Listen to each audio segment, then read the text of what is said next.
21, January 6, work session. Tara, would you please call the roll? Luttrell? Yes. Turner? Yes. Howard? Yes. Fire Here. Yes.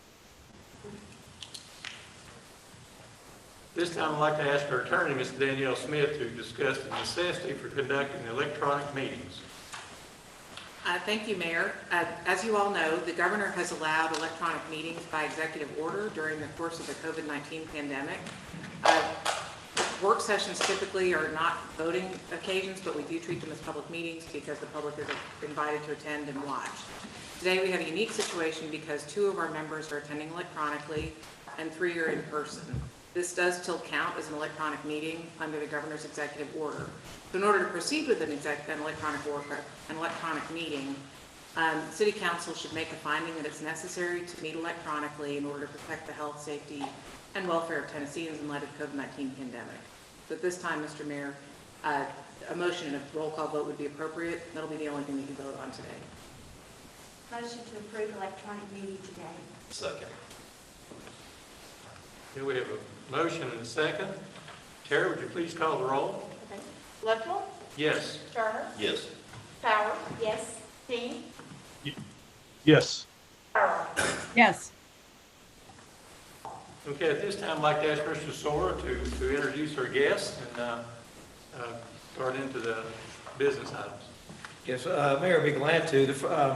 As this is our, I guess, our day-long retreat in which we share the family finances, and we get solicit early on input from City Council as to goals and objectives and initiatives that they would like to see developed into our fiscal 22 budget. This is a unique year in that this is a reappraisal year. Last reappraisal was in 2017. And so staff felt like it was important for council to hear from our property assessor, Ms. Donna Whitaker, and her staff regarding the reappraisal process, what's involved, how do they determine certain property values. Also to speak to the impact of TIFs, and we'll later on in our day, as we talk about property taxes, we'll have some hardline information that indicates where we are in terms of property taxes collected, and then the TIFs that are paid out, and then the net benefit of the property tax in terms of a revenue source. And then lastly, I think there are 4 commercial properties who have appealed their appraised value, and these are significantly large properties. And their appeal process is in Nashville now to an administrative law judge.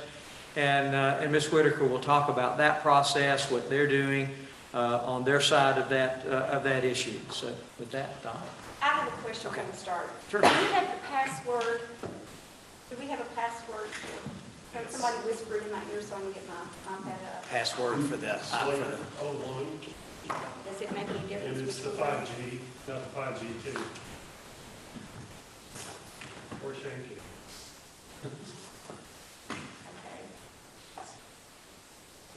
Okay.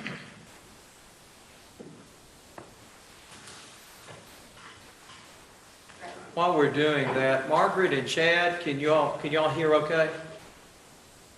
Yes, I can hear fine.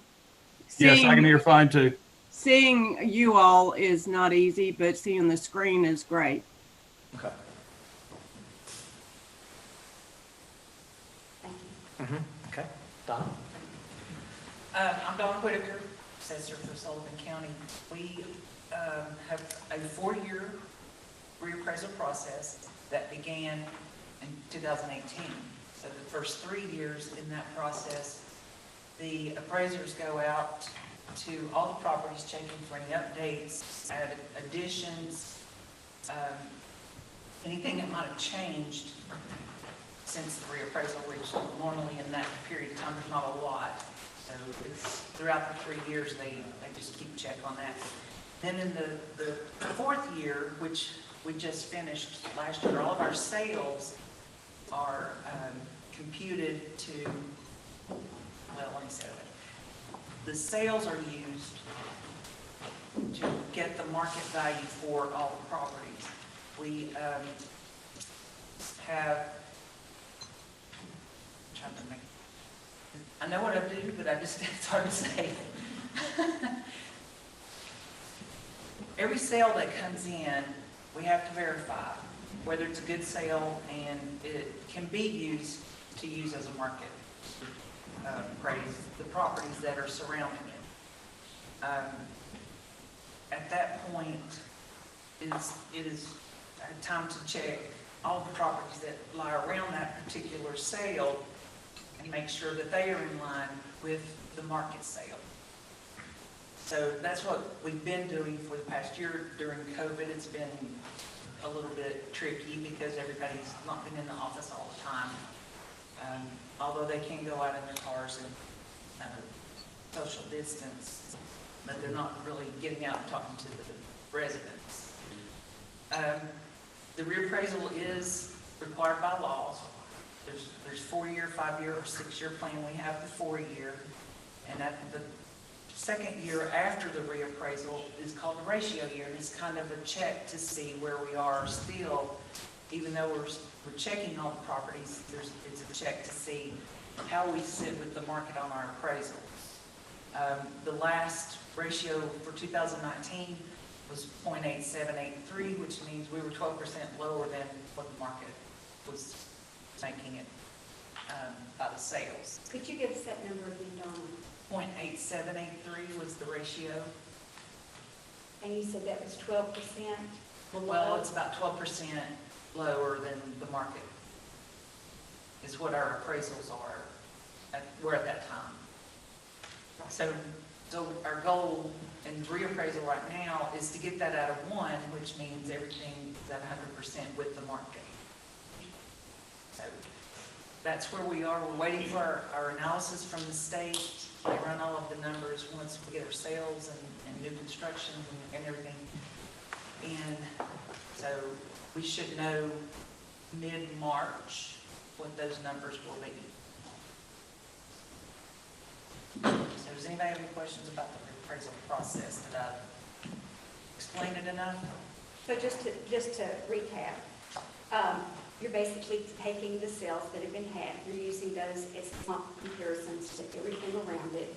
And 4 years ago, our property values were set so that the state could then determine the certified tax rate. At 2 years, you found that we were 0.8783 or 12% below the market value appraisals. So y'all have spent the next 2 years, these immediately past 2 years, trying to bring those property values in line with the comps as they become available. And we will know how close we are to that in March. So, we hear frequently from the real estate market, and some of the things that we hear is that there's a shortage of available housing, and that's driving up the cost. I've heard frequently that once a home is placed on the market, it sells within days with several offers either at the asking price and some even exceeding the asking price. So if that's the case universally across Sullivan County, does that mean generally the appraised value of the property across Sullivan County we could expect to see that go up? Yes, we're seeing that trend as well, going up in all the sales.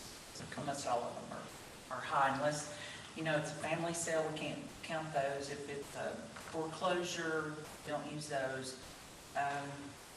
There's just various different ones that are not qualified as what we would call a good qualified sale. So would it be fair as of 2 years ago, where property values were 12% below market value, that the values could be increased by as much as 12% to bring them in line with market value? It could. And then at that point, the certified tax rate comes into play when the reappraisal is finished. And we get our stats from the state. So if we do go up 12%, it's likely, very likely, that the certified tax rate will come down because, reappraisal cannot be used as a windfall income for the county. So in order to equal it with the levy before, the year before, that certified tax rate will go down. Well, we know 4 years ago that had you taken all of the tips out, our certified tax rate would have been much higher than what it was, because we did include the tips. What is our expectation of legislation in regard to tips? I know at one point they were discussing whether or not to allow us to include the tips, whether we could include partial of the tips, or whether to exclude the tips. So where are we in regard to tips? In the statute 65-5-1701, and I talked to a couple of people just to verify, that is now an option. You can eliminate the tips from the base cost, from the base tax, when you're calculating your certified tax rate. That's at the county level, or the municipality can do it as well. Is it a total elimination of the tips, or is it a partial, or? It would be, my understanding was the portion of it that is the payment to the financial institution that the tip is being made to. And that, because at the, as a tip, the base cost of what it is before the improvements are made is what we can collect. And the improvements is what makes the payment. So the improvements would be what you would be able to take off. And that would help raise the certified tax rate, because the tax base would be lower. Because in that instance, we would be dealing with true dollars to coffer, so to speak. Right. The dollars that are collected through the tax rate would actually be dollars that go into the coffers, rather than if we include the tips, allowing us to have what would appear to be a false positive, extremely low certified tax rate, but that we truly don't have those dollars to coffer. Correct. The process is the same as,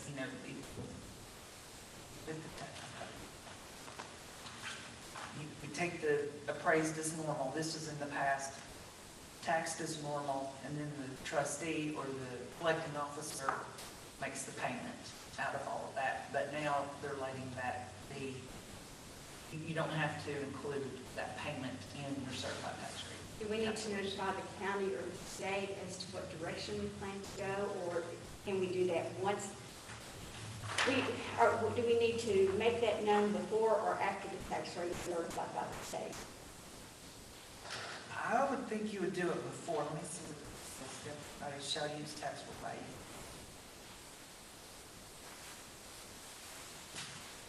The governing body may also exclude from the taxable value appearing on the roll the taxable value of the property subject to tax increment finance provisions adopted by the government body pursuant to Title 13, Chapter 20, Part 2. So you could do it before.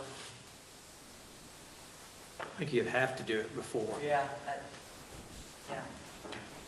What, in terms of a timeline, and I know you all are in the process now, as far as the reappraisal, both Kingsport, Sullivan County, and Bristol have TIF arrangements with a variety of properties. When would be the opportune time for you to have that information regarding a governing body's decision related to including TIFs in the calculation of the certified rate? I'm not sure when we do that. When we, I would say March, because that will be our final download from our reappraisal updates. And then from that step, they would use those calculations to set the tax rate, certified tax rate. And I haven't talked to our budget director to see if he knows about this or not, so I'm not sure what they're going to do yet. When you speak of carve-outs from the TIF, I believe you're talking about like when there's a statutory carve-out for debt service retirement that the county takes and the city of Bristol takes. It's a percentage of the debt service in our overall expenditures, then that's carved out of the TIF. I assume that's what you're talking about, or any administrative costs. I think our housing authority has a percentage of that TIF that they retain for administrative costs. So all of those those are carve-outs that you're referring to. My understanding is anything that is above that's the base, Okay. what it was to begin with, before the improvements.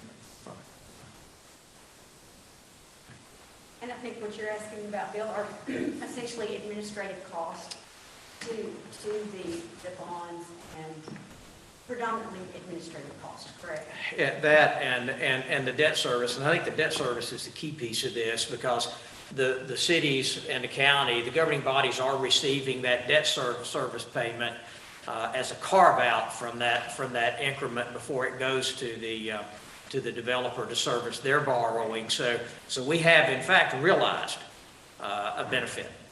That would be, if I understand the process right, that would not be part of that would be carved out of what the TIF would look like in terms of if you wanted to exempt the TIF.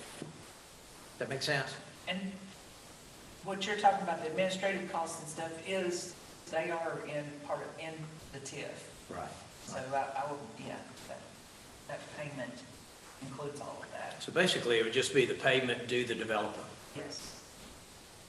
that would be eligible to for the So when will carve-out. we know on these contested property values with the larger, when are we gonna know? I mean, when is the judge gonna, do we have any idea of when there's a ruling? No, I received yesterday, it was a Kingsport one, we just got a date for them in April, so, and they've all been on the docket the same, so, but I haven't heard anything about the response. And All the court's ultimately, process today, Danielle, you can speak to that. well, this is an administrative process right now, but ultimately it goes to the Kansas court, and it could go higher, I think. And so there has been one at least, that has taken over a decade to resolve. So, And it is in Bristol. Yeah. so, And while we're waiting on that resolution, does the property value that's being contested remain the same, the payment consistent with what we have, or with the assessed value, and that there would not be any change until there was legal action through the courts? well, there's a couple different questions there. The property value can go up, as I understand it. It can be reappraised, on the annual cycle, just like everybody else. In most cases, the taxpayer does pay, and then we may end up having to refund. But there also is a provision where they don't have to pay contested amounts. But then if it's down against them, they end up having to pay it eventually with interest, I believe. So do we know what any of these that are contesting at the moment plan to do? Yeah. And I think that's an important part of our conversation. If we knew the four entities and the value that they're contesting, because that's ultimately the extent of our loss, if they were to receive 100% of the contested value. Do we know the four entities, Donna? The that ones are under contesting? appeal, yeah, it's flows on the Parkway, But that's been resolved. No. No, not yet? No. One or we two still has have been open resolved. appeals back to 2009, Okay. so everything from 2009 up. And how much is theirs? What dollar But value? the potential loss, basically, of value. What they're asking for is maybe 4 million? It's either 4 or 6, something like that. And it's basically in the land cost, it's all the improvement.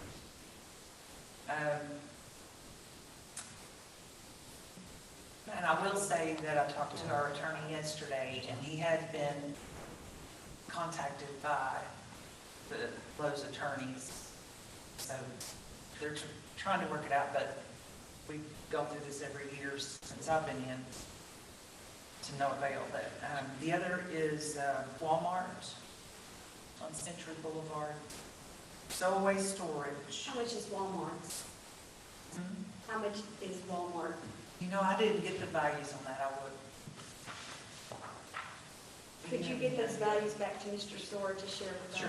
We can distribute those in. Yeah, what would be helpful if we knew the current value and then the value of their appeal? In other words, if it's a $4 million reduction in Lowe's, let's say they're currently valued at X million, and now it's gonna be X million minus 4. Hopefully we'll come to the middle of that and go all the way forward. So the stowaway, where is that? It's on Parkway. It was a food Across from lot or Putt something. Putt. Food fund. Yes, across from Putt Putt. Oh, the Big newer, lots. I mean, that's fairly new. Yes. And what are they asking for?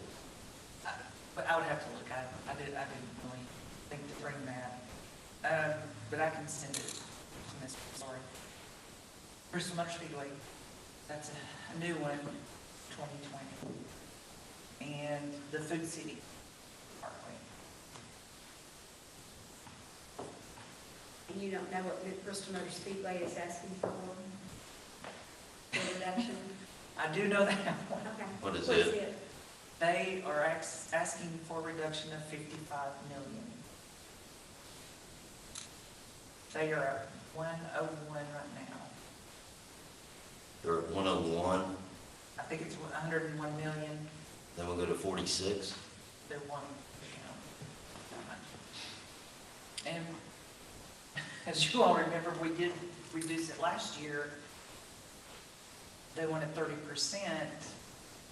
We worked up 10% to try to keep them from taking it on to the state, because at that level, it didn't work out good for us last year. And so So in real But we could- dollars, if they were awarded that reduction, how much would that hit us as far as revenues? See? Probably somewhere between 400 and 450,000. Annually, yes, annually. Then it would probably be about the same to the county. Probably A little more. Probably a little more. A little to the more, so county. you're looking at about $1 million total for city and county. And pennies on the tax rate or? Pennies, we're gonna cover that, but it's 72,000. We're gonna cover that later on in our presentation. But yeah, pennies worth 72,000 Okay. for us. Yeah. and I think what I calculated for the county was 3. Okay, and you said Food City, off the top of your head, any idea about Food City? I do not. At one time, Donna, I'd heard that the Bristol, the Harold Cougar print facility in our business park had appealed. Has that gone away? No. I don't believe that one's been heard yet. Okay, so that one's still out there also then? Yes. Okay. It's, what it's called, something. Guess that's Media General? Yes, something Okay. media. Media General facility in our business park. And these have been out there for a while. Is there, it's, I guess one of the concerns that we would have is if the tax rate is, as we go through the reappraisal process and we ended up with a certified rate based on the current values, and then all of a sudden, if there's a substantial number of wins in this list, what that does to both Bristol and Sullivan County. And I assume then we still, with that since we only go through this reappraisal process every 4 years, if any of these big winners on here were to be successful in 2 years down the road, that could have a very serious impact on us from a property tax process. I mean, what is the process for them to appeal these? I mean, can they just, I don't like it, and go to appeal, or is there some type of, I mean, do they have to have some type of evidence that this, That's a good. I mean, Well, that's what we told them last time. And so this time they did come in with an appraisal that was done by a firm in Charlotte, North Carolina, which is where they're based. And that 55 million was on it. So, I mean, they do have an appraisal this time. have we done an appraisal from an outside source on our own? We are working on that. The attorney that we have hired is looking into getting that appraisal done. So when you speak of comps, I guess they appraised Bristol Motor Speedway compared to Charlotte, and it's based on size, seating capacity, extended properties around, asphalted properties, bathrooms, food services. It takes all that into account and does a side-by-side comp.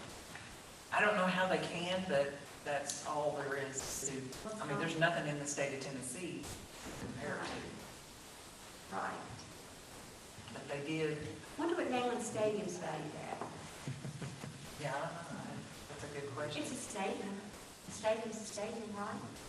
And I mean, when this all started, I went to several, professional football stadiums and looked at all the appraisals, and we were pretty good, right on with the seating and the capacity and all that. I guess the Titans Stadium. Yeah, I think they seat about 65 to 70 in Titans. So that Bristol Motor Speedway would seat substantially more. More, right. Yeah, substantially more than the Titan Stadium, or Neyland for that matter. Well, and to be, just to play devil's advocate, that's what makes us such a great country, such a great state, is people have a appeal process and they have that opportunity to work through that. Having said that, we have the same opportunity to defend our positions, so it'll be interesting to see how it turns out. Donna, would you like to speak a little bit to your process for defending I know you all have retained counsel in Nashville that I think has a level of expertise in this type of proceeding. Yes, we have a council, plus the DPA, Department of Property Assessments, they have specialized people in the commercial department that do this, but this is a new one for them too. Since we don't have other speedways in the state, they've not really been exposed to this, so it's a tricky situation, but we are trying to cover all the bases, and if we don't like what does come from the judge, we can always appeal as well.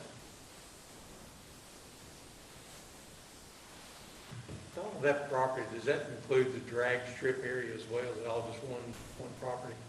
Okay.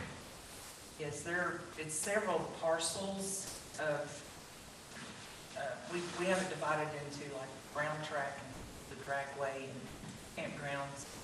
They even have some greenbelt in the valley where the woods and things are that they don't use. So, I mean, we've tried to work with them and make it work, but. And the process that we have in Bristol and Sullivan County, is it a similar process that our sister city goes through? They do their reappraisals, or do you know what? I know they just finished up one themselves. In where? City of Bristol, Virginia. I'm not aware of how they do theirs. Just asking in case people's Yeah. listening, curious. Phelan, I think Bristol, Virginia has an out-of-town source that comes in and does property appraisals. We own several properties in Virginia, and I did talk with one in particular person about one of our properties, and I think they were, I don't remember exactly where, but they are not local. But their values have gone up, haven't they, Chad? Yes, in general, it depends on the area. One of our properties went up, really, like 50%, and that's the one we called on, but most of their properties increased in that 10 to 15% range, similar to what I'm hearing from, what we're doing in Sullivan County. Yeah, we're definitely seeing that increase in the sales prices. So, do you want me to talk about the ratio and how that works? So after the second year after the reappraisal, the state will look at our sales and our values and see where we are that second year, just to kind of keep a gauge. And in the past, if they've needed to do an index update, if it's too far off. And that ratio, if is whatever it is between, if ours was 87 this time, it could go to 1. That is used in our personal property and our public utilities, because they don't reappraise, they have they do schedules every year, so their appraisals are every year. They keep up to date on a yearly basis. So if the real property goes down in the ratio, that is applied to the personal property and the public utilities on that ratio year and the years after, until we get back on our reappraisal, we get back to 1. So that does affect. So the personal property and public utilities pick up the differential if there's a loss. Yes. Okay, if there's a gain, or the personal property and public utilities are decreased. I don't think we've ever had a gain. I don't think we've had either. So,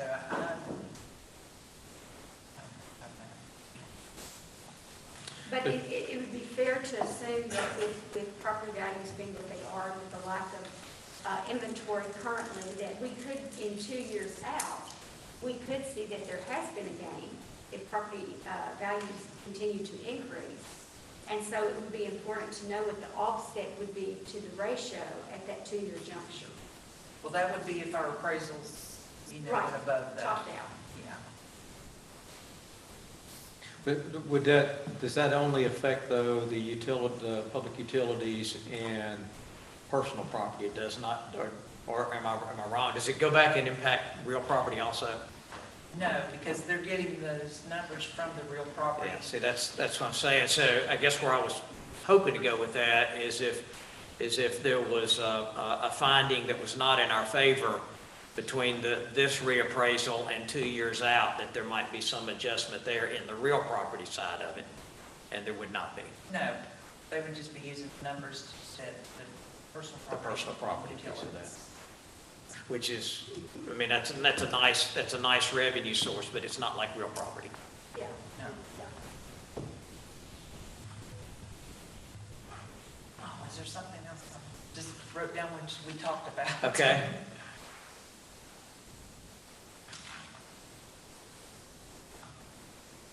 I don't know, is there any other questions that I can help you with, or?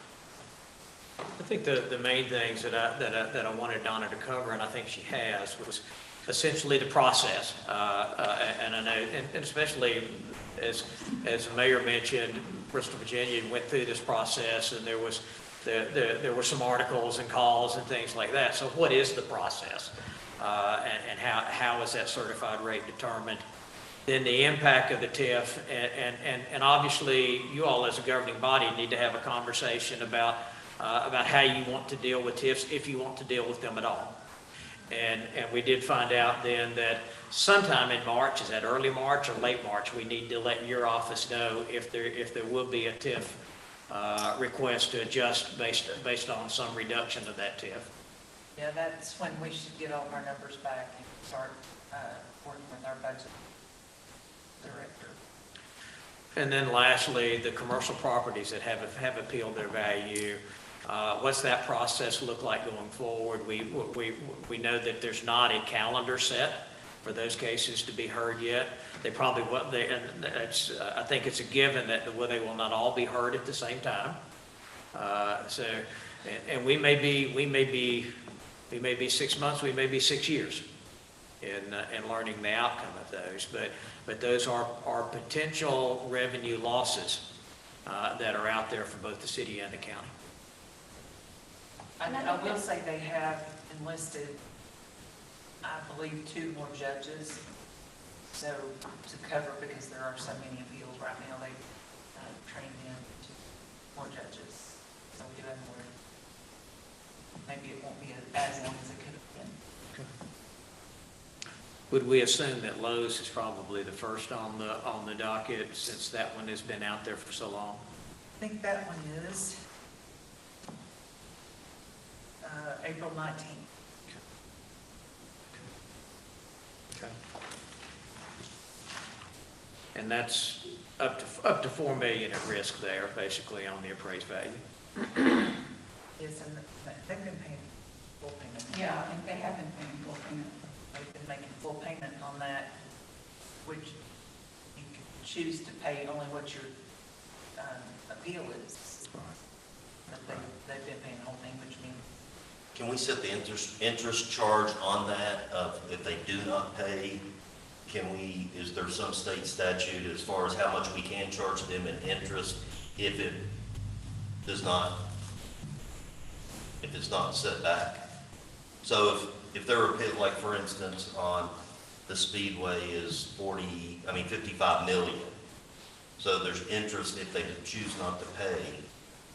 We're charging interest on that money once the process is finished. And so if they end up at 20 million, what interest are we charging on that money for the time that they did not pay, or any of these that they did not pay? Can we set that interest charge? Is there a state No, limit? there's a statute that sets the charge, but it's not set in writing, it's based on the prime rate, and it's very complicated. and that comes from the collecting officer. So it's more worrisome probably for us is that if they win and they have paid in full, which is what they're doing right now, we have to refund the money Right. with interest. Right. Is the way that, from a certain point, it's kind of, again, last time Tara and I looked at it, the statute is really complicated. Yes, and So- I'd have to go back and verify each one of these, but to my knowledge, they're all paying, but I don't think any of them are holding out money. You know, just off the top of my head. Just curious. Are there other questions for Donna?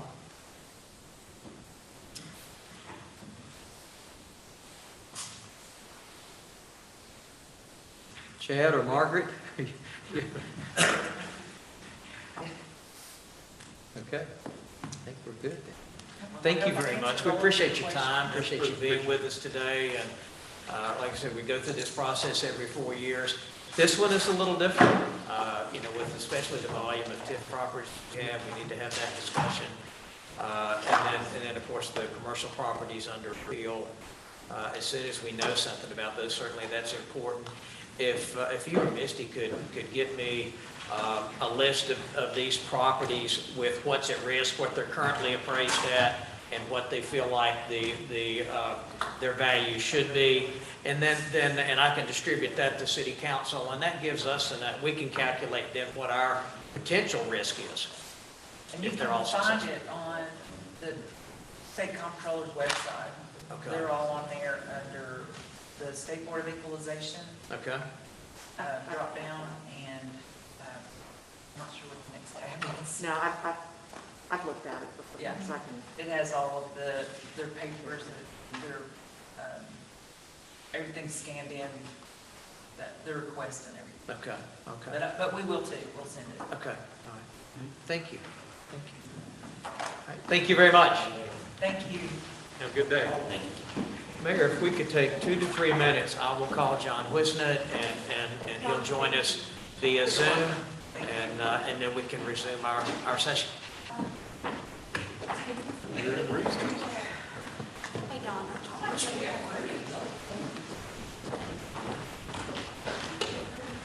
Why don't we plan on reconvening about 9:45, if that's okay?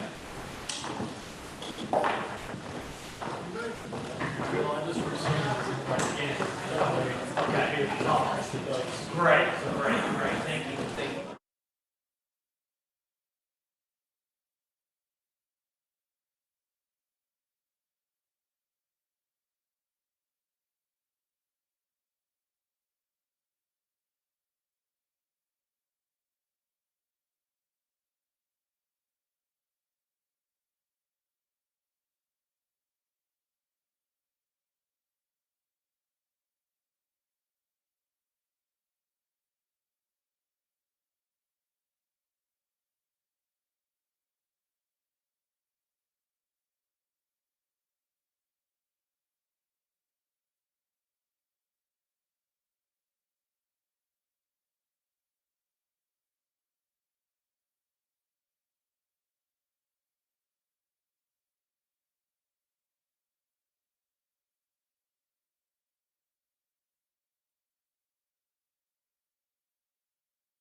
Good. Haley, you want to call us back in session?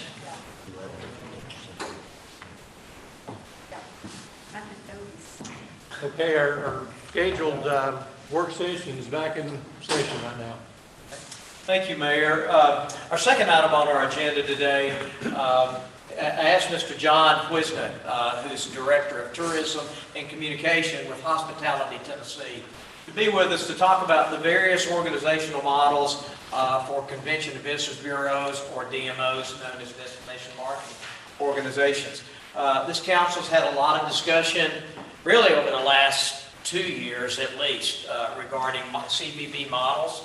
I know you went through a discussion and the development of a model in your appropriation agreement dealing with fiscal 2021. And as we move into fiscal 2022, it's appropriate to get more information regarding CVBs, the various organizational models, and where they're housed. So, John, I think you're with us now, so we'll go ahead and turn the presentation over to you. Excellent. Thank you, sir. I appreciate it. Good morning, everyone. I'm glad to see everyone this morning, and thank you, Bill, for allowing me to be with you this morning. Bill and I have had a couple of conversations, and certainly we're no strangers to Northeast Tennessee. As a statewide organization, we officially don't have a favorite part of the state, but anytime somebody says, well, we need you to go to Northeast Tennessee, my hand always goes up first. So while I don't have any favorites, my favorite is Northeast Tennessee. But I'm delighted to be with you today. And Bill asked me just to go over, among the other services, our association represents hoteliers, restaurateurs, convention and visitors bureaus, DMOs, attractions all across the state.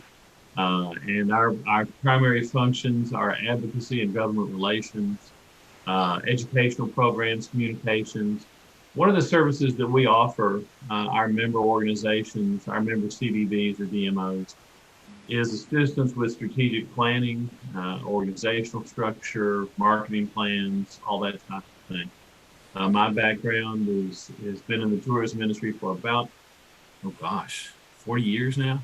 So I started my career at Opryland back when I was in college, working the rides. So that's how old I am and how long I've been in the business. But I have worked with communities across the state of Tennessee and actually across the country in developing their organizational structures and their programs of work. So I wanted to just share, Bill asked me to share with you a number of organizational structures for CVBs. And I'd like to begin by saying I'm not advocating any of them at all. That is a decision that's best made locally. Every single one of the models that I'm going to share with you today is successful. Every model that we'll talk about today has places, even within the state of Tennessee, and we'll talk about some examples, have models that work very well for them. So there's basically 3 models today that are used in the DMO industry, the CVB industry. There are a few others, but they're hybrids that are really unique and don't typically translate to other communities very well. But these are the basic 3, and again, they all 3 work. So the first one I want to talk about is the DMO and when I say DMO, that's Destination Marketing Organization, or in some cases you'll hear it called a Destination Management Organization, because they really do more than just market the destination. They help develop it. They do a lot of communications, public relations, a lot of things. But the first model is the DMO as a government agency. You'll see this a lot, actually, where the DMO is a department within the local government entity, whether that's the city or the county. So there's those are operated typically as a department of government, and they do have an administrator, an executive director, as it were, that is typically appointed by the city manager or the city administrator, or in conjunction with the local government. They're typically appointed persons. There are some real advantages to it. And I don't want to just read what you see in front of you, but some of the primary advantages of the government agency is there's direct accountability to the funding source. DMOs across the country typically depend on tax revenues for their operations. More often than not, they're lodging tax revenues, because those are revenues and taxes which are not paid by the locals. They're paid by the visitors, the very folks who are bringing business into the community. But those taxes are collected by the local government and then reallocated back out. In some cases, you'll see that established as by legislation as a specific amount of the lodging tax, that it may be all of the lodging tax. There are some CVBs who get all the lodging tax. That's very rare.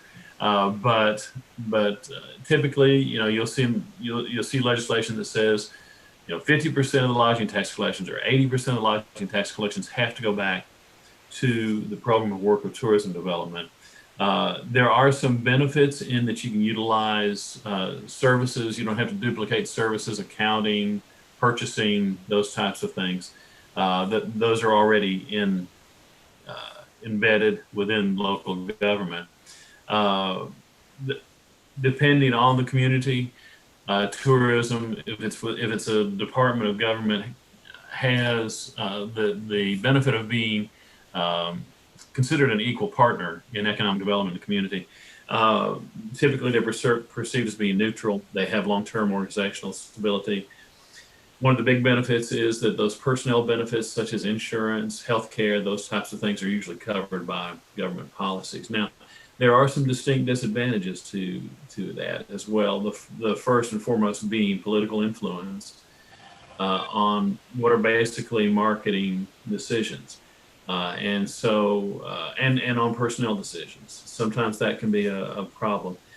One of the biggest problems that we have found with tourism departments that have that are involved in local government, are that sometimes they have some issues with purchasing and expenditures.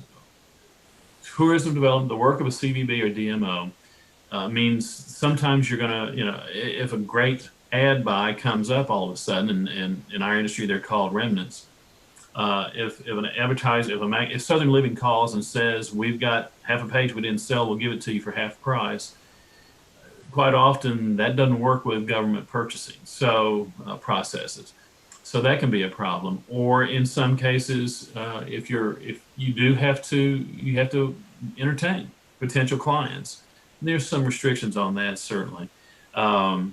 Stakeholders are people like the hoteliers, the attractions, other folks who have a dog in the tourism hunt can sometimes feel excluded from the decision-making process. And so there are some issues there. A couple of really good examples in Tennessee, for example, are Pigeon Forge. Pigeon Forge Department of Tourism is literally a function of city government. It's a different animal, however, because that is the industry of Pigeon Forge. And so it makes sense for it to fit within city government.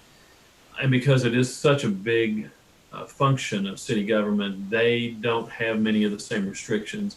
They're very responsive to the stakeholder community. They're very involved in development of programming. Wilson County CVB is another example of it landing within city government. Actually, the CVB was dissolved several years ago, and by the city council, by Wilson County government, and they found that very quickly to be a huge error because their revenues started dropping precipitously. So they reorganized and put it back within the city government. And by the way, if folks have questions as we go through this, please feel free to stop me, and I'll be, or if you want to hold questions till the end, I'll be sure to answer those as well. The second primary organizational structure you see is having the DMO housed within the Chamber of Commerce. I'll be very honest with you, with most communities, that's where it's always started, is with the Chamber of Commerce. If it's a progressive and well-operated Chamber of Commerce, it's going to recognize tourism as the economic development activity that it is. So it makes sense to have it, in many cases, housed within the Chamber, and some are very, very successful. And typically, and you also see that sometimes they become a division of the Economic Development Agency, or the EDA, within the community. Uh, and, and it works. Quite often works very well. Um, it's usually done on a contractual basis where either the city or county, whatever the funding local government is, will actually contract with the Chamber of Commerce to perform that program of work for them. And in many cases, most cases actually, the Chamber actually makes a financial commitment to the program as well, quite often through personnel costs, office, all those types of things that you would normally see. Those people become employees of the Chamber, and the Chamber makes a contribution back to the program of work with tourism. Chambers, it's not at all unusual for a chamber to charge a management fee for that program of work. Some of the real benefits to it, if it's a good, strong chamber, has a good reputation in the community, good, strong support from the business community, that translates to the program of work with tourism as well. And the program of work with tourism is very much respected and allowed to do its work. One of the things we in the tourism industry as long as I've been in it, have been preaching the concept and precept that tourism is economic development in its purest form, because it's built on the fact that it brings dollars into the community and actually with very little output. I have a dear friend who's the dean of a school of college in Georgia. He calls tourists temporary taxpayers because they come in, they enjoy your hospitality, they stay in your hotels, eat in your restaurants, enjoy your community's hospitality, and they give you their money and they go home. And that's a very positive thing, because you don't have to build schools for their children. You don't have to build sewers to their homes. So it's housed within the chamber, and the chamber has that very progressive concept, or the EDA has a good concept of tourism as element. It works very well, and it gets others involved. It gets the business community involved in tourism. It gets the builders. It gets anybody who is involved in it, sees the economic benefit of tourism to the community, and there's quite often there's economic savings, quite frankly, to that arrangement. The disadvantages, when you get down to it, chambers and DMOs sometimes have very different missions, but housed well, they can work together. Sometimes those boards are not all, sometimes the direction of the program of work with tourism is not directed by people who have a dog in the tourism hunt, by stakeholders. Wise chambers will change that and bring stakeholders in as a part of the governing body of the CVB. Again, the chamber's reputation reflects on the CVB. There are some communities, typically in a county structure, where you may have multiple chambers of commerce, and when the program of work is housed in one chamber, the assumption is that the CVB only promotes that one community, which is quite often not the truth. So sometimes there's a perception problem. Rutherford County, CVB, Rutherford County, which is Murfreesboro area, just outside of Nashville, has been a function of the Chamber of Commerce for years and works very, very well. Sevierville is probably the highest concentration of tourism development housed within a chamber. The Sevierville Chamber of Commerce takes on the program of work with tourism and manages that program very, very well. So there are advantages and disadvantages to both of those. Clarksville, Montgomery County is kind of a hybrid because they are a function of the Economic Development Authority there. The Clarksville, Montgomery County has set up a program where all of the functions of the chamber and the Economic Development Office, and tourism, and Main Street, everything is housed under one regional organization, the EDA. And tourism holds a place within that organizational structure. That works very well.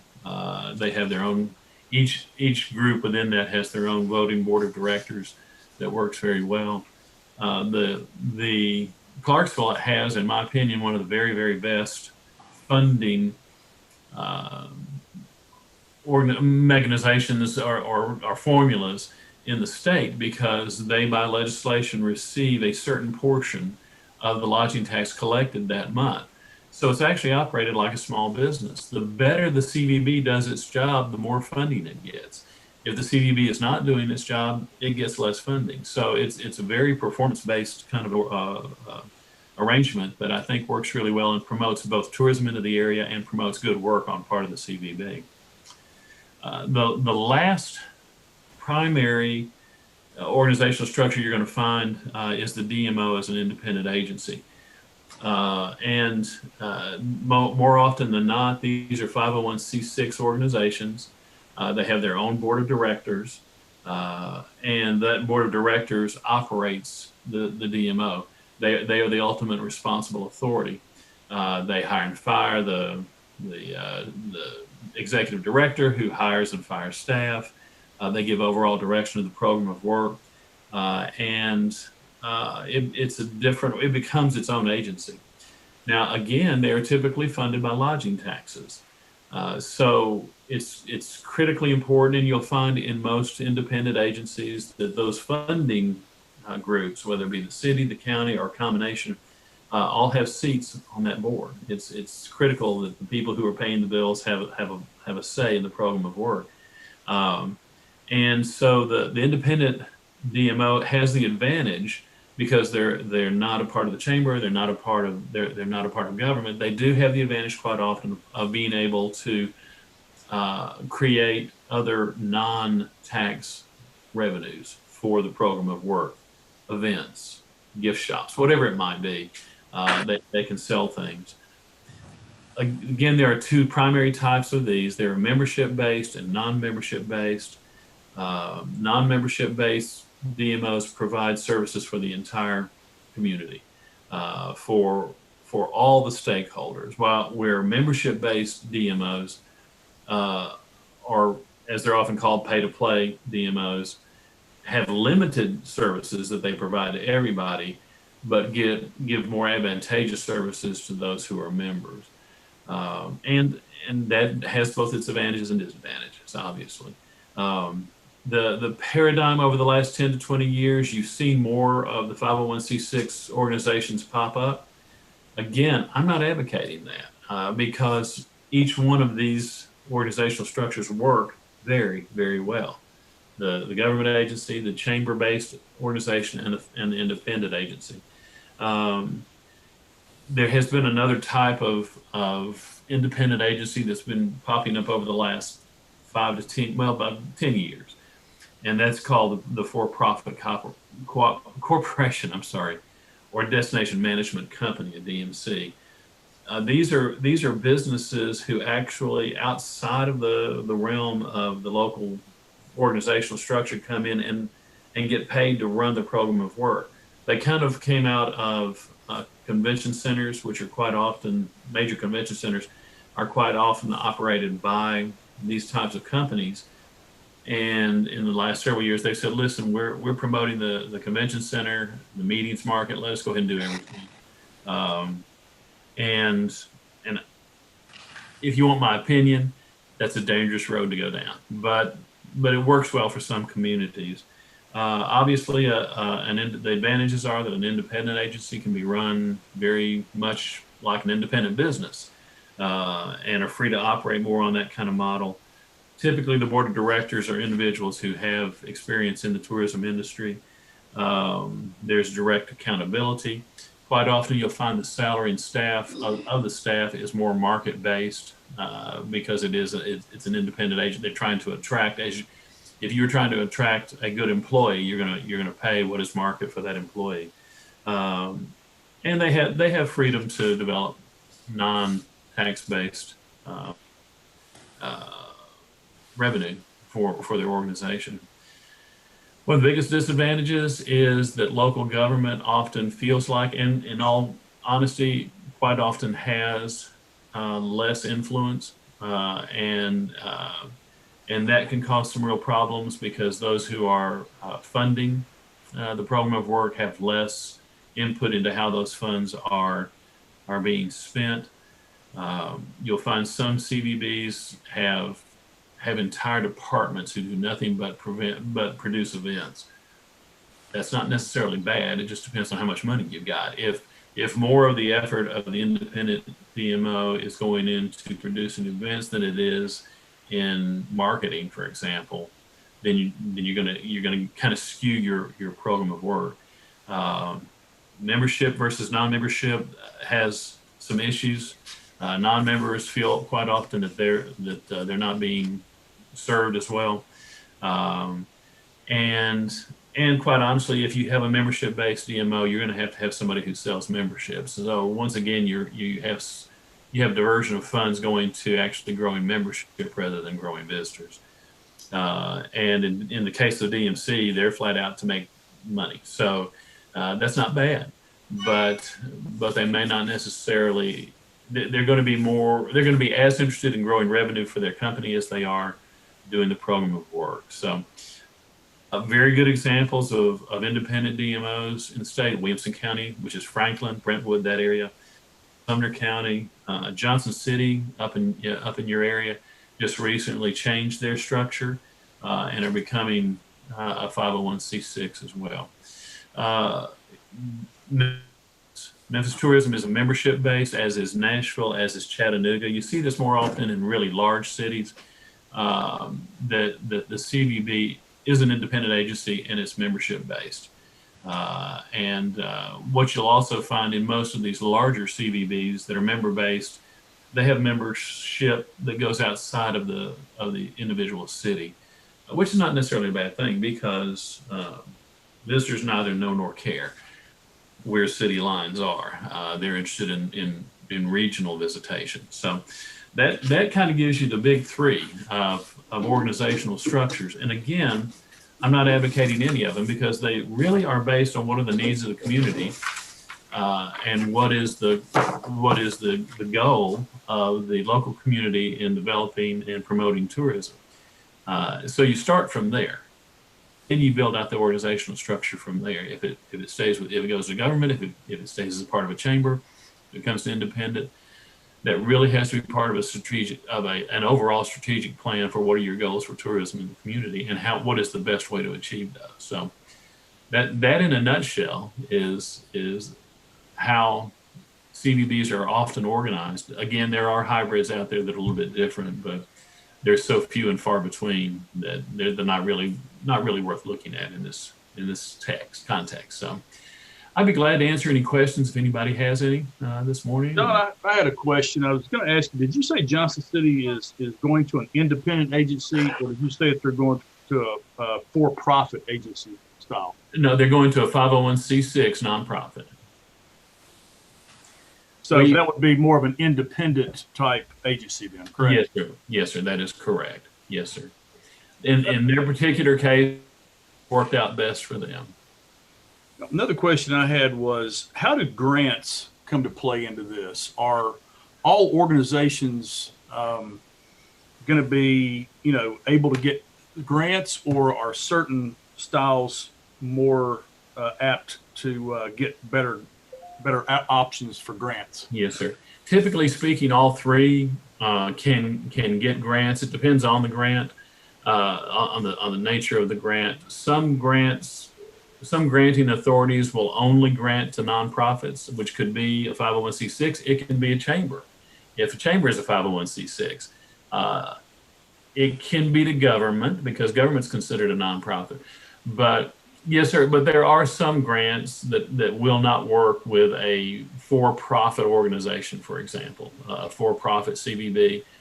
And again, it depends on the grantor, the granting agency.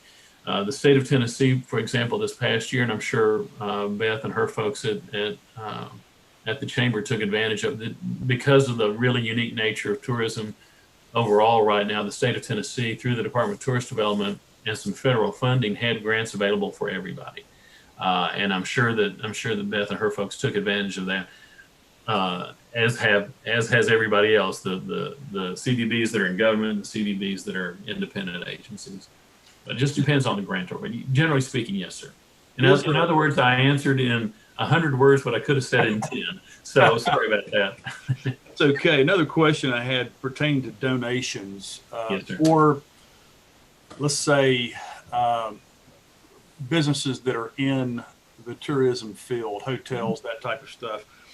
Is there one of these type setups that's more advantageous to receive donations from private companies? I could see where grants for a local government would be more difficult. I could see that also for a for-profit agency. I'm curious to know about the donations, and you also mentioned events, but I was thinking about the donations as, where do you see that as being more advantageous? I think donations can actually land pretty easily in all the models except government. It just doesn't often work for an individual business to say, I want to donate money to a quote government agency. For both the chamber-based and the independent agency-based, both can and are quite glad usually to take donations. What you quite often find is that donations quite often come as in kind rather than monetary. If the Bristol Chamber or the Bristol CVB is bringing in a group of meeting planners or group tour operators, the contribution may be comp rooms in the local hotels, comp food in local restaurants, that type of thing, as opposed to actual monetary donations. But both chamber-based and the independent can take money and are usually quite glad to do so. And my last question circles around events. Do you find that one of these is more apt to do events, either if it's a chamber or independent CVB? I guess my question is, I'm assuming if you do events, that in many cases, if it's handled by a chamber model or an independent agency, that they're looking for some kind of backup funding from the municipality, or can you kind of expand on that, what your thoughts are there? Yes, sir. Typically, they're going to be done in partnership with the local community, whether it's chamber-based or independent. It's going to be operated in partnership with the city or the county, whatever it might be, whatever the local governing authority is, simply because you have to have many of those services: fire protection, police protection, trash pickup, all of those types of things. And quite often, it's going to require approval from the governing body, from the city council. So when you're going to start closing off streets and things like that, you're going to have government involved. I think typically you're going to find that either the chamber model or the independent model do better in terms of trying to produce events that are going to produce revenue for them. Obviously, events are community building. They build community spirit. They're an opportunity to bring in visitors, very much, but they also have to be looked at quite often as a revenue stream for either the CVB and the chamber, or a revenue stream for the independent agency. So in government, that's going to be a little bit more difficult to do. Although you look at Pigeon Forge, every event they have there, and they have huge events, fall under a city government. But again, that's just a different animal because that's the only industry in Pigeon Forge. Hey, John, I'm Lee Powers, and serve on council and serve on some other boards and interest here in the community. And just, Chad, a lot of the questions that you asked, we have examples of working partnerships here in the community. For example, the Birthplace of Music as well as Believe in Bristol have both received state grants in regard to tourism. You know, the BCM received quite a bit of money for the Ken Burns events, and then BIB has received additionally some grant monies from the state tourism for promotion of our downtown. In regard to events, yes, Pigeon Forge does a lot of large events, but again, the Birthplace of Country Music partners with the city of Bristol, Tennessee, and Bristol, Virginia specifically, to host Bristol Rhythm and Roots Reunion, and has for over 20 years now, big event. And the city partners with Believe in Bristol for our events throughout the summer, downtown, and as John mentioned, a lot of it is in kind, but we have also helped to fund events. And this past year, as a matter of fact, we have provided we've provided equipment for years for different events throughout the city. And So we've had a really good working relationship with all of our other nonprofits when it comes to tourism. And the state has proven to be a great partner with the city, the CBB, BCM, BIB, and others, and the track in regard to tourism and the marketing of tourism. So we have multiple entities that are actively marketing from a tourism perspective here in Bristol, Tennessee, Virginia. I just want to. And if I might speak to that point as well, Northeast Tennessee, probably better than many places in the state, has a real concept of regional tourism. That, you know, it's because of the location, because of the proximity of the cities, the proximity of the attractions, and the very nature, the very geography of Northeast Tennessee.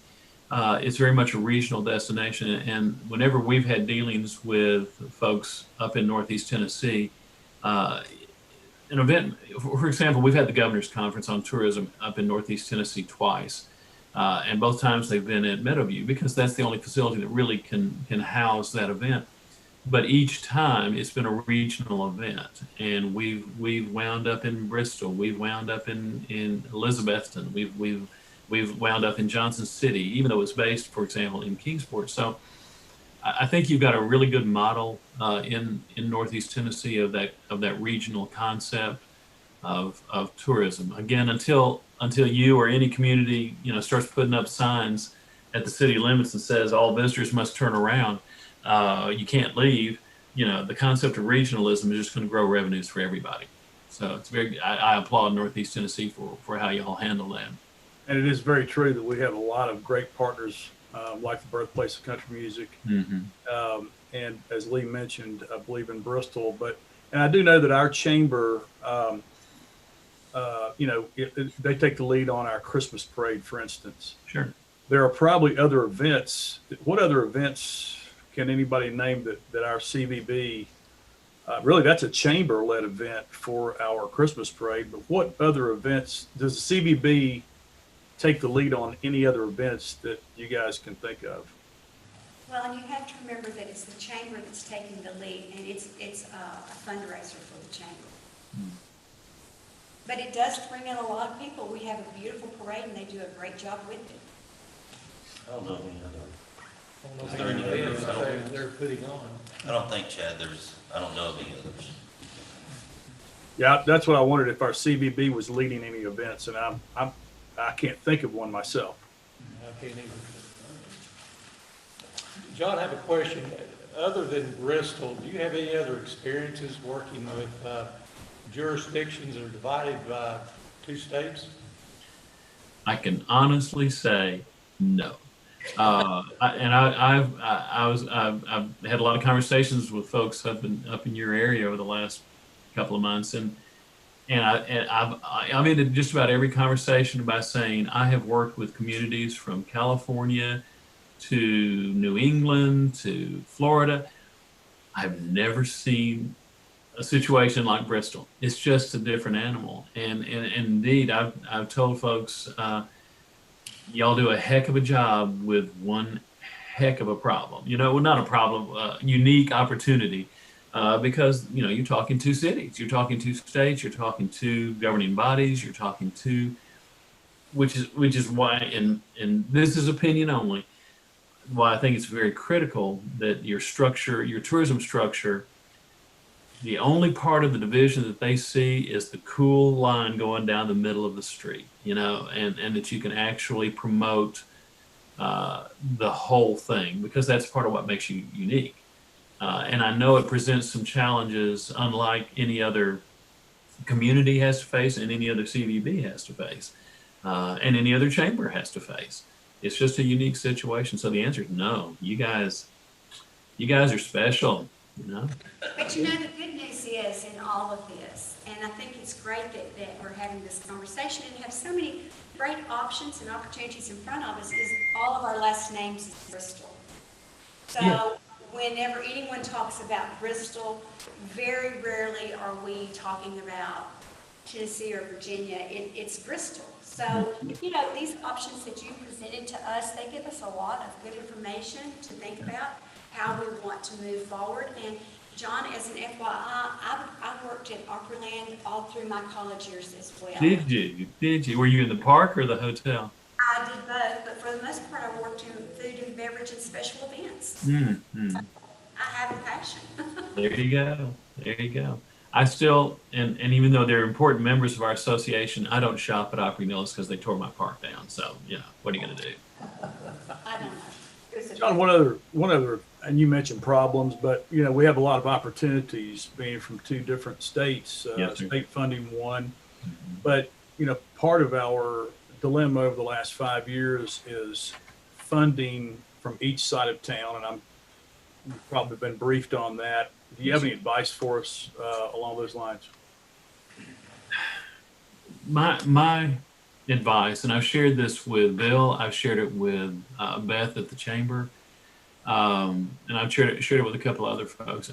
My opinion is it would be valuable for you to develop a strategic plan that includes both sides and that everybody buys into. We do strategic plans, right? And I'm not pushing anything because we don't get paid for it, and I wind up doing it, which is fine. I like doing it. It's what I enjoy helping communities find that strategic plan. But my opinion would be to find a way to bring both sides to the table in open and honest conversation and develop a joint strategic plan that says, here's what we're doing, here's where we're going to go, and here's the commitment we're both willing to make to it. And here are the end results that we expect to see. When I was the executive director for the Williamson County Franklin Chamber of Commerce for a number of years, we proposed. I mean, we went through an entire organizational thing. It took us a long time. We were a county agent. We were housed in the chamber. We were funded by the county and 5 different cities, incorporated cities within Williamson County. So it was unusual. And what we did finally was go to the governing authorities and said, if you will give us this kind of funding and this kind of window, I think we started with a 3-year window, with a 5-year max window, saying we use the old principle of test me, try me, prove me, and allow us to operate under this organizational goal that we've all developed together. It took us 6 months to get everybody at the table to agree. But once we did, we said, okay, now let's fund this.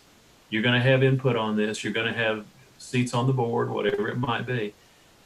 And give us, you can't turn tourism in a year. It just doesn't happen. It's like turning a cruise ship. You don't make right angles.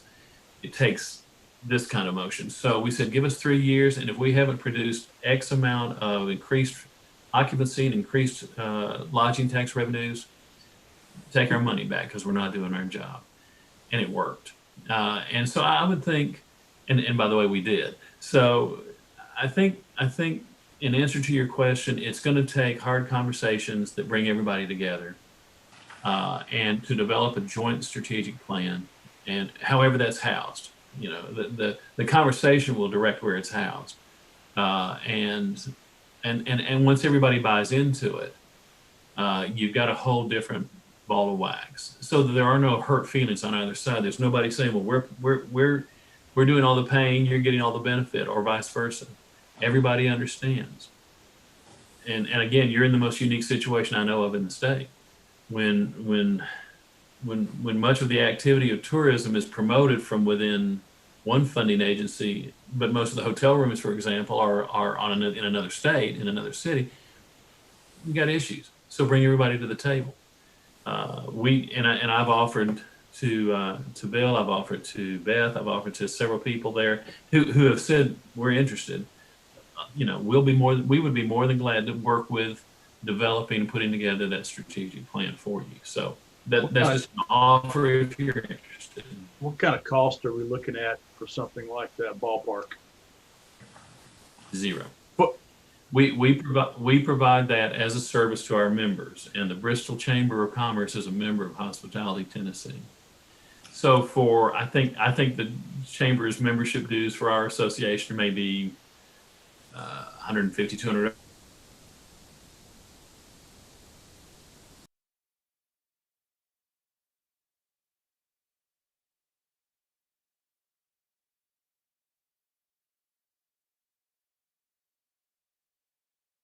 Strategic plan in a community is you're talking about a $50,000 project. So for $150, $200, you're getting a $50,000 strategic plan put together, and we take it from start to finish. We really do. It's usually a 5 to 6 month process. How soon can you But by start? the time we're through, well, that would be up to you guys. I mean, we typically try to do, because it is a lengthy process, we don't do more than 2 or 3 a year at the most. So far, nobody's signed up for one for this year, so you'd be at the front of the line. So that would be a decision, I think, it would have to come from Beth and her folks and from both cities, the leadership of both cities. And again, we would provide that, again, you're going to force me to come up to Northeast Tennessee and spend time. I'll do what I have to do because I love it. Let me ask a question real quick. Yes, ma'am. And I have visited the Franklin Convention Visitor Center right up there off the main street in Williamson County, Franklin. So you had originally worked with the chamber there, and then y'all opted to do a non-membership based independent DMO because you had,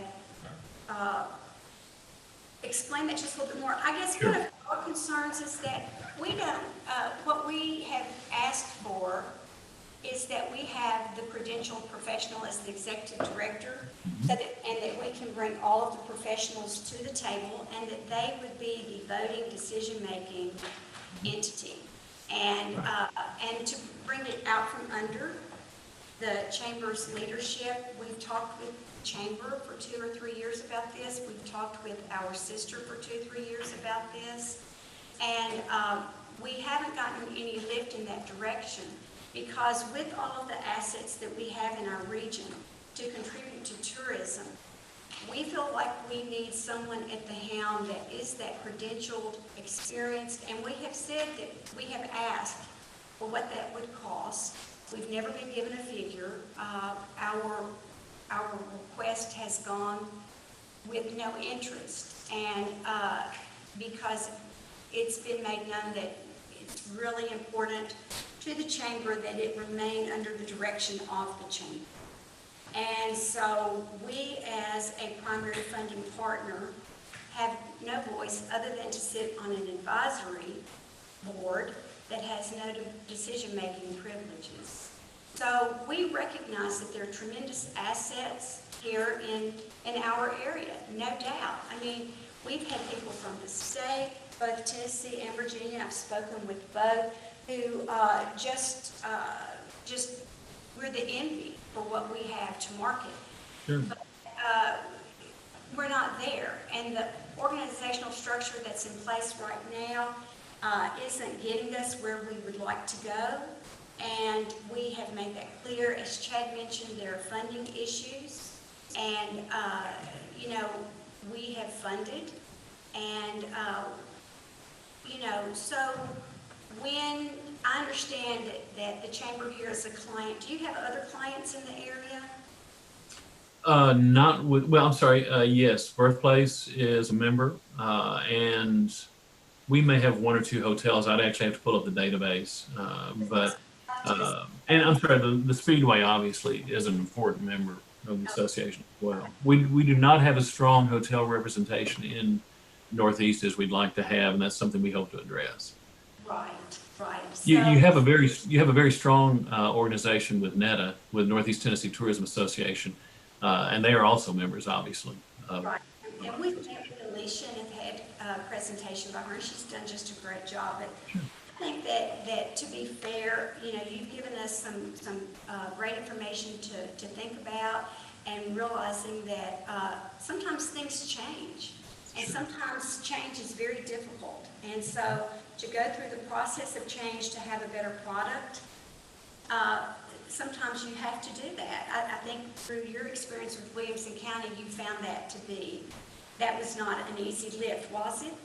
No, ma'am, it was not, but it was a different, and I'm not making excuses one way or the other. It was a different time. The Chamber of Commerce at that time, which we were affiliated with, was unfortunately a very, very weak chamber. And our program of work had long since surpassed that of the chamber. So it was a necessary thing for us in Williamson County. I can tell you point blank that I've worked with communities and we've gone through that process, and yeah, there was a separation from whatever the entity was before, but I've also gone through this process with a number of communities where they've said, oh, this is the best place for us to keep this program of work. What I found, and I'm sorry, is it Margaret? I'm sorry, I'm having a hard time seeing everybody in these little squares. What we have found more often than not is that people don't really have all the facts, and that's part of the process of the strategic plan. And I think everybody has to go into that with a very open mind. And not go into it with any presupposed conclusion. That and the other key is you have to bring everybody to the table. You have to bring we put together a tourism with the county executive's blessing. We put together a task force, and I intentionally put critics of our program of work on the task force. I wanted everybody to have a full voice. And because it's my very strong belief that a converted critic becomes your greatest champion. And quite often that's an educational process of getting down to the facts with no presupposed conclusion. And so, but the key is getting everybody at the table to talk. And I'll be very honest with you, for the first 3 months of the conversation, we had a very strong historic preservation community in Franklin, as you can imagine. And they didn't understand the needs of the additional 5,000 hotel rooms that were being added. They're two very different things, but I wanted both at the table. We had people who assumed we were the best thing since white rice, and we had people at the table who thought we got up every morning trying to figure out how we could keep them from making any money. So we brought everybody to the table, and everybody had a full voice. And here was the cool thing, Margaret. After about 3 months, we were in a meeting, and I leaned over to my chair, who happened to be a county commissioner, but she was chair of the tourism committee, and I said, listen to their pronouns. And she said, what do you mean? I said, instead of saying me, they're saying we. And instead of saying I, they're saying us. And that is the critical point for a strategic plan. And I think particularly, I feel like I'm preaching now, but I think particularly in Bristol, that's where you're going to have to go. You're going to have to get, and I know, again, I'm the guy from, a few hundred miles away with a briefcase. I liken my work quite often to that of being a revival preacher, because you can come in, give the church hell, and then you get to go home, So quite often you have to go through that process, but bringing everybody to the table, again, you'd have to have commitment from both sides. You'd have to have commitment from the chamber, the governments of both sides, the stakeholder community to come in and talk and give everybody full spread, allow the government to say, here's what we like and here's what we don't like.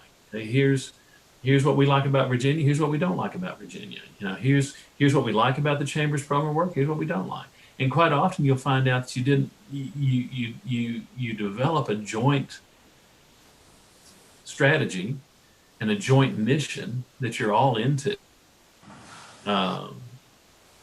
Again, this is the outside guy saying this on a Tuesday morning, but both sides of that state line need each other to be successful in tourism. You do. Your current situation, you have a chamber that represents both sides. That may be the best place to keep it landed. I don't know. Nobody knows until you go through the process. So, I'm just offering that as my 2 cents worth. So, and again, we offer that service for free. The only thing we require is that everybody be honest. So. It's a lot to think about and a lot of different options, and it's good to have options, isn't it? Absolutely, absolutely. John, one last question. If I understand you correctly, this strategic plan could be uh, where a decision is made whether this becomes an independent agency or is continued under the chamber umbrella. Correct. That's probably a key point Mhm. to go through. Yes, yes, sir. You look at all the options. You put all the options on the table, and you come to a consensus. What works best for us? And so I don't. You have to come into it with no presuppositions. But I'm not at all dissing the chamber. I think the chamber's done a very good job. And it's obviously there are issues that have to be addressed, but they need to be addressed in the open. They need to be openly talked about, including the chamber leadership needs to have an opportunity to say, wait a minute, do you know this? Do you know what we're doing? So the only problem that can't be solved is the one that's never talked about. And so I just offer that as I may be setting myself up for several months of interesting conversations in Bristol, but see, that's the advantage. That, in all honesty, that's the advantage of a strategic planner coming in from the outside, and that is I don't have a dog in the hunt, and so I don't take sides. The side we land on is where everybody lands, is where everybody can come back down to one place and say, and everybody's got it in front of them. If there are issues with Bristol, Virginia's side of the funding, then that needs to be brought to the table, discussed, and agreed upon. So I'm just throwing that out. Again, that's from several hundred miles away, and Well, the great thing about it also too, it's just like my favorite beer, free. exactly, exactly. If you can find a hotel room for me for a few nights when I'm up there, and again, the only other commitment we ask is that everybody be open and honest. So. And it takes a while. It takes conversations. We go through everything from the first thing I do, is come in as a secret shopper. Nobody knows I'm there, and I visit your attractions. I visit the hoteliers. I visit the communities. I go to the 7-Eleven and say, I'm new to the area. Can you tell me what I can do here? We really kind of get down to in the end, the only opinion that matters is the visitors, because they're the ones who are bringing the revenue, and that's who you want to attract. And then we go through stakeholder meetings. We develop a stakeholder survey where we get down to some pretty tough issues. That becomes the basis for our stakeholder meetings, and usually anywhere from 5 to 10 of those individual meetings within a week's time period. And then we start developing consensus. We do a lot. We do some research. We pull some of the stats, the hard stats on revenue and tax collections, and we look at the program of work of tourism marketing and all of that. We just fold it all into one thing. And then we come up with a consensus. John, if I Yeah. could interrupt just a minute, thank you so much. Our main purpose today was just to look at the different models as you presented. Sure. And the other conversation we'll look forward to having as a council. Certainly. Mayor, anything I else? have one other question, John. We'll let you off the hook. Sure. Can the city of Bristol, Tennessee become a member of Hospitality in Tennessee as we? Oh, we'd be delighted to take your membership dues. Yes, sir, absolutely. And I can follow up with you. I think for a city, you may actually fall under our membership arrangement with the CVB, but let me check on that and see. It won't be much. And the other question is, Johnson City is their new entity. Are they a member yet? I'm sorry. The new entity in Johnson City, are they a member of the Hospitality in Tennessee yet? They have not yet joined. They haven't made their complete break yet. So the Johnson City CVB/Chamber is still a member. And I know, Brenda, once they become a 501c6, they'll renew as their own independent agency. Okay, thank you. If you need a reference on the strategic plan process and trying to bring together divergent groups, talk to Brenda. She can give you a good overview of what we do. Okay, thank you. Yes, sir. Anything else? I think we're All right, John, we appreciate you. Thank you all so much. Hope you have a great day, and look forward to working with you. Thank you. See you. Okay, Mayor, do you want to take a break? You want to roll? We've been about an hour between breaks, whatever you want, whatever the pleasure of. We need a break real quick? Yeah. Yep. Okay. Well, that was a great presentation. It gave us a lot of options.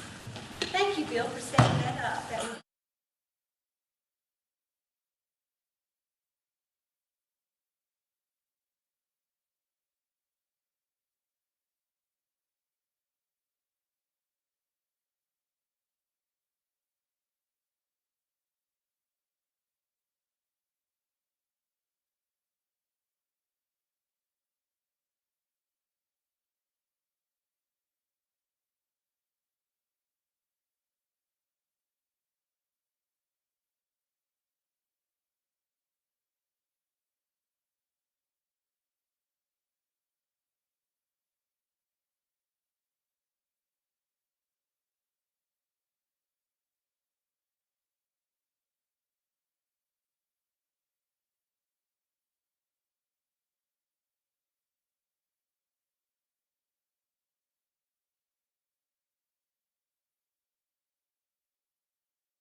Meeting back to session. Okay. All right, if y'all don't mind, I can't talk to this on for a protracted period of time. This is, the rest of the session today is very much informal. So please stop, interrupt, and when you have questions. The first part of what we're going to review today, it truly is just a review of where we are today. And then we'll get into historical revenues, historical expenditures, and the balance of things that I think it's important for you as a council to focus on and provide input to staff as we develop the fiscal 2022 budget. Again, we're on the very front end, as our budget schedule indicates. We start with today's retreat.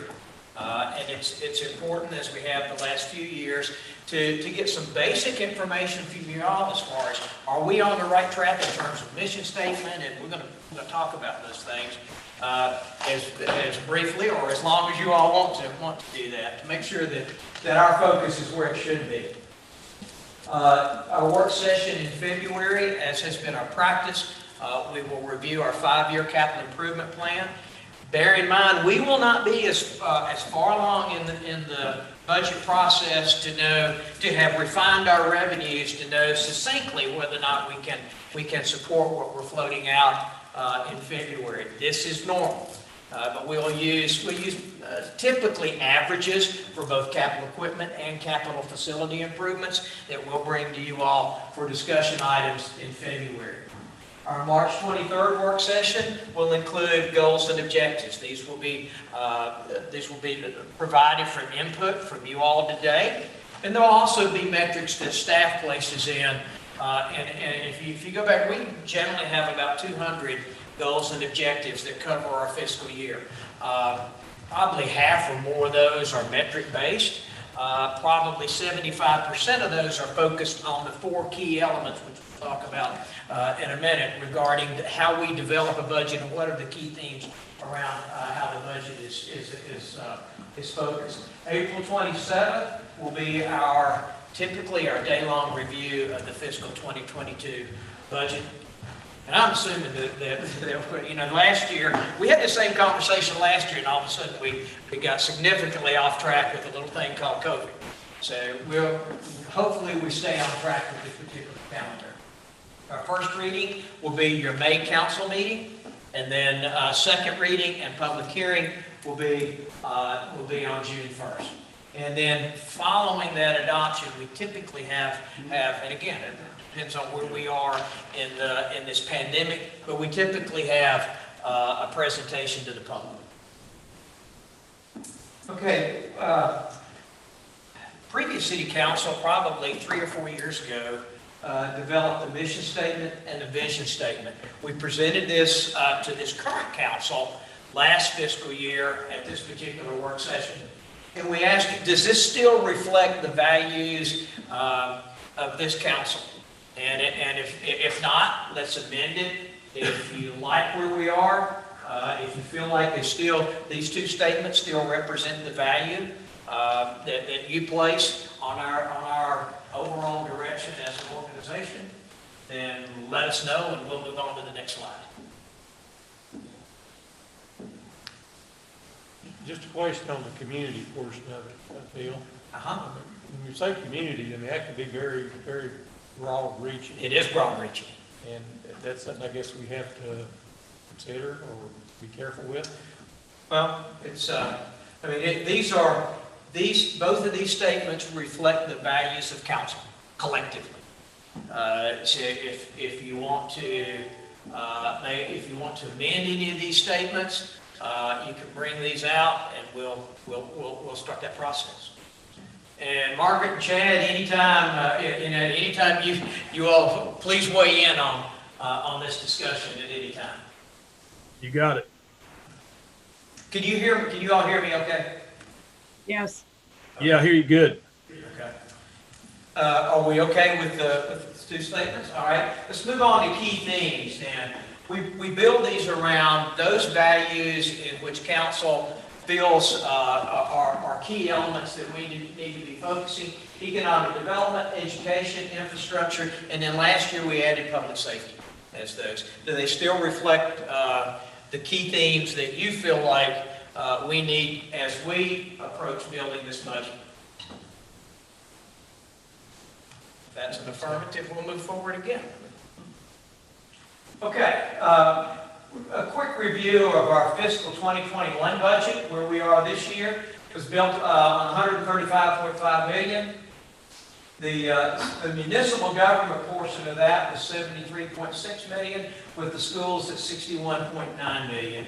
Later this afternoon, we'll delve a little bit into the breakdown of that $61.9 million. Of the municipal piece of that, 71% is operations, 19% is capital. Debt service accounts for 10% of that. I'm pleased that we have the AA bond rating for Standard & Poor's and the AA2 bond rating for Moody's. This also reflects the similar bond or an identical bond rating of our cities within the Tri-Cities of Kingsport, Johnson City, as well as Sullivan County and Washington County, Tennessee, for that matter. That was very important as we backstop bonds for the aerospace park. You're only as strong as your weakest link. In terms of general obligation per capita debt, we remain at $1,500 per capita. And then our general net bonded debt to actual taxable revenue is 1.75. We typically show you all a slide comparing us to Kingsport and Johnson City and how much more favorably we represent in terms of debt on both of those categories. We also run through a property tax rate comparison. These are what I typically consider peer communities. They are somewhat similar size. Oak Ridge and Bristol are very much identical. And I think probably Maryville is too, population-wise. Johnson City, Kingsport, and Cleveland are all larger, with Cleveland in the mid 40,000, and then 50-something at Kingsport and 60-something at Johnson City. You can see the tax rates, respectively. We're pretty much in the middle of that. You will note that we, compared to fiscal 2012, we're 1.32% below the property tax rate at that point. And I will point out what Oak Ridge did this past year. And I think they did what Bristol did in 2017, as they went through the reappraisal process, and each county does this differently. We're not, all 95 counties are not on the same four-year reappraisal process, but as they went through their reappraisal, they adopted the certified rate that was the lower rate of the group. So the balance of the communities have increased. Kingsport, Johnson City, Cleveland, and Maryville have increased their property tax rate over the last 10 years. You asked a question earlier today, what's the penny on the property tax rate? It's $72,000. When we compare that to our peer communities and Tri-Cities of Johnson City and Kingsport, we're a little on the weak side in that. So, we give that consideration in terms of our property tax rate and what that brings into us on an annual basis. Let's look at general fund revenues by type. Still, the taxes represent the greatest portion of our general fund revenues. That's followed by intergovernmental, and intergovernmental represents the state and federal contribution. TVA, for example, we get around $450,000 in revenue annually from Tennessee Valley Authority. That's actually up about $100,000 because of the impact of Boone Lake. So in another year or so, we'll lose some of that revenue. But also included in this is state shared sales tax, the State Street Aid Fund, which is fuel tax that we commit to road maintenance. This will be the last year of the Hall income tax, and we'll talk about that a little bit more as we get further into the discussion. Transfer from utilities; these are payments back to the general fund for expertise and use of facilities and equipment that those utilities use that are actually housed in the general fund. Charges for services: this is everything from a gate fee at Steel Creek Park to ambulance billing. And probably ambulance billing is the largest single piece of that. Generally, we're going to see about $1 million a year derived from billings from our EMS calls. Fines and forfeitures, investment income, and so forth make up the balance of that. As we look at property taxes, and okay, can you all see that? No. Okay, all right, is that better? Okay, and as we're gonna want to go, this is a good picture here, but we're gonna want to go back and look at some things historically, Tara. I know several of you, as we've talked over the last several years, as we go through this budget process, I've said we're living on sales tax. This summarizes that quite succinctly and demonstrates that insofar as, yes, we have absolutely seen property tax growth within our community. Pinnacle is the single largest element of that, and you can see as our property tax values went up from 2014 on. And let's go back just a little bit. Let's go back to 2012. And let's look at, let's go back to 2012 so we get us a 10-year, capture 10-year picture there. We were at 13.2. Well, let's go back to 20. This is 13.2 is our net property tax that was derived in terms of revenue that came back to the community. And by net, I don't think this pointer will. Pointer won't work on there. But as you can see, the total real property in 2012 was 13,578, and then we had TIF payments that came out of that. And at that time, 2012, you would have had TIF on the South Gates, you would have had that on Lowe's, you would have had it on Westgate, which is the old Walmart site. That would have been, Tara, that's about it, isn't it, that I recall? That would have comprised the $250,000 that was pulled out of that, which gave us a net of $13,326. Our property tax rate was $2.19 at that time, and are you sure about that? $2.19? Okay. All right, and we collected 95.1%. And I know we've talked a little bit about this collection percentage, and I guess 3 years ago now, Danielle, if I'm not mistaken, we hired Carrie. It was, we terminated the agreement with the Sullivan County General Tax Attorney in 2018. 18, yeah. 18, so we took over. and we brought Carrie on board, and we saw pretty quickly, we saw in personal property tax collections there of, it was well over $500,000. Well, the real property, we went after some big fish that were out Right. there that had been left on the table for a while, so we And got a big bone. they were big fish, and they were also low-hanging fruit. Yes. So and you only get the low-hanging fruit in a delinquent status one time in that. So, but in any event, as you move forward, you can see as you get into 2016, you can see our total property taxes of $13.8. But you see the carve out now on the TIF went to $720,000. And that's when the properties of the Pinnacle really began to come on in terms of TIF payments.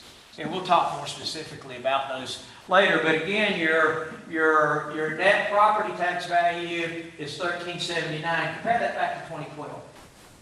So your net's actually lower in 2016 than 2012. We still saw that 95.3% in our collection, and our property tax rate was $225 at that time. Let's move forward again, and you can see in fiscal 2017, 2018, and 2019, you can see the build out of the Pinnacle coming online, and then of course we picked up some additional. E.W. King was part of the TIF. We can send this to you, Vance. You don't need to try to copy that down. Oh, no, I'm making notes on just a few of the, Okay. of the years of going from the 12, just so I can see it on paper of the, Sure. the net. But we'll be glad to send the PowerPoint and the spreadsheets out to you all too, to take a look at that. So, but as you can see, even our actual in fiscal 2020, while we collected $14,709,119, we had a TIF payout of $1.33 million. leaving us 13.378 in terms of revenue derived from property tax. So when you go back and you look at the previous 10 years, our property tax during that decade, in terms of the net revenue to the city, is about 3.4%. And you can only spend the net. I'm sorry? And you can only spend the net. And Yeah. I think something that's interesting to point out here is that if you go back to 2012 or 2014, go back, and if you'll look and see, the net is consistently, go to 2012, that's where we go to 13, and then we drop back in 2013 to 12, almost 13, and then it's 13, 13, 13, 13, 13, 13, and we can bring it on up, and it's 13,392, 13,378, 13,3 whatever, 46. And so the point in all of that is that we have gone at least 10 years with no true cost of living improvement in the revenues that we are receiving through property tax. And I just think that's a point that we need to make, because as we want to grow and expand our community, we are growing and expanding our community with the same dollars year over year. Now, I will speak to the TIF in terms of an investment, and you're going to see how this has worked to our favor on the sales tax side. But on the property tax. But the sales tax is where our growth has come from, and that's where you make those investments. But I would always say be careful when you incentivize with property tax that there needs to be a sales tax piece on the other end. Well, and let's bear in mind too, I mean, I haven't formed an opinion in any of this yet, but I think there are a lot of points that we need to make going through this, is that where we are right now, if we're taking $1 million, $1.5 million hit incrementally, but nevertheless, due to all of the different things that are being appealed as far as property tax values, then what we could potentially see, we won't know before we have to establish the tax rate or even approve our budget, but we could be walking backwards from a property tax perspective from the net realization. Well, that was the point of a couple of questions I had from Ms. Whitaker this morning. I think the scary version of all of this is we get a certified rate, and we march forward with developing our spending plan based on that, and that may work for a year or two. We have no idea. We have no idea of the timing in which these appeals will be heard.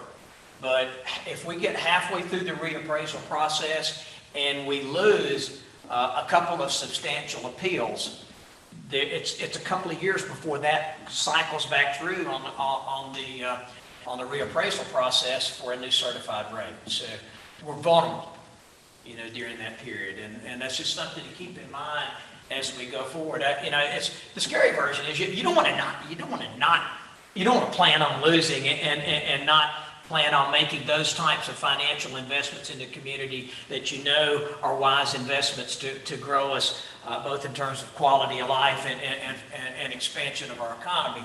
But at the same time, you have to keep in the back of your mind that there could be storm clouds on the horizon. But isn't it also true that at the 2-year mark or wherever, that on an annual basis, we can redetermine the tax rate depending on what happens? I mean, we set the tax rate at every 4 years, but should we find ourselves in those tumultuous waters, the tax rate could be redefined. You could adjust the tax rate at any time. Right. And if you recall in our budget ordinance, it actually in the adoption of the fiscal budget on an annual basis, the budget ordinance includes the adopted tax rate with the exception of a reappraisal year. And I know in the 2 years that I've been involved with in this role with the reappraisal year, we've had to adopt a budget before we knew our certified rate. Now that calendar may change this year, especially with a new property assessor performing that analysis. But I know the 2 previous reappraisal years, it has always been July before we knew that number. And we've had to go back and revisit, all right, and if you recall in 2013, at the end of a tough recession, the certified rate was actually higher. And that's where we went from 219 to 225 in that, so. If you look also though at the figure of 12% in reappraisal, which is what Ms. Whitaker mentioned, I think I'm correct in that, in an increase in property values about 12%. And if everything remained the same as far as tax rate goes, no, the appeals were not taken into account, your bottom line would come out to be about 14,896, where our budget amount is 13,346. Is that not correct? Well, I think probably the thing where the discussion I think that Ms. Whitaker was talking about is, and she's speaking very much in generalities, is that if your property, if your assessed value, if the value of the assessed property across our city goes up, then again, it has to be revenue neutral. So the certified rate will be adjusted, will be adjusted to, at least in theory, not create an addition or less money derived from property tax. So at least in theory, it's revenue neutral in terms of the certified rate. So if in fact it goes up 12, 13, 15, 18%, whatever it is, the certified rate will be lower than the $2.16 that is currently our tax levy, when that comes back to us as a certified rate. So at some point, and it doesn't need to be today, and it might be at a point where we feel, well, we don't have long. If we need feedback from the five as to what you want to do with this TIF increment. If you still want it to be carved out, they need to know that in Blankville. If you want some aspect of it to be left into the calculated rate, they need to know that in Blankville. So I don't know that you need to reach that consensus certainly today, but it's a decision point that's on your horizon. Give us some guidance so we can communicate with Ms. Whitaker as to the TIF calculation in that certified rate. What would be interesting, Bill, would be to know what other municipalities, we did a comparison of Johnson City, Kingsport, Oak Ridge, and others, where their rates were. How are they comparing to the certified rate? If that's some information we could easily get. That's I think you can. Let's go back to Tara. I'm going to go back for the three that are here. Generally, well, and are you talking in terms of TIFs, Chad, or are you just talking about in terms of what others have done as their certified rate is released through the reappraisal process? Yeah, I mean, are they? What are other municipalities doing? Are they including the TIFs or not including the TIFs? Yeah, and that discussion. I'm sorry, different question. And we can move away from that slide. I just didn't do. When you look at the TIFs in Bristol versus let's say Kingsport, Johnson City, we have been very aggressive in stimulating the local economy through a very effective use of TIFs. As I indicated earlier, while there's been a reduction of real property revenue, tax revenue that's come in, we have really enhanced our local option sales tax receipts. So, but we have we've used TIFs a lot. Knoxville, Nashville, Memphis, Chattanooga, they've used TIFs a lot. Johnson City and Kingsport is now starting to use them a little bit. You saw this in a residential development that was recently approved by Sullivan County. Johnson City has not used TIFs extensively, so that TIFs don't impact their I guess net receipts in the same way that it does Bristol's. When you look at ours, about 8% of our property taxes collected go back out in terms of TIF payments. So we are very unique in that situation. Kingsport's nowhere near that. Johnson City, again, Johnson City hasn't done very many TIFs at all. And while the big four cities that I mentioned, while they've all had TIFs, their entire revenue pie is so much larger than ours that it does not have that same percentage impact. So a couple things, y'all hear me? Yeah. So a couple things. One is it would be pretty cool if we in the Tri-Cities kind of agreed to do the same thing, either we count them or not, even though we're going to make the biggest difference, which is so we treated them the same, or explore that option to see if that would be a positive. The other is just to go back with what Chad talked about. That's what we're in a whole new world now than we were 10 years ago. But that's how we had handled it as a council was in the reappraisal year. When the appraisal dropped, we kept our rate the same. So we did bring in more money, but did not change the rate. So we didn't raise the rate to bring in more money, but because the appraisals went up, we were able to bring in more money.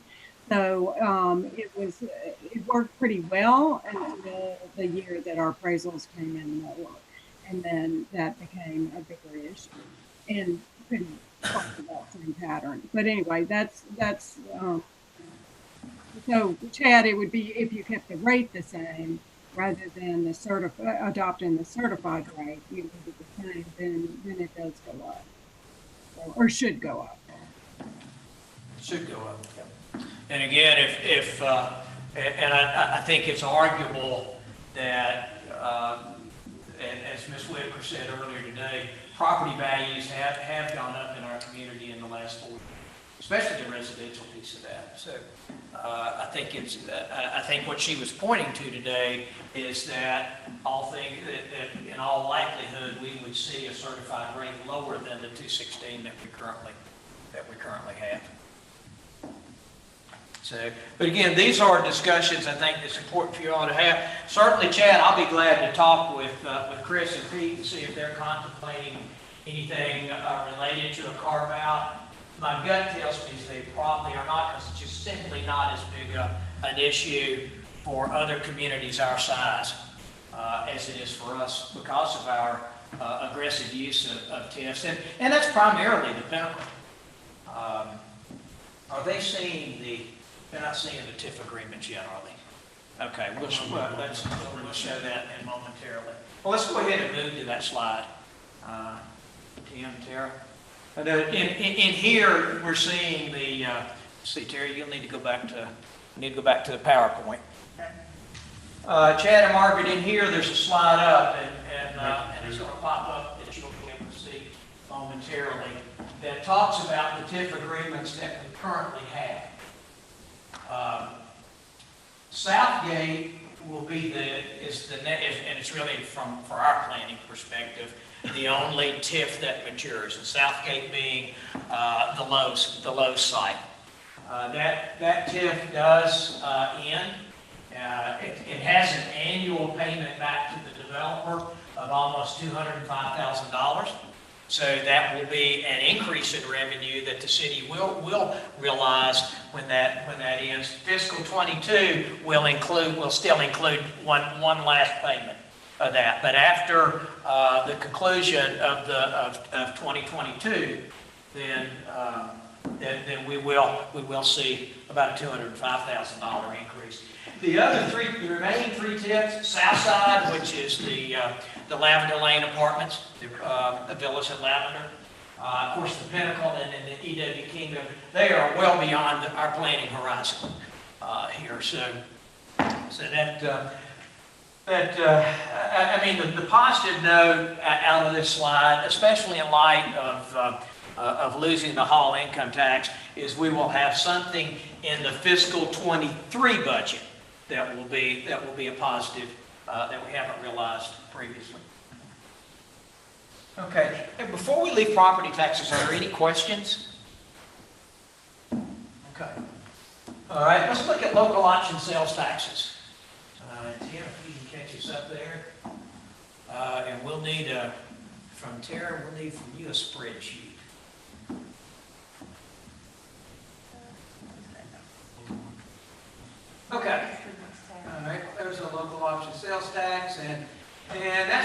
probably, yeah, that's probably, no, let's leave it there if you all can see it from that distance. So you can see the impact of the Pinnacle. In 2013, we saw $5 million in local option sales tax. That was the revenue stream. This is our second most significant form of local revenue. If we went far enough back, you would see in 2008 and 2009, we were at $5 billion. And then can you scroll back? Okay. And then you can see the effect of the recession. So in 2007, we saw $5 million in local option sales tax. 2008, $5 million in local option sales tax. And then you can begin to see the effects of the recession. We did see a bump in 2013, and then we dropped back down in 2014. And then you see the Pinnacle coming online. And if you remember, I think Bass Pro opened in August of that year, and you begin to see, that's not just Bass Pro, there were other things that opened during that fiscal year, but you begin to see the impact of the Pinnacle. So the 5.313, it was 2015 before we consistently got beyond where we were in 2007.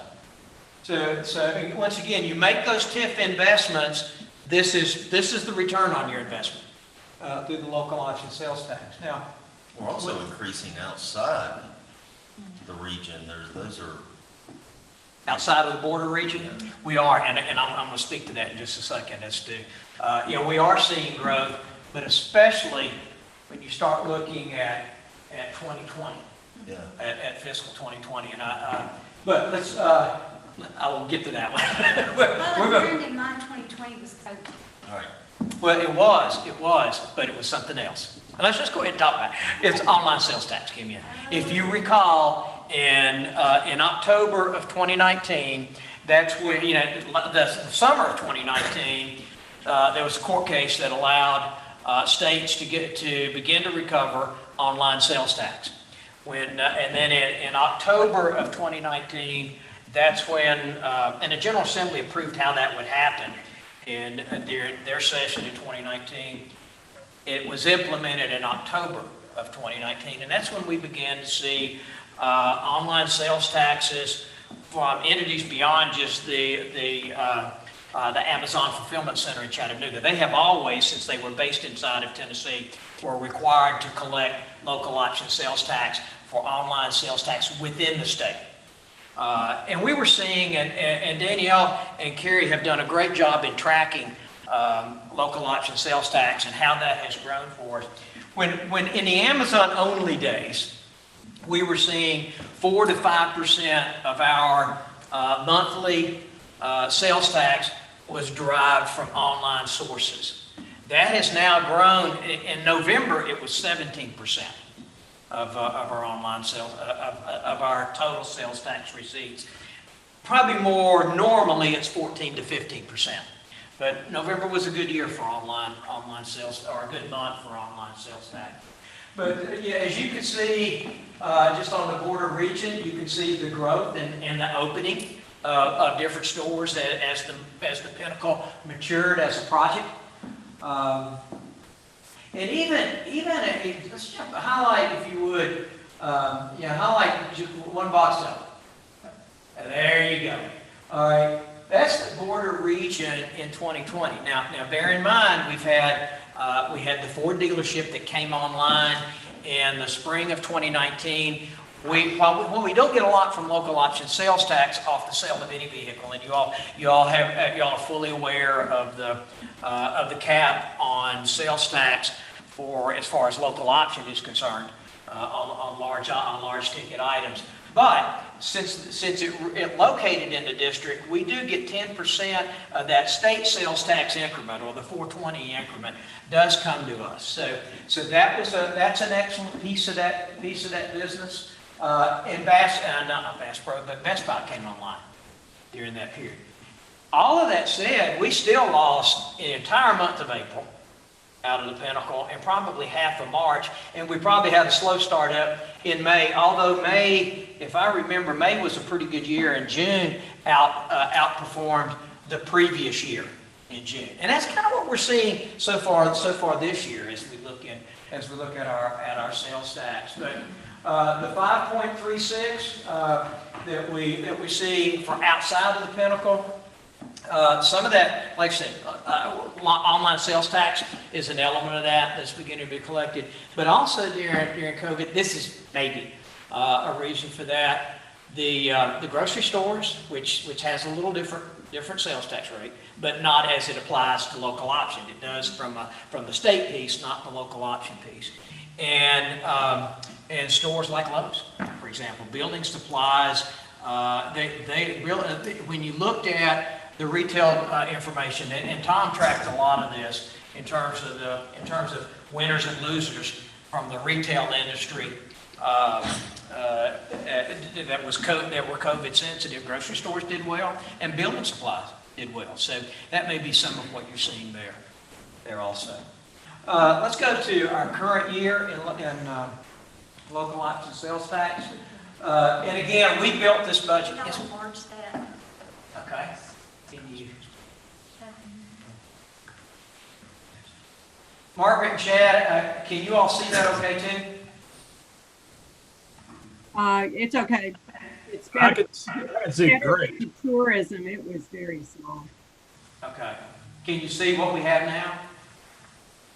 Yes. I can see it really good. Okay, all right, good. This is our running tally, and for this fiscal year where we are, and we have 5 months, as you all recall. We typically trail about 6 to 7 weeks of getting this information from the Department of Revenue. So we have information through November, and you'll recall as we went through our budget exercise in May and June of last year, we said we were building a very conservative budget, and we did. So consequently, sales tax has vastly outperformed our projections in that. We're $500,000, we're $505,626 through the first 5 months ahead of budget. But what's perhaps the real important piece of this is we're $128,538 ahead of the same period last year. And at this time last year, we were headed to one of the best sales tax years that we have ever had. I guess what would have been the best sales tax year that we've ever had, and had COVID not derailed us in the last quarter, we would have been very, very, very strong. So you know, I think local option sales tax, once again, you cannot overstate the importance of that and the success of the Pinnacle, but also the success around us. The collection of online sales tax, that's been really strong for us. So we'll continue to monitor that. And like I said, I really want to compliment Danielle, and I think Carrie's been involved in some of that, or maybe it's just Danielle that's been doing monitoring that, and she's been doing the forensic dive into the sales tax reports to determine what we're seeing, and that's becoming ever more important in terms of our revenue stream. But in our spreadsheets, that separation is not there, it's just a lump sum, correct? Yes, yeah. Between brick and mortar versus... That is correct. online. That is correct. You can call it up. I know you've got a sheet in there if you want to pull that up. That just our, and we'll go through that spreadsheet, and we'll look at this. Yeah, it's online LOST. Okay, and this is going to be tough, Chad and Marty. It's going to be tough in here too. I would focus. Let's just look at this last column, G and H. Let's look at H and I, and let's look at the very top. This is November that's being highlighted. Chad, Margaret, can you all see that in here too? I can see it fantastic. Okay, good. You can see that $197,681 was collected during the month of November for online sales tax, and that represents 17% of our whole. Now, don't spend all that $197,000. While that is collected and comes back, 50% of that goes back to Sullivan County for funding education. So what you're seeing is the entire 2.25 up here. what we have to put in the bank, so to speak, is the 1.125. But again, you can see, if you look at column I, you can see how online sales tax has grown in importance in terms of our monthly local option sales tax receipts. Any questions on that? But our education system is benefiting quite well from this too. And of that 50%, that of the almost $198,000 in November that was collected from online, of that 50% that goes to the county to be distributed on an apportioned basis to our education systems, almost 20% of that comes back to Bristol, Tennessee City Schools. The balance being distributed on ADA. But quite frankly, our performance helps Kingsport and Johnson City. I mean, Kingsport and, well, Johnson City indirectly, because there's a small portion of Johnson City inside Sullivan County. So all of the school systems are now also benefiting from the collection of online sales tax, which also goes to help meet your payments of effort, because these are local dollars. Yeah, what I was curious to make sure, what our local contributions are we losing, gaining, staying even? Well, right now we're ahead. We're ahead. Other than I think the only thing that may be out there, and again, you're just kind of thinking through the what if scenarios. I think one of the things that make us strong is that the Pinnacle, it's recreation tourism. I mean, not recreation. It's retail tourism, and so it's not so much going to Bass Pro and buying some camouflage coveralls. It's the experience of going to the entire Pinnacle development that makes it appealing to someone from Marion to Chilhowie to Pikeville and Hazard, Kentucky, to Morristown, Greenville, Tennessee. It's the experience of coming to the Pinnacle and shopping at Bass Pro and going to the movies and eating there and maybe shopping for a car at any of the dealerships that are out there now, which makes it a very attractive destination. If we ever begin to lose, when that person from Chilhowie or Marion quit shopping here and shop online, then that sales tax collected is going back to that, to that entity. And I'm not picking on Chilhowie and Marion. Okay. All right, let's slide on back. Any other questions? Like I said, we feel good about where we are this year. I think we budgeted conservatively, which was absolutely the right thing to do. And it's coming back. Now, we don't have December back yet. And it's probably February. We should have December back by the time we have our February work session. And that's one of the litmus tests. But I feel real good about where we are right now. Okay. Any questions about local option sales tax? Okay. Occupancy tax. Okay, let's move to.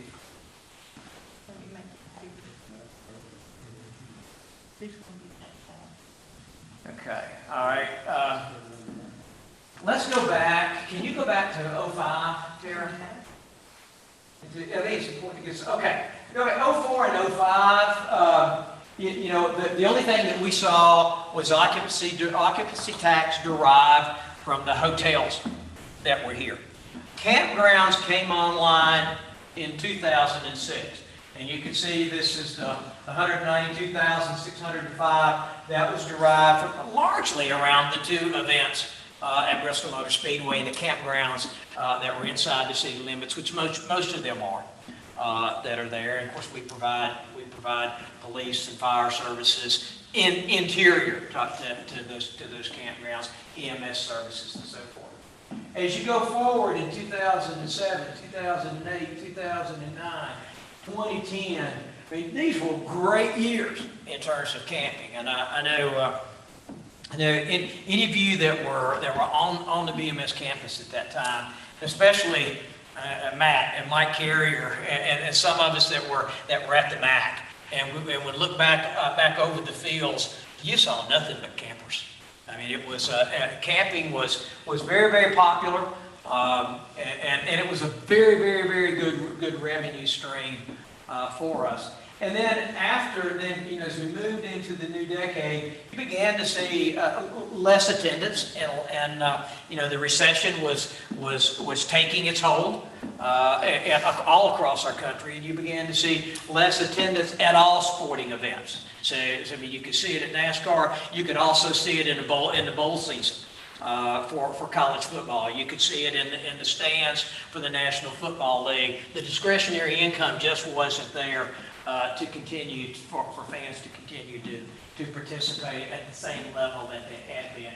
And you could see that in the camping too, in our revenue. Let's scroll on further as we look at, in 2016, you see hotels jump. That's when Fairfield opened. And that was obviously exciting anytime that happens. But what was more exciting to staff is, sometimes when hotels open side by side, all you've done is shifted the revenue, from one entity to the other. This was truly a growth. And it probably tells you that, you've got two brands out there. You've got Hilton and you've got Marriott. And so that points to the brand loyalty of the traveling community, that was, it didn't cannibalize occupancy tax from the existing hotel that was out there, and it actually became a true net gain for us. Can we make that a little bit bigger can you all see that okay? A little bit. Okay, if we can make that a little bigger. How about Chad and Margaret, can you all see that okay? I Yes. can see it fantastic.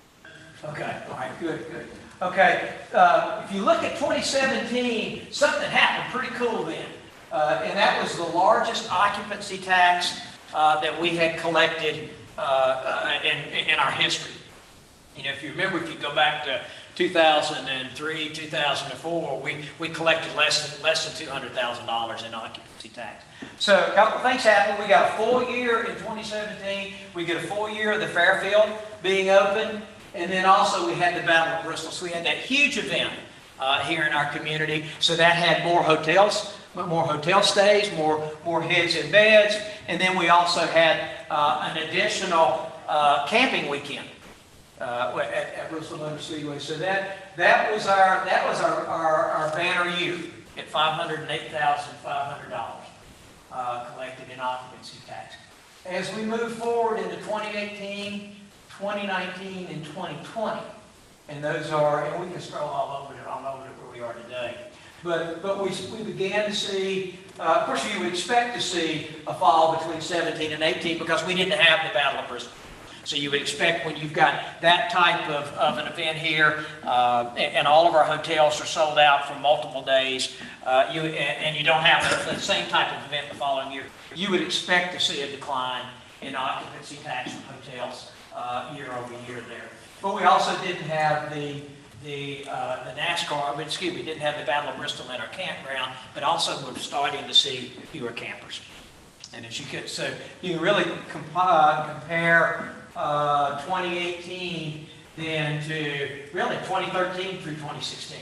You began to see fewer campers coming to events. When you look on at 2019, still the hotels are holding pretty strong, but we're seeing fewer campers coming in 2019. And now we're down to $385,493.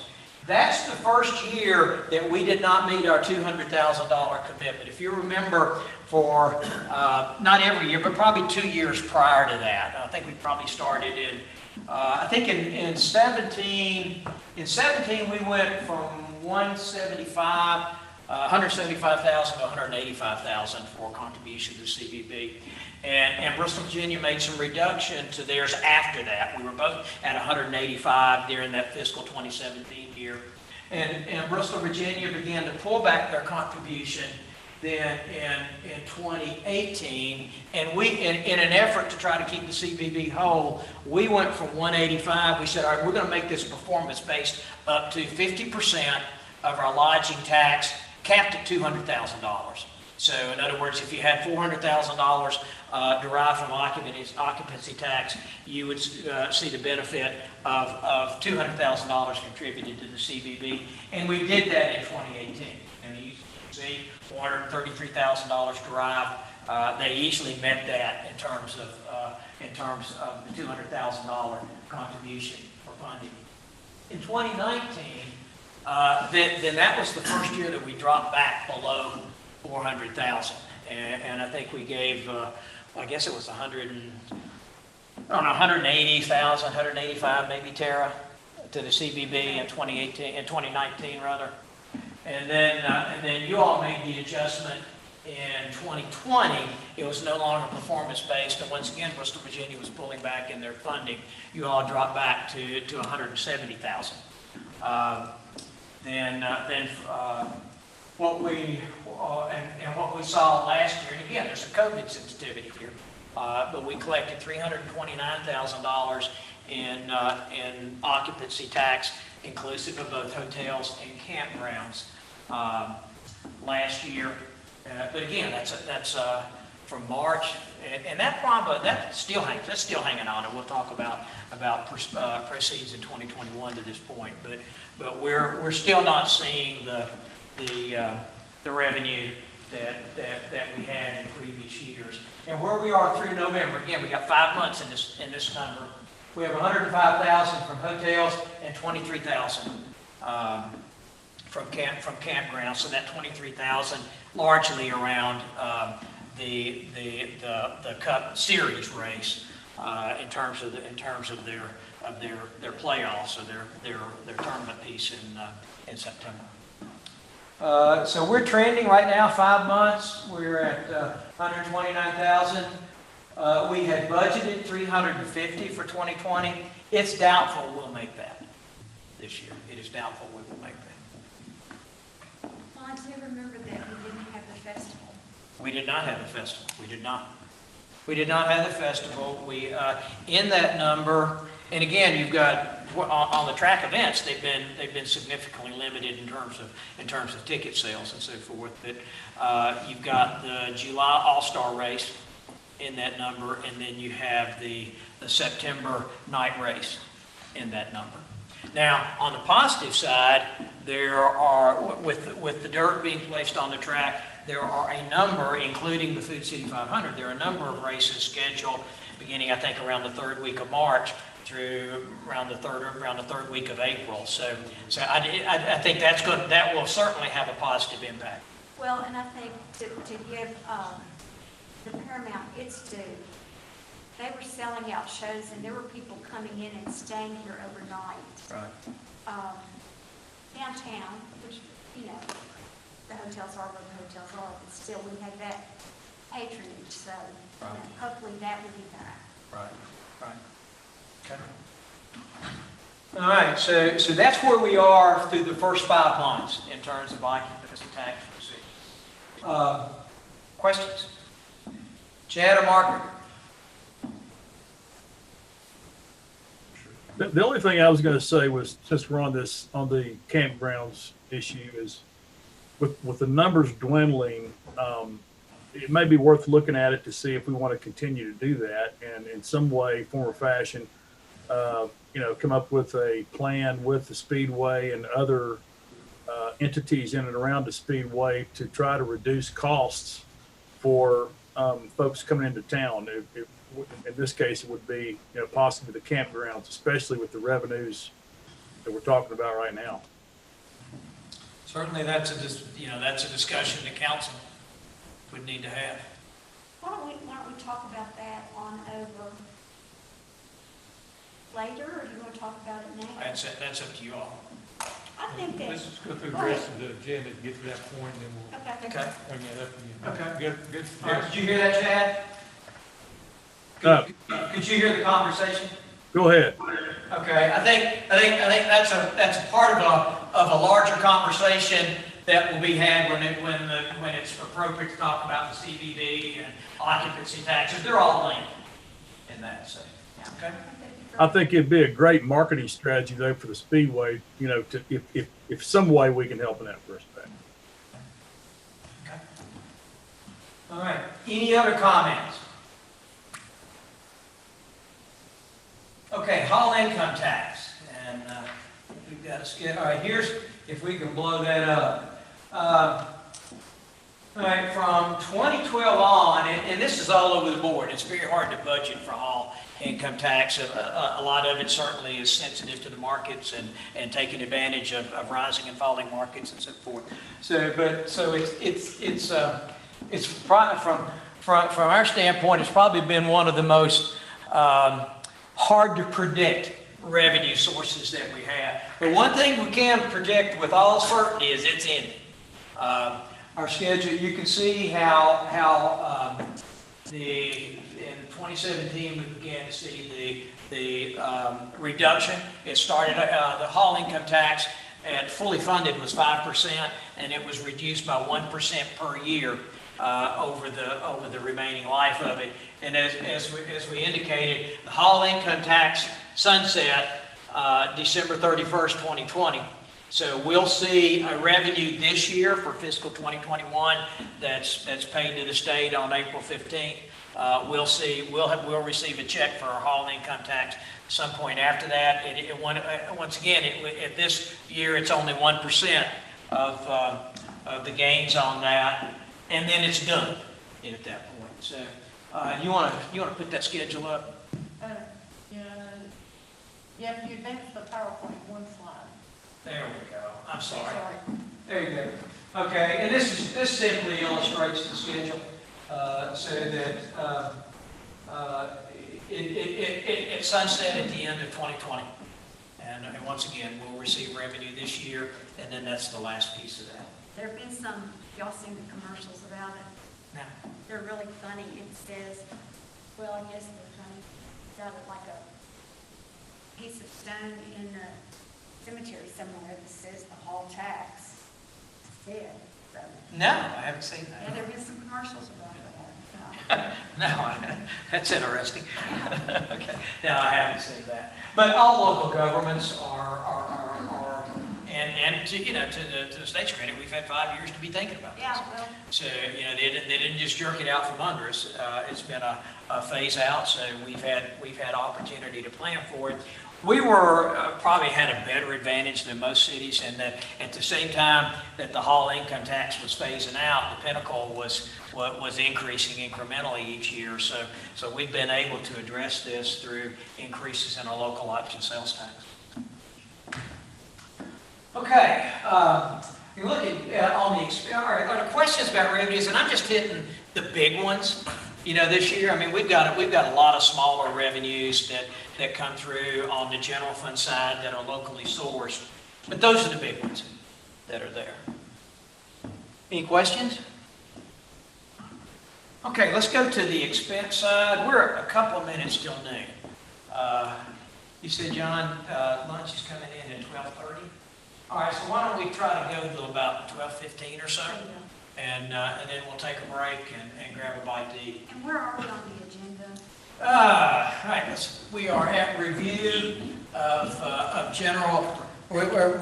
historical review of expenditures. Okay, great, thank you. On the historical review of expenditures, you can see from our general fund, and again, this is, our pie chart is different as to whether we're looking at all municipal expenditures or whether we're looking at just the general fund. And when we illustrate this during our budget session, we'll show this initially as an all-in number, and our Public Works Department, when you include solid waste, when you include utilities, becomes a much larger piece of this pie. But when we're just talking about general fund, and that's where we spend most of our time, because that's what property tax drives and so forth. So we spend most of our time on the general fund. When you look at just those departments and cost centers for the general fund expenditures, police leads the league at Matt Austin over there at 22% of those, and it's followed then by culture and recreation, and this is an all-in number, everything from Haynesville Pool to the golf course to Steel Creek to the facility you're in today, the senior programming, every bit of parks and recreation, culture and recreation, all of those expenditures are general fund expenditures. Then you see general government, and then you see public works. Debt service is 9%. And that's important for a conversation that we had earlier today with Ms. Whitaker when she talked about TIF payments that go back to the developer, and we used the term carve-outs. All right, that carve-out is tied back to your percentage of debt service that's in your general fund.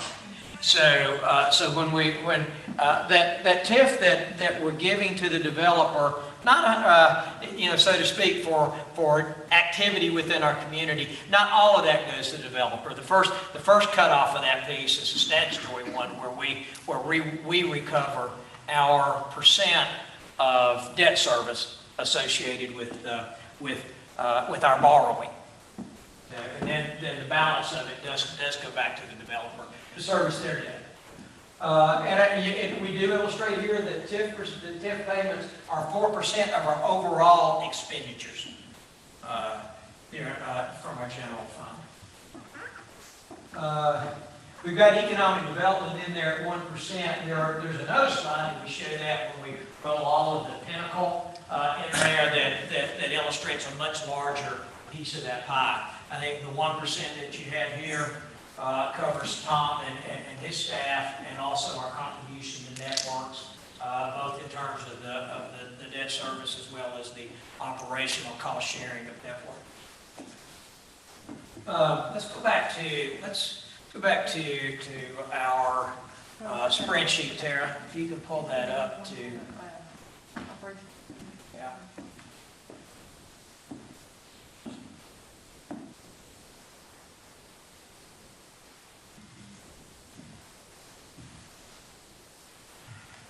Okay, Chad, Margaret, you should have an Excel spreadsheet in front of you. Do you see that? Yes. Okay, all right, good. We'll blow that up. Hopefully you've got a good view of that, and hopefully the three of y'all can see that. What I really want to look at here is more focus on the totals, and look at budget, or the budget for 2020 and the actual and the variance. So that's columns that are being highlighted there by Tara. As you recall from our presentation to the CAFR by M&J in January, we were right at 400,000. What was the exact number that we dipped into fund balance? It's like 384,000 that we dipped into fund balance last fiscal year to balance the budget. Quite frankly, that is significantly better than we thought it would be with the loss of the COVID-sensitive sales tax toward the end of the year. But as much as anything, I want to basically applaud the people in this room and others within our staff. When you look at the budget variance, you see the actual of 2020. And you look at our personnel costs, and this is across our general fund, $19.8 million. That's salary and benefits for full and part-time employees that are directly funded by a general fund. So our water and sewer utility is not in there, our solid waste is not in there, so forth. But the lion's share of our employees fall into that category. We had a budget of 19.9, we spent 19.8, so we had about $100,000 in salary slippage last year. So we were able to keep everybody at work, basically, which was a real, that's something that a lot of cities did not do during that COVID era. So we kept everybody at work, but we also focused on, if it's not an emergency, we're just maintaining where we are. We're not taking ourselves to the next level for the last quarter. And I want to once again compliment this staff. We had budgeted $7.7 million in operation expenses. They carved it back. They spent 6.578. Now that's over the entire year. So we had a budget variance of a positive there of almost $1 million in that. Also, our transfers, and it's good that you see those transfer lines up there. The transfers reflect what we did not spend that was transferred in, and a lot of that is related to capital equipment, and more of that is related to capital facilities. You can highlight this. 108,000 of capital facilities that we had budgeted last year, we did not do. last year. And also, the same thing with capital equipment. The other stuff, the stormwater fund, that's transfers that didn't occur. The transportation grant fund is the same thing. So, but the lion's share of the pieces there, those were capital, either capital equipment or capital facility improvements that we did not make. And I know we've talked in years past, if we have to make cuts, the first place we make them are on the capital side. And that's what you see here. These are things that weren't done last year. So, and so I'd say this, I'm very proud of the staff. Let's roll down the totals again. Bill, what things were not done, realizing that money was, and that's going to make the cut, what things were included in those? I'm sorry? What things were included in those cuts? And I'd have to go back. Tim, on the capital facility side, do you recall what made up those 100 and yeah, not off head. But some of it, I know we had some things set aside, I think, for some fire station improvements that were not new station things. They were Station 3. I think there was about 88,000 of improvements in Station 3 that we didn't do. So that may be part of that. It probably is part of that because we didn't do any of those improvements on there. So, but there were things like that that weren't done. There are also things, there may have been some things that, was any of the TDOT drawdown on the sidewalks? Any of that? None of that took place on, I mean, we certainly had to pay for those on Virginia Avenue, but did any of that cross fiscal years, do you recall, Tim? A little bit was timing. Okay, so that some of that may have been also timing. But you know, again, they included transfers out, capital deferments, and operating cost reduction as well as salaries. We ended up 1.3 lower than the budget appropriation. That also we didn't collect the revenue that we had originally contemplated when we built that budget. And when you put those two numbers together, we had a $383,000 dip in the fund balance for this year. Yeah, not to pick on Terry, but Terry's department was one of the largest ones with $477,000 of savings where we didn't have the revenue, but we didn't have the park and rec programs at the same point in time. Yeah, I mean, we didn't open the pool. You know, we didn't do a number of things that we felt like from a public health standpoint. And we're still struggling with that. And what we need to build into fiscal 22, and where are we going to be from a pandemic standpoint next year, especially in light of those types of activities. How much do we currently have in our reserve fund? 16.5 maybe, round numbers. Round. And that's after 16. Take. You want to, if you can get that number, that's a round number. And she'll get you the exact number. Reserve, 16, June 30th, it was 16,456. Okay. And that's after we dipped in and took the birthday out.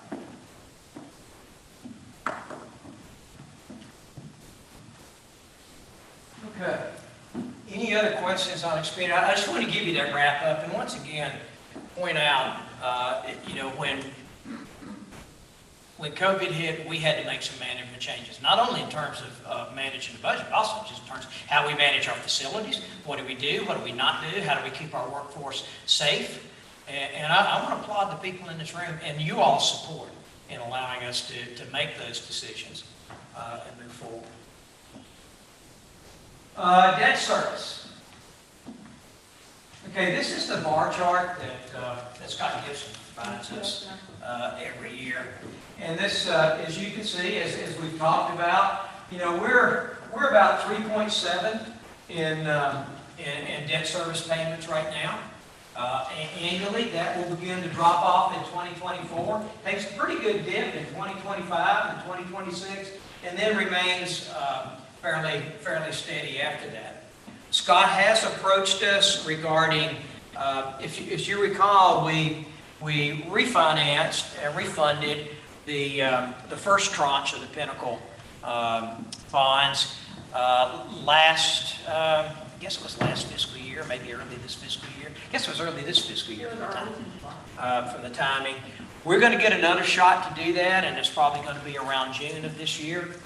And that should net us, there's a couple of bonds that we issued in 2015. One was the large tranche for the second commitment that we had monetarily to the Pinnacle's infrastructure at Exit 74. But we also, later in that year, issued debt for a variety of smaller projects, East Cedar being one of those.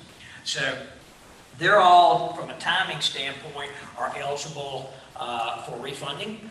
And the savings, and again, you know, they're probably on the conservative side, somewhere between 115 and 130,000 a year, somewhere in that sweet spot, which is illustrated here. The red line, and this does not, when we do refund these bonds, this does not extend the amortization schedule. We're just taking advantage of market conditions that allow us a lower interest rate on those. So you can see the red line gives you some additional freeboard. And again, Scott will be with us either February or March to talk about those refundings. But some of the things that we need to talk about at that same time, we've got a borrowing, if you choose to do so. We have an obligation of $2.5 million for funding increased cost at Advanced Middle School. We can take that out of fund balance, but quite honestly, borrowing right now is such that cash is king. Keep that in your savings account and move forward with the borrowing. We have communicated. I've communicated with Annette, and I know Tara has with Becky, the finance director of school system. If you want, as a school system, to do the same thing, let us know and what the amount you feel like you need and what your amortization schedule that you desire on that. So that's those pieces. But we may want to do, and again, it depends on how we land in our capital improvement plan, but we might want to borrow some additional funds then also. Some of the things that Tim will be talking with you about later today in terms of brick and mortar project. One of them is a news station too, that would be relocated further out into the residential area of the East End to enhance response times. And Mike went over there, our chief carrier went over that with you all during our budget session last June. We'll have that conversation again at a budget session either in February or March. We'll once again talk about the spatial relationships and response time of substations and delivering of fire and EMS service. But I said all that to say this. We're going to, and when we refund, if we also use that as an opportunity to take on some additional debt, to pick up some projects that are needed within our community, that's the ideal time to do that. If the school system wants to take advantage of that, I mean, they may want to take theirs out of fund balance. Every indication is that is not the case. That I suspect they will probably borrow a similar amount to bridge that gap versus the cost of the true cost of the middle school versus what was provided through the Sullivan County school bonds. So, but we will have that conversation, and I think probably sometime in the month of June we'll issue those bonds and move forward with that. So. Our obligation has remained constant. As a city, what we agreed to take was that it has remained constant. Oh yes, yeah. $2.5 million. That's what you all agreed to probably 2 years ago now. How are they doing with all of that? Are they on budget, on time? I mean, well, we can be. As far as I know. Tim is probably closer to that project, and I don't know. Again, no one on this staff is really well. That's truly a school system project. Now the last I heard, they still anticipated a opening for this coming school year. So, but you know, again, you got a winter construction season to get through, and so forth. So. Now, and we've asked for a drawdown schedule. So when I mentioned to you all a June issuing, if the drawdown schedule indicates that we need to expedite that, then we'll need to expedite that. Either that, or we fund the cash out of cash, or fund the balance of that out of cash and then repay ourselves. Yeah, at any point. Okay. Okay, let's go back to the slide on this and break this down, pull this out. You want the spreadsheet, correct? Yeah, spreadsheet. And Chad or Margaret, you should very quickly be seeing a spreadsheet in front of you. How far ahead? All right, and we did, refresh my memory, we put the anticipated refunding in this, didn't we? I can show that, or I can show the current as is. Let's show the anticipated refunding Okay. version. There's the second.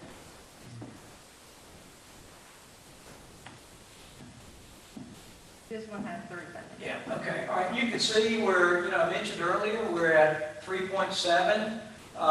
You can see in fiscal 2022, the municipal debt drops to 3.5. That's the net, that's the result, projected result of the refunding. Again, every refunding that we've done, at least in my tenure here, has outperformed the financial advisors' estimates on that, and usually pretty significantly. So they do a good job. So you can see that going forward in FY22. Now the bracketed number, let's just focus it on FY22 right now. So soon we go forth with the refunding. The total debt paid out will be 3.566 in debt. All right, the bracketed number that you see underneath there, the $764,116. That comprises two numbers. One is when Fairmount Elementary School was constructed, there were cost overruns that the school, much like the middle school, there were cost overruns that the school system wanted to do to make it a better facility. The city had given them a number, and they said, all right, we're going to go over that number, but we're going to pay you for that. So that amount was borrowed, and so the school system has over the life of that loan or that borrowing, they have paid us a portion of that debt for that. And then also in, I don't know, maybe 2007-ish or so, there was an energy conservation loan, and I think some of you may remember that being discussed previously, that the school system wanted to utilize to improve just the energy consumption within their several of their elementary schools, and that included windows and HVAC upgrades and those things that are, that I think the conversion from T12s to T8s in terms of fluorescent lighting, those typical strategies that a large building would undertake to become more energy efficient. So those two numbers, and they agreed to repay us that borrowing. We would do the borrowing. They would service that debt based off of energy savings as a result of this project. So those two numbers together equate to $764,116. So if you deduct that from the 3.5, the debt service funded by the general fund is 2.8 million. So as you go, and that's important because it's not all freeboard of municipal debt when we get to 2024. It's important to make that connection. That when we get to 2024, and what you see there in bracketed numbers, the $439,116 and the $109,745, those are the last two remaining payments that the school system would owe on Fairmount Elementary School. So it's not like when we go back to this sheet where you see on our bar chart where we get to 2024 that we're picking up $1.2 million. We're really not in terms of municipal debt. It's more like $500,000 in round numbers that would be there to service increased debt. So it's not as attractive as we might think it is because of the projects that are being funded by the school system. Now you can still take that same that same funding that the school system's doing right now and issue debt for the schools. And we're going to talk about brick and mortar projects probably when we come back after lunch now. But this gives you an overview of our debt, when debt rolls off, but what that really means. Like I said, it's not a $1.2 million windfall. It's more like a $500,000 that we'll gain in terms of doing something else with those dollars. So, questions on debt? Margaret, Chad? Okay. I'm good. Okay. All right, let's break for lunch. If that's okay. Mayor, is that all right with you? I'd like to make one comment before we do, before I forget about it. Sure. I want to thank this entire staff for everything they've done to set up this event today.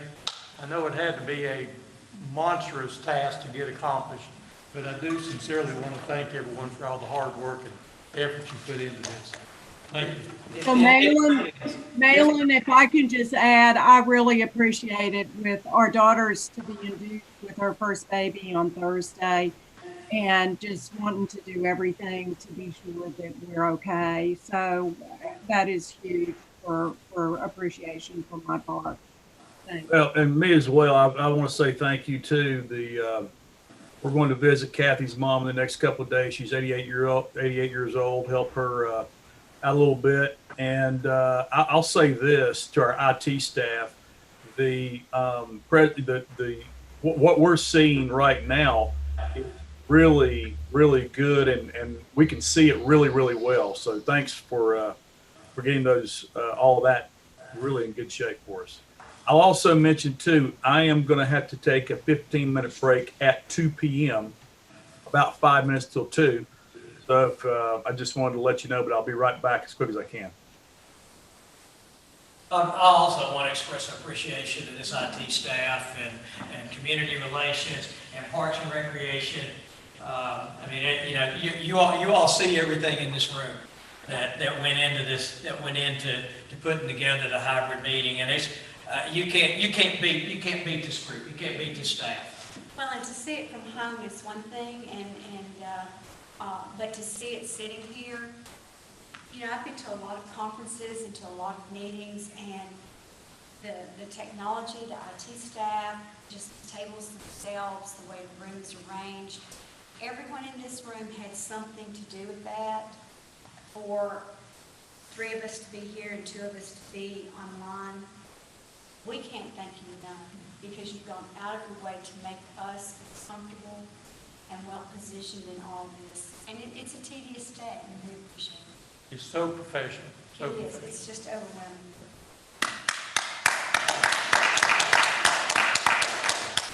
Okay. Let's go get something to eat.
Work session back in order. All right, thank you. I hope everybody had a good lunch. Yes. We'll start rolling again. The next item on our agenda that we want to talk about, and we typically bring this back every budget session, is how well is the border region performing for us? Certainly this was a significant investment by the city, and there was some risk involved, and how well is it performing for us? And so this is an important conversation for us to have, and the short answer is it's doing very, very well.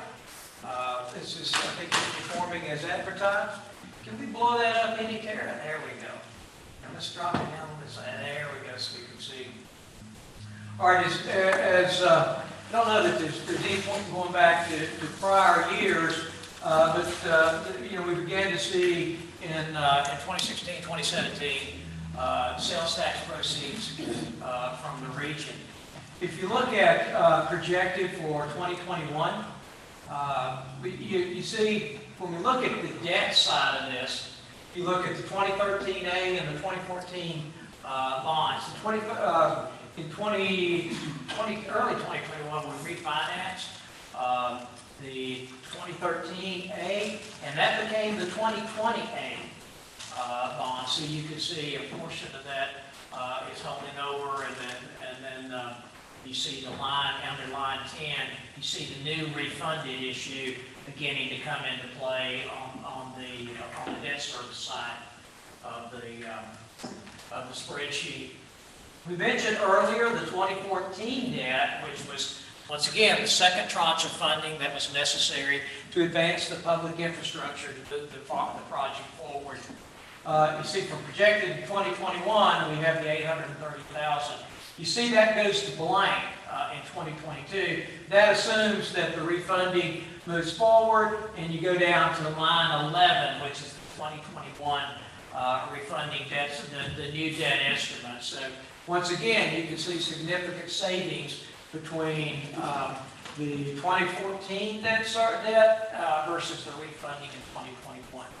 So if you follow this along for budget purposes in 2022, the debt service related to the Pinnacle should be just over $1 million, which is without the refunding that we have been through and we're still going to go forward with. I assume you would go forward with that. It makes an awful lot of sense to do so. You can see the change in the debt service from the 1224,262 and in 2021 you projected $1,077,423. Now let's talk a little bit about the revenue side of this.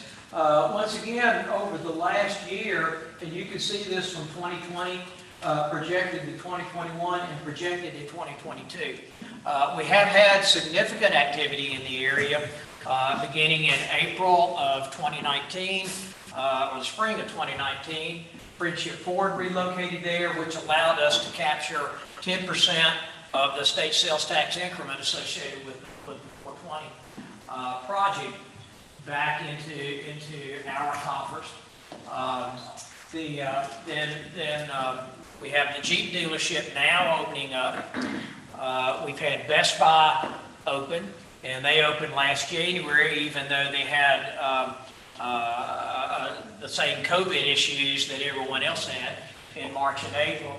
So as we model forward, though, we're modeling full years on Best Buy. We're modeling full years on the two automobile dealerships that are there, which once again are performing very well. And also we have added the Weigels, which is still under construction, but it is nearing completion. So those are the new pieces that you'll see in terms of growth that are factored into 2022 and 2023. We slide your model over a little bit further, Tara. There we go. Okay, but we have not contemplated anything in this model associated with the South Pad. And I think given the current retail brick and mortar market, we're thinking that we're probably 24 months before we see, probably at a minimum, before we see new activity out there on the south pad. So, and again, this is modeling going forward. You can put any number in a model and it changes the model. So if there's growth that occurs there in less than a 24-month period, that's wonderful. Have we had any permits pulled or any indication? Have we had any permits pulled or any indication? No, we have not. And if you're on the south pad, of course, you have the Best Buy that's already there. There's also a structure adjacent to it of similar square footage that there's no lease on that property, and from my understanding, at least at this point. So they are obviously actively pursuing that, as well as the development of the balance of the south pad. It's a tough market right now. It's a pandemic market, and brick and mortar retail soft right now. So for the purposes of our model, we're indicating here the growth that we know. Growth that's either open and is doing well, or growth like the Weigels, which we know will. That's no longer a mystery. That's certainly going to happen. And then on the balance of it, we've modeled a 1% growth year over year in there. With in year 2025, then we started to model an additional 65,000 square feet that comes on the south pad, and then 65,000 square feet the following year. Again, that's just a model. You put any number in here. We hope it happens that quickly. We'd love to have it happen quicker, but I think realistically that's probably as aggressive as we can hope. So that gives you your projection for local option sales tax. As you can see, for budget of 2022, what we're thinking right now, and again, we'll refine these as we get closer. We're thinking on the local option sales tax, just under $2 million, and then what we get from our 10% is it's always lags a year. So it's basically what was collected the previous year, and then we will receive in September in that. So what you see there is the 927, that's the 10% from the previous year's collections that'll come in. So if you roll back up to, you got the debt service there of $1,077,000, and you take the sales tax generated, we feel like we'll have about a 1.78, almost a 1.78 net gain in terms of the investment in the Pinnacle. Now, if you model that forward, if you look at 1.7, then you look at 2022 and 2023. If you'll remember, and this is specific to the Pinnacle, we can go back to that bar chart that we illustrated earlier. When the borrowings were crafted, they were structured in a fashion that recognized that it would take a period of time for that development to mature and for sales tax to be generated off of it. So you had the debt was structured so that more principal came on in latter years. And you begin to see that pick up with in our model in 2024, so that without substantial increases in retail activity on the south pad, where we see that 1.79 drop down to about $1 million in there, or 1.1 million. Then we do project some growth in 2025 and 2026 based on what we hope would be an additional square footage developed on the south pad.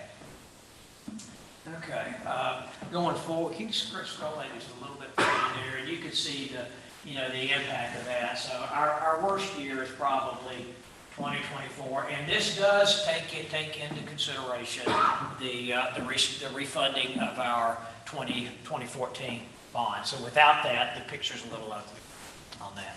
But once again, it does prove that it's working. It's a 7-figure work for us.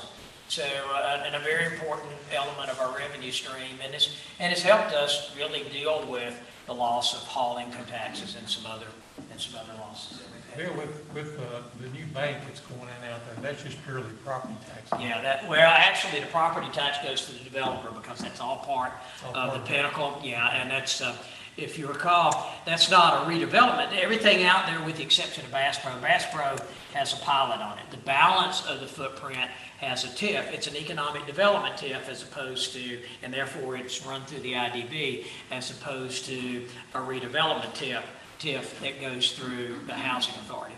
So everything within that Pinnacle footprint is, any new construction is TIFed.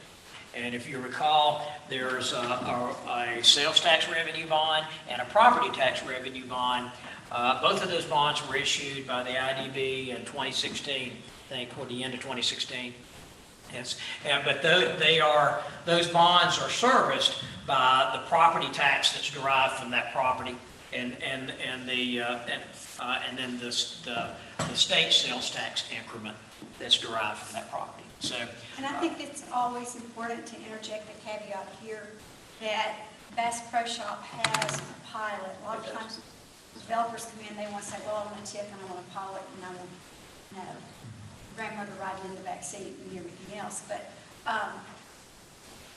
the reason that Bass Pro Shop has a pilot when other things out there do not is because it was the first step into that whole development, and it was considered to be the start jumping off place for all of that development. So it was more greatly incentivized. it was Did the I get that catalyst. right? It was the catalyst for the Yeah, development. the extraordinary retail tourism. It initiated that whole movement. It was the kingpin Right. of the whole thing. So. Other questions or comments about the border region? And certainly Chad, Margaret? Good.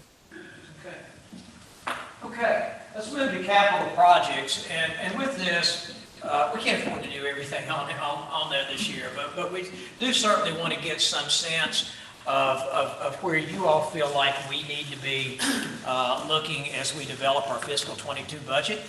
I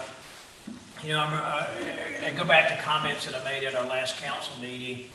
For the first time in at least my knowledge, in the history of the Bristol, Tennessee, you all approved a comprehensive plan that guides our footprint for planning and development over the next 20 years.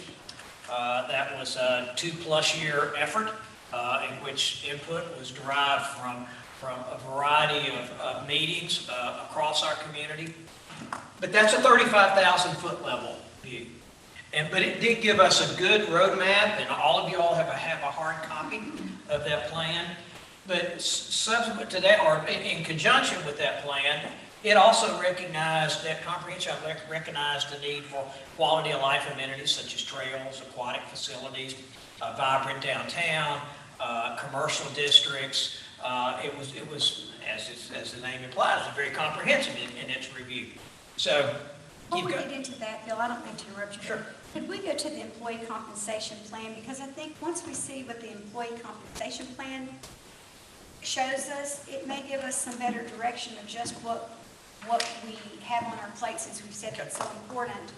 And then to come back to capital projects so that we see a balance there, rather than to get deep in the weeds about capital projects without doing the. Is that okay with everybody?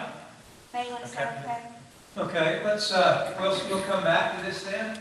Okay, we're going to go through several things here.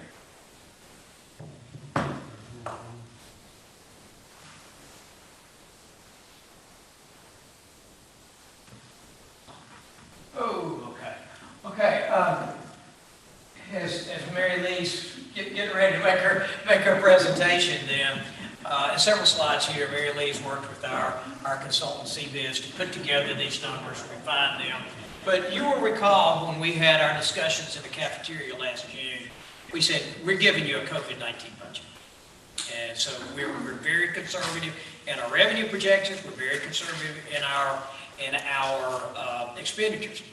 We also recognize that if things went well, and especially when we define went well, in view of our local option sales tax and how that's performed, that we would revisit this issue in January at this particular meeting and determine then if you all wanted to make additional adjustments to the budget. I don't think we would go in and do a budget amendment right now. If you wanted to make changes right now, especially in terms of compensation, we can handle that by resolution. We'd probably do that at our February meeting, and there are people in the wings standing ready to draft those resolutions, if that is the desire of council to do that. But as you recall, I guess probably, and you're going to get into the history of this, but we've started and we've stopped and we started and we stopped a couple of times with implementing the comp study. This is an opportunity, I think, to re-jump into mid-year. So, come on up here. To be clear, each time we start, that stands even when we stop. I'm sorry? Every time that we start a new phase of the comp study, it stands even if we stop the Yes. comp study. Yeah. Okay, very good. I'm gonna Mr. Sawyer. Oh, what a relief, right? Yeah. Yeah, okay, so, start here. Like Mr. Sawyer said, do a little bit of a review. Like he said, we've had some starts and stops. So we did our compensation study in FY 2018 and implemented it in July of 2017. And at that time, we did a 2.5% increase across the board and put 1% toward compression. The next July, we did a 1.3% across the board. And at that point, we realized, we're not making a lot of progress here. So in July of 2019, we, with the help of our consultant, put in a strategy, a catch-up strategy. And in that catch-up strategy, what we said we would do is annually, we would take the COLA and add that to our pay plan. Take, in other words, the pay scale, if you would, and shift it by COLA. We would increase all of our full-time employees by market wage increase.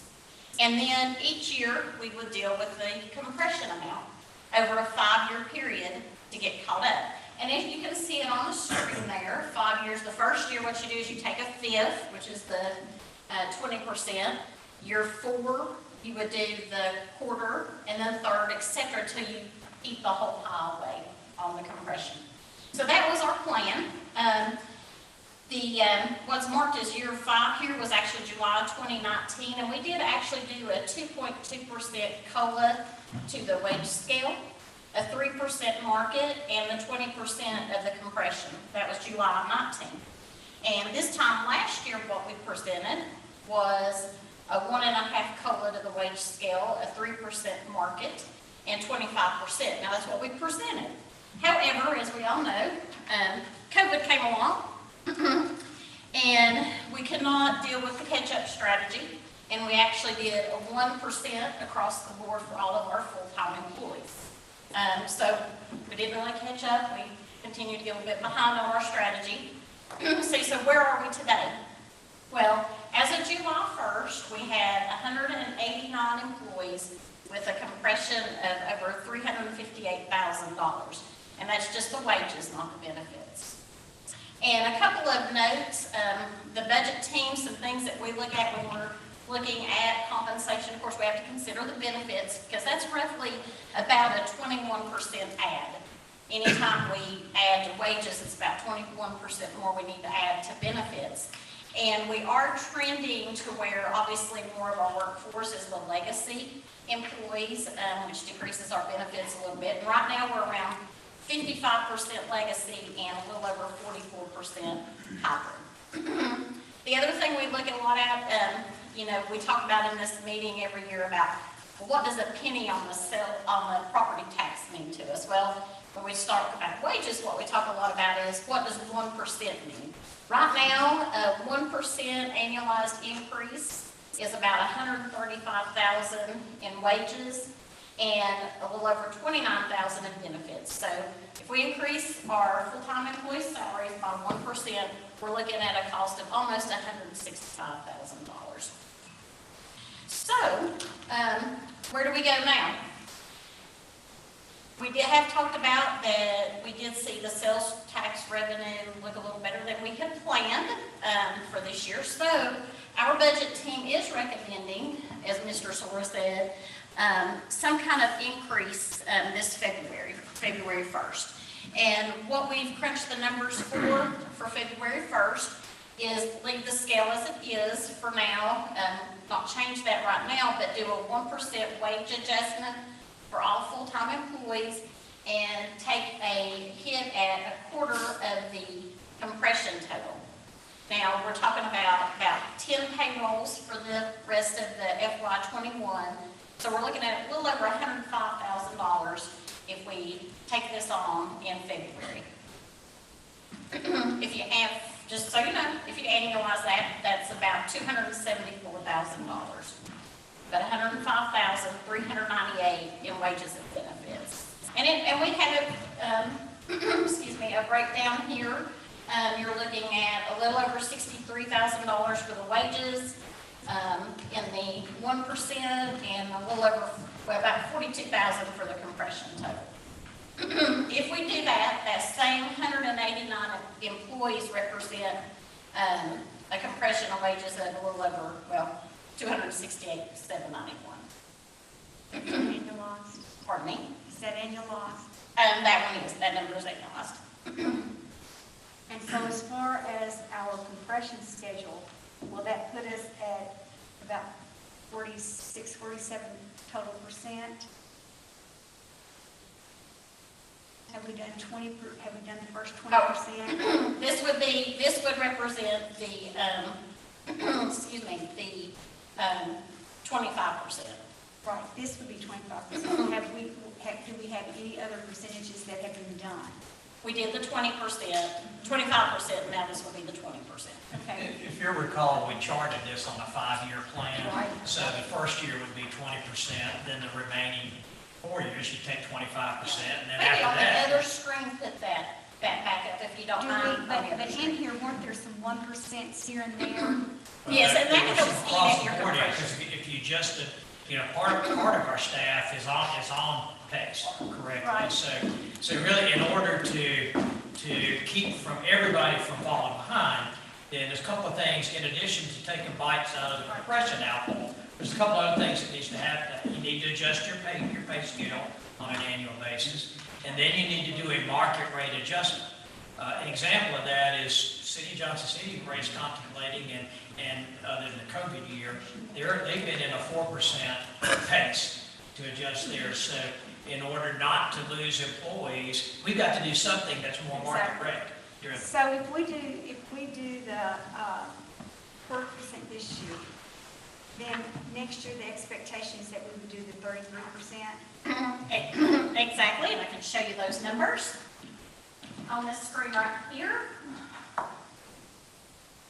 Sure, yes, on the screen right here. So if we did that increase in February, then this is an option for July for our FY22 budget to adjust the scale by 1.7%.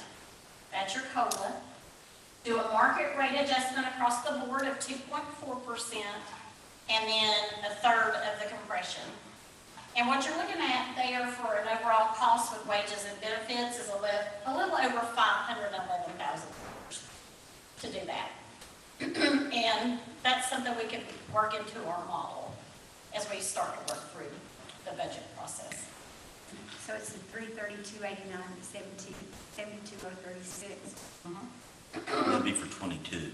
Right. Yeah, for 22. But what we're talking about, because they're fixed costs then, once we do this, they're fixed costs. Right. Now, if you don't mind, we'll skip ahead and then we can go back if we need to. What's interesting, I continued this model looking at it, and for only about $55,000 more, we could skip ahead to the, and if you'll move that screen back to the 54321, we can skip ahead to half of the compression for only $55,000 more. From the 33 to the in February, we're going to hit the 25%, and we were talking about July, we could do either the 33% or the 50. To go all the way to the 50 would only cost us from February $55,000 more than going to the 33%. in July, we would just go from 25 to 50. It's only 55, in salary and benefits both, only $55,000 more to do that. Lee, to your point as far as fixed costs, you're absolutely right. You're building these things into the future. But I think it is important to note that it's not a static situation. We constantly have people Right. entering and exiting our organization. So it's not as fixed as you. No, it's not. We have retirements and people leave and all those things, and all that impacts this. I took it as a snapshot. And people who come into our organization have been coming in at the pay grade, not the pay grade, but at the pay scale that keeps it competitive. So, you're going to organically address some of this when you give 1%, 2%, 3% increases, market rates adjustments, and those types of things. That also serves to take bites into that compression for employees also. Well, being concerned about all employment, but specifically with our fire and safety, how many vacancies do we currently have in fire and safety? I have one. We have one. We're good at You have one. They just It's been a heavy lift. the police academy in January. Now and tell you how volatile this can be. We were in good shape into June of last year, and before middle of February, we had, 7 openings? Yeah. In our police department. So it took the fall to get those positions staffed, and they're all gone to the academy this week. Are we competitive with everyone around us? How competitive are we? I think for entry level, we're competitive. Okay, when we go on up the pay scale, are we still competitive to hold and retain? Because see, here's a concern I have, is that we're paying to send them to the academy, and we get them all trained, and they're in for 2 or 3 years, and then shabam, another community needs them, and they're not having to pay to train. So, we've got to stop the bloodletting somewhere of that. And two, bearing in mind the casino coming, they're going to need security, and, are they going to be at a higher pay scale? And I don't want us to become the training ground for everyone around us, fire and safety. So what do we do about that? That's one reason, it's a small bite of it, but a couple of things is continue to raise the pay scale. And also, we got to get rid of this compression to keep our people that have been with us who are trained, have experience and training, that we lose some of that when people leave. It's hard to transfer that. So we've got to get this So how compression. much does it cost to send someone through the academy? It cost me a little over $10,000, I think was the number I figured on one employee that we hired in 17. Right. Get her through EMT and rookie school. She came to work July the 5th, and she left July the 3rd of the following year. Okay. What does it go to police academy? The figure that we would have for to get through the academy and then the training part of it is probably around $8,000 to $9,000. And so what are we finding to be the differential when we go up? How many years do we hold them before we're not competitive? Well, again, if you go back and look at this, you see that market rate adjustment. Right. That's designed to attack that. Okay. That's designed to address that issue. If you don't do market rate adjustments and you just do 1% a year or something like that, you are absolutely right. That's exactly where we will find ourselves. But if you do market rate adjustments, then we should remain competitive. So a fair market rate adjustment is 2.4 for retention? Is that what That's CBS what came out with? our comp consultant recommended for FY '22, the 2.4% market rate. Have we taken a look at other pay grades based on annualization? Yes, do you mean our competition? Yes. Okay, yes, and I'm in constant contact with Johnson City and Kingsport, and we are slightly ahead in the planning process of them. I'm staying in touch with them to see what they're gonna do. They're not quite as in this process as far as we are. This is why I asked more specific this when we look at capital projects, because, we're making investments and then we're watching our investments fall away. And I find that to just be incredibly frustrating because that on the one hand is causing us to maybe not be able to do other things on the other hand because we are constantly having to reinvest for the same service or Same skill level. same skill level. We're just making that investment over and over again. And somehow we've got to bring ourselves up out of that in order to more appropriately address the capital projects that we have.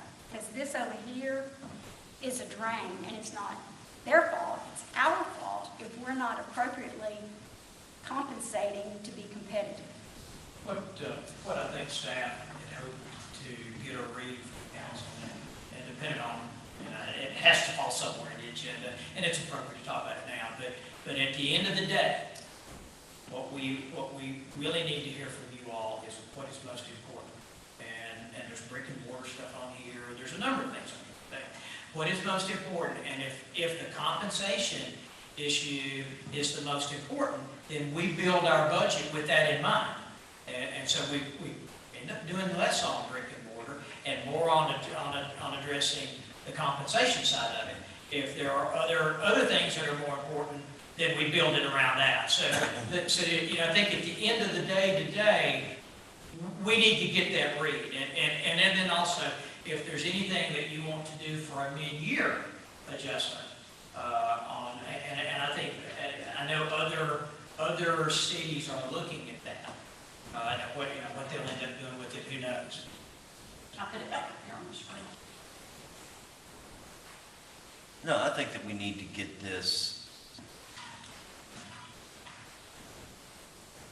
it taken care of, and we can concentrate on we're not skipping ahead to here before we see the other. Let's get this. Well, the other things are important. This is foundational. Yeah, and again, it's just wherever you all want to go. Yeah, I would definitely think for the at 55,000, to get us to that is a no-brainer. A no-brainer. We could, not do one study. I would agree with that too. Well, so Mary Lee, I guess my question is, there are a lot of numbers up there, and I can't halfway see them today anyway. So what is the bottom line? Okay, so we do the 25, let's say we do the 25% mid-year, and then we come back with the 50% in July. And so I get all of the moving and fiscal years and all that. But at the end of the day, when we jump off into FY 2022, how much of an increase in budget are we going to see going from the 25 to the 50, all that combined? How much is it? About 66.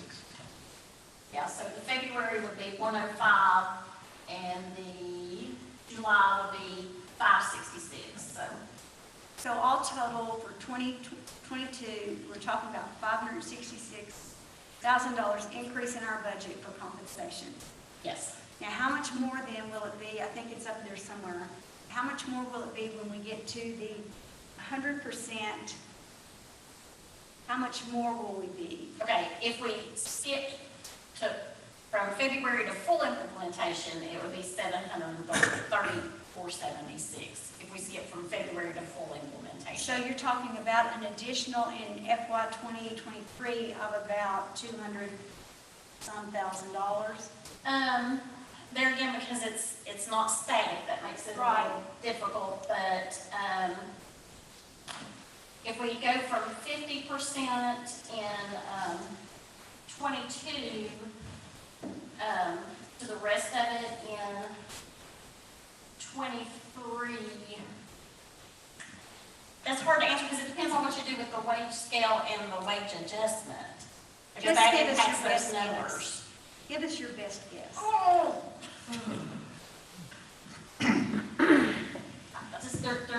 There's just so many question marks that makes that hard. I will tell you that, let's go back to this for a second, that if we do the 50% in July, we'll still have, after that payroll is run, we'll had $134,000 still in compression. Will that get us to 100%? Pardon me? So that 134,000 that we'll still have in compression, is that what's lagging to get to 100%, or is that somewhere else out there? That would be the 100%. Okay. So does that include the benefits, the 130? The 134 does not, so add about 21% to that. Yes, and that's the 100, yeah, the 100. Right. Yeah. So we're somewhere close to $700,000. Yeah. Yeah. With 700, whatever you said. You know what I said? I think it's enough, I mean, the fact of going to the 50%. It really, yeah. I can You know, and really. it's, and I think that, I think we also have to, I mean, there's a lot of things going on. We have, I mean, from administration and, as much as I mean, me, I would like to just say, let's take care of this and move on, but also, there's a part of me that I get it. the 50% is a no-brainer. I think that we do the 50% and then Build we can out. see, and then a year, we're still gonna be ahead of, because we're skipping up, we've got one, that'd give us one step. We'd at least be one step where we'd be if we don't do it, but we are behind. I mean, we've been dealing with this since July of 2017. Okay, At the end of the day, we, Okay. you know, that's the thing. Well, and I mean, but in a 5-year period of 17 and 22, we'd be about a year behind from 17, from starting to finish, if we went to the 50% and then see where we land. we land, and then we, you know, then next year do the other, and we're In 23. 23, so that we'd end up after this a year, we missed it by a year from the original point, right? And I think it's important to say at this juncture is that while we've talked about fire and safety, every department, I know Parks and Rec has had a hard time hiring people. Absolutely. Because right now, you can go to Chick-fil-A and make are they at the $15 an hour? And we're not paying our people that. And we've got to, and every department that we've got is as concise, precise, number-wise as it possibly can be. They're producing, you know, I'd stand us up against, I'd stand our staff up, our presentation is, I'd stand it up against anybody in the room. And we've just got to get this in once and for all, not just for one or two departments, but for every department. Yeah, I'm sorry, I'm gonna, Yeah, I think there's so much value in doing this. Yeah. No, we understand it's early in the budget process, but we got to kind of have a starting point, something to start plugging into the budget. Okay, so I think staff takeaway then, as we do, it's twofold. Yes. And correct me if I'm wrong, what I hear you saying is you do want to go ahead with the mid-year adjustment this year of 1% across the board, and then the bite, the 25% bite of the apple. And then as we build our fiscal 22 budget, then the next bite of the apple is, well, first of all, we do the 1.7% adjustment to the pay plan, because we have to keep pace with our new employees coming in. And then we do a market rate adjustment of 2.4%. And Lee, this goes to the point that you made. And this is the reason we use CBIZ, to look at our market and tell us what we need to do to remain competitive for those employees who are here. Right. And that we don't lose them. So we do the 2.4%, we build that into our fiscal 22 budget, and then we take the 50% bite out of the apple salary and benefit. Right. that'd be June, right? That would be implemented in June, yes. Yes. July, excuse me. It's just common sense. While they're different people, we are paying for the same product over and over and over again. And we're losing that. It's not just about having them trained and accredited or credentialed. It's then the experience that's acquired and walk out the door. Every time I have an employee in of my employment walk out the door with 3 to 5 years experience. I'm watching tens of thousands of dollars walk out that door. And not only am I watching that walk out the door, I'm going to have to pay it again over here to get that experience. And it's just, it's business 101. We have been, we've had COVID, and I think it's taken us a while to really grasp the necessity of this, but we're there, as far as I'm concerned. I agree. I think, Chad and Margaret, we haven't heard a lot. I think I heard Chad a few minutes ago. Comments? Agree. I think Mary Lee's plan looks good. Okay. And I agree.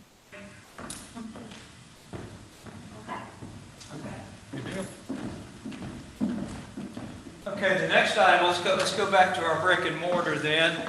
And Tim, you've got, I think the clicker is up there if you want to deal with, walk through. These are our projects that we've all identified. Most have had some sort of research into those.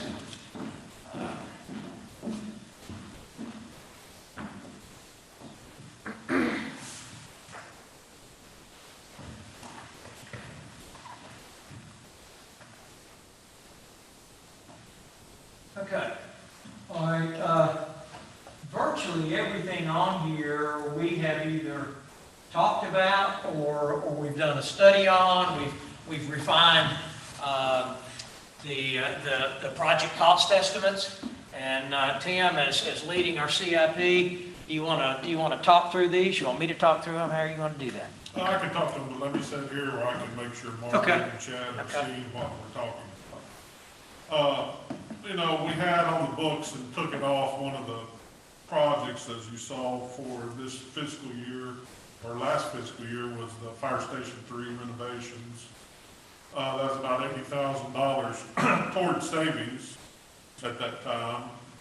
Those were some, and Mike, you can speak better to that, but they were some, putting in some facilities for gender-specific facilities. sleeping floors, bathrooms, and repairing the floor inside the bay and repaving. Yes. And so that was one we did roll off the books last fiscal year that helped save some of that capital cost, facility cost that you saw that savings earlier in the slide. Aquatics facility, you all have a study, you've seen the study, and this is the implementation, not of the big grandiose one, but a scaled down version of that study. Is the $3 million estimate on that. Bluff City Highway sidewalk project's underway. It's in the engineering stage. It's getting environmental clearance right now, and we'll soon be purchasing some easements and right-of-way for that to move forward with the construction.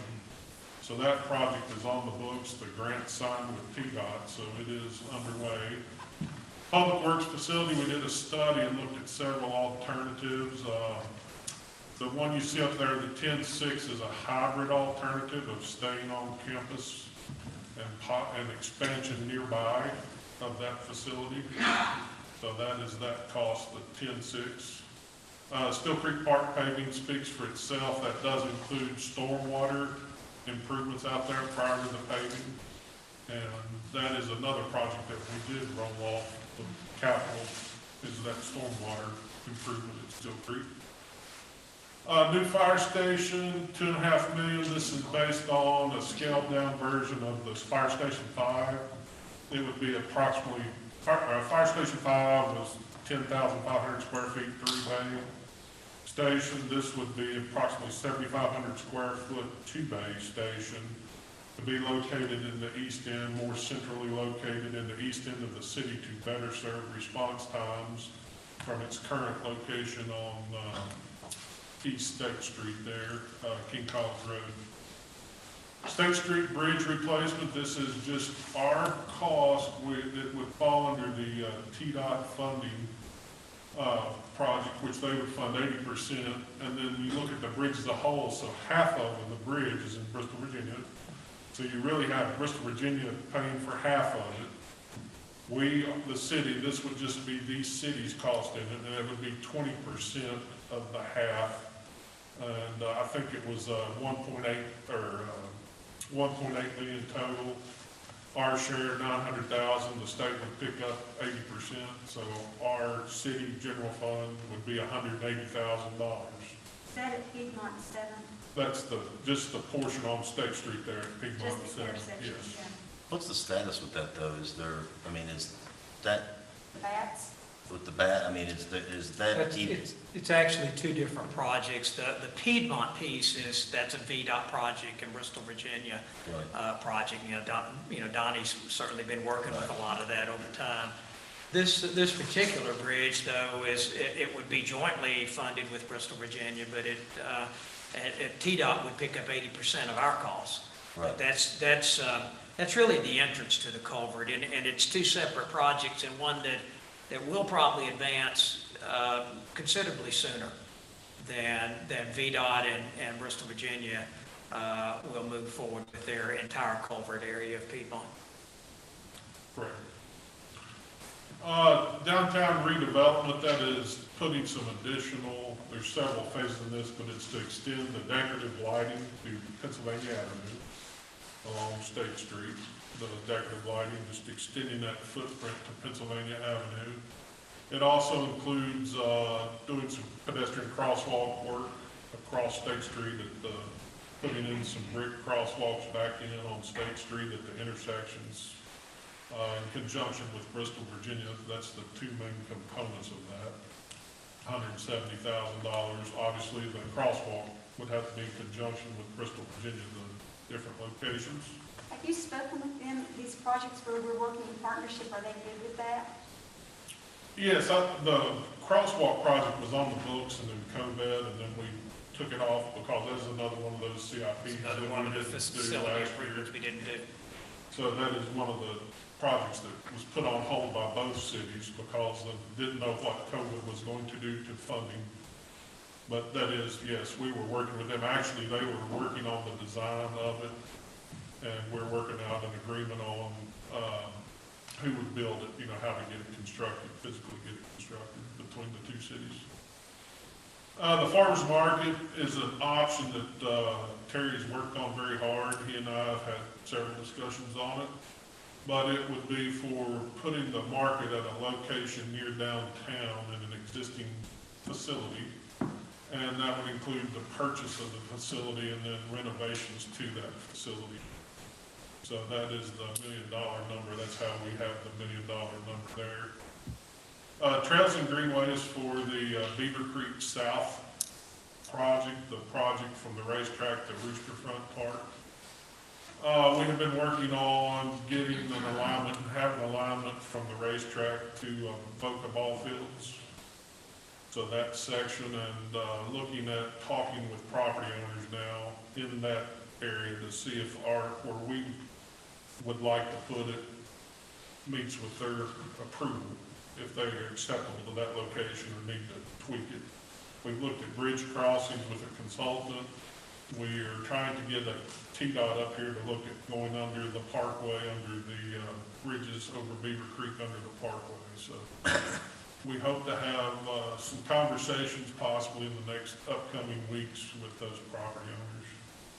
But that would be the piece, that's right now we're concentrating is from the racetrack to Boca ball fields. And all those, and that's just some of them. You saw, I think Bill has done a good job, and everybody, you saw a lot of studies that have projects in them. And this is just the ones that we have talked about and have been on the CIP,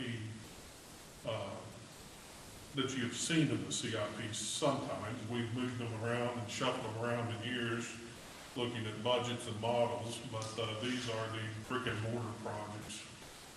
Any questions on those? Yes, Again, ma'am. other than the bridge downtown, is there any grant opportunities for some of these programs, or have we already explored all that? Trails definitely would. Matter of fact, I don't think I would tackle a trail. There's enough grants out there that are an 80-20 split that I would just wait and for those opportunities to occur. And that's what some of those numbers, like the 3 million, the Bluff City highway sidewalks is our, I believe that's our number, our actual general fund number there. That's not the total grant number for that. But sidewalks and trails, typically you'll see grants the bridges, you know, if it's in TDOT's bridge program, and that's based on the size and width and things like that, and most of our bridges are in that program, then they'll participate 80/20. Farmers market, there might be a possibility for some grants. I mean, coming up, you just don't know. We always try to keep our eye out for opportunities to bring tax dollars back from either the state or federal government that the citizens have paid in, not just to the general fund, but, you know, going to the state or federal government, so. Has there ever been any opportunity like for fire stations, or is that just? No, that would be a local investment. You know, maybe go to the equipment bill. Yeah, let's go on to equipment because there are some opportunities. Or one, you know, Sullivan County typically has a grant for fire apparatus that would provide. Mike, what is it? $350,000 toward a, is that the number? It's been presented in their budget at $358,000 this year. Okay, and that would help us with one of those pumpers. I think the aerial ladder's 26 years old. I think, Mike, is that correct? It's a 95 model, so it's Okay. right at 26. And then then both of those pumper, what model years are those? 201 and 2. One of them was in the CIP, one of them was a 94, 95. That's what I was Well, it's a thinking too. 94 that's in reserve now that we would get rid of and move a 2000 something back into reserve. The ones you Right, just so said that's, was old. the one that it would replace is from the mid-1990s. Yeah, it's 94. So you're talking about units here that are 26, 27 years old, and that's getting age on them even in reserve fleet. So I know part of our ISO rating is dependent upon having an area. Now we have quints that reach 75 feet in height, and I probably ought to stand up, but this is 100 plus feet, 100, 110, 100 feet. This is the 100-foot ladder that we have right now. We possibly would replace it with something between 100 and 107 feet. So, you know, I think 70, you know, again, it's 170. 107. Oh, 100 to 107. That's typically what ladders are right now with buckets on the end of them. So their quints are located at Station 5, Station 3, Station 4. Yes. And that's it. That's it. You've got the aerial at the central station, and then there's a pumper at Station 2, and then there's EMS units at the main station, Station 4, 5, and 2. So Station 3 does not have an EMS unit, but it does have a quint. But I think, you know, and again, we're still refining. We're seeking guidance today, and you know, where do you place your priorities? And the next slide deals with schools. But before we leave municipal needs, this is certainly a borrowing piece here. Yeah, we would probably put that aerial and a pumper in the bond issue. And again, the pumper, you know, if you get 350 out of a 550 type purchase, then you know we replaced one of our pumpers for a couple of $100,000 out of that. Now the amortization schedule would be different. You know, what we would do on our school borrowing and on the fire station borrowing, we would place that out over a 30-year note. And the philosophy behind that is you're giving, that's as far as you care, but you're giving everybody that's receiving service from that brick and mortar type facility an opportunity to pay their proportionate share of that service. The fleet equipment though, and this is the only type of fleet equipment that we would borrow to fund. But your schedule needs to be on a much briefer period of time. We will generally 10-year, I think, amortization schedule on a pumper.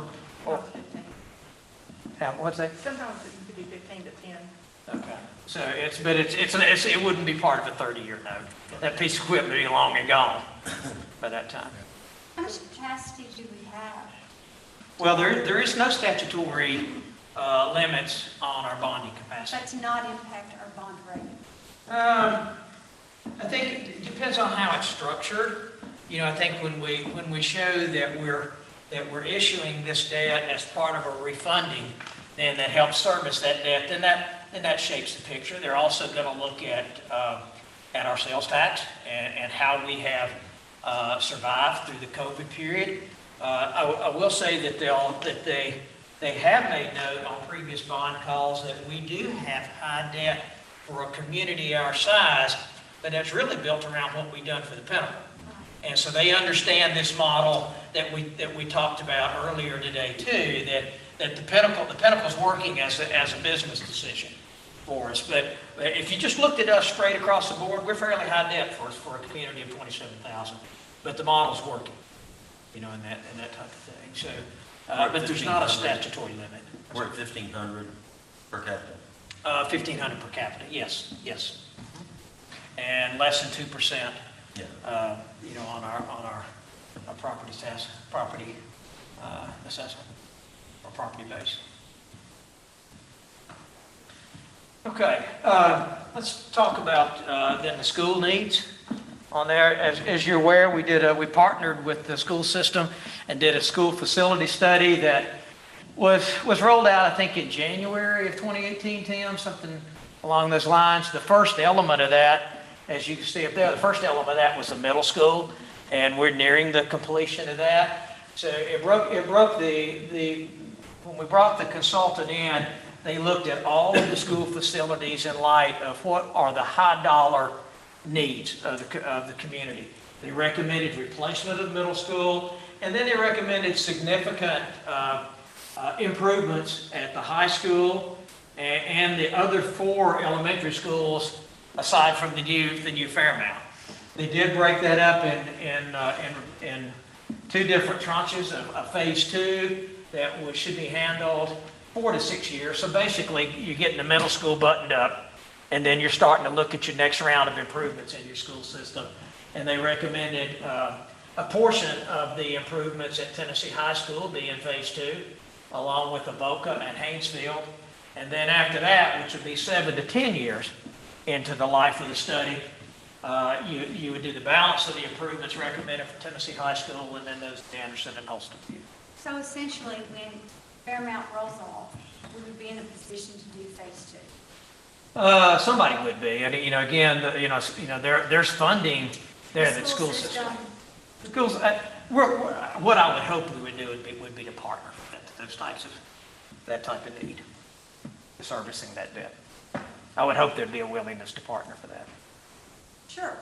And I think it's important to, just for those that are watching or writing about this or whatever, is to realize that the investment at the Pinnacle is providing for our school system in a way that they would not have been provided for if the city had not taken that position and was willing to take on the bond debt. Absolutely. So I think that it's only fair to give credit where credit is due in many instances, that the increased revenues to the school system through the Pinnacle, the 420 legislation, is because the city is paying the bond for the Pinnacle to generate the sales tax revenue, of which 50% goes to the school system, and then school systems of Sullivan County can come back to 20% of that is back in So Bristol. I think it's fair, when you talk about partnerships, that has to be part of the conversation about being a partnership, as well as above and beyond. Right. So pretty much under the schools now, there's not I don't see a plan for replacement, it's just upgrading, updating the schools. They did not recommend replacing any schools other than advanced middle school. But there were significant improvements. And they went into those high dollar type, the HVAC systems, roofs, those types of things that have a service life and periodically have to be replaced. But that was, once again, as a planning instrument, this guided the facility needs for the next decade for our school system. Well, and I think if you look at Tennessee High right now, outside, it had been in such need of repair, the fascia boards and a lot of the roof and all of that. And, they have really dropped a shoulder and made a big Absolutely difference at Tennessee High, at least on the outside. I haven't been in it this year. You have to give them the credit for that. They have made a difference. Yes. And continue to make a difference. And they've done a great job. Other questions? Any other questions about brick and mortar? All right, where'd that clicker go? So did we work through the first slide? Well, I mean, let's go back and you all tell us what's important to you. I mean, I think, at some point in time, if we're going to stay in the fire service, we got to handle 2 out of 3 of those. But one of them, I think you can wait a little while on. But you're going to need to address the ladder. That's 26 years old, and a pumper that's 20, 26, 27 years old. We need to address those. And put other frontline that has a number of years on them into reserve roles and put new apparatus there.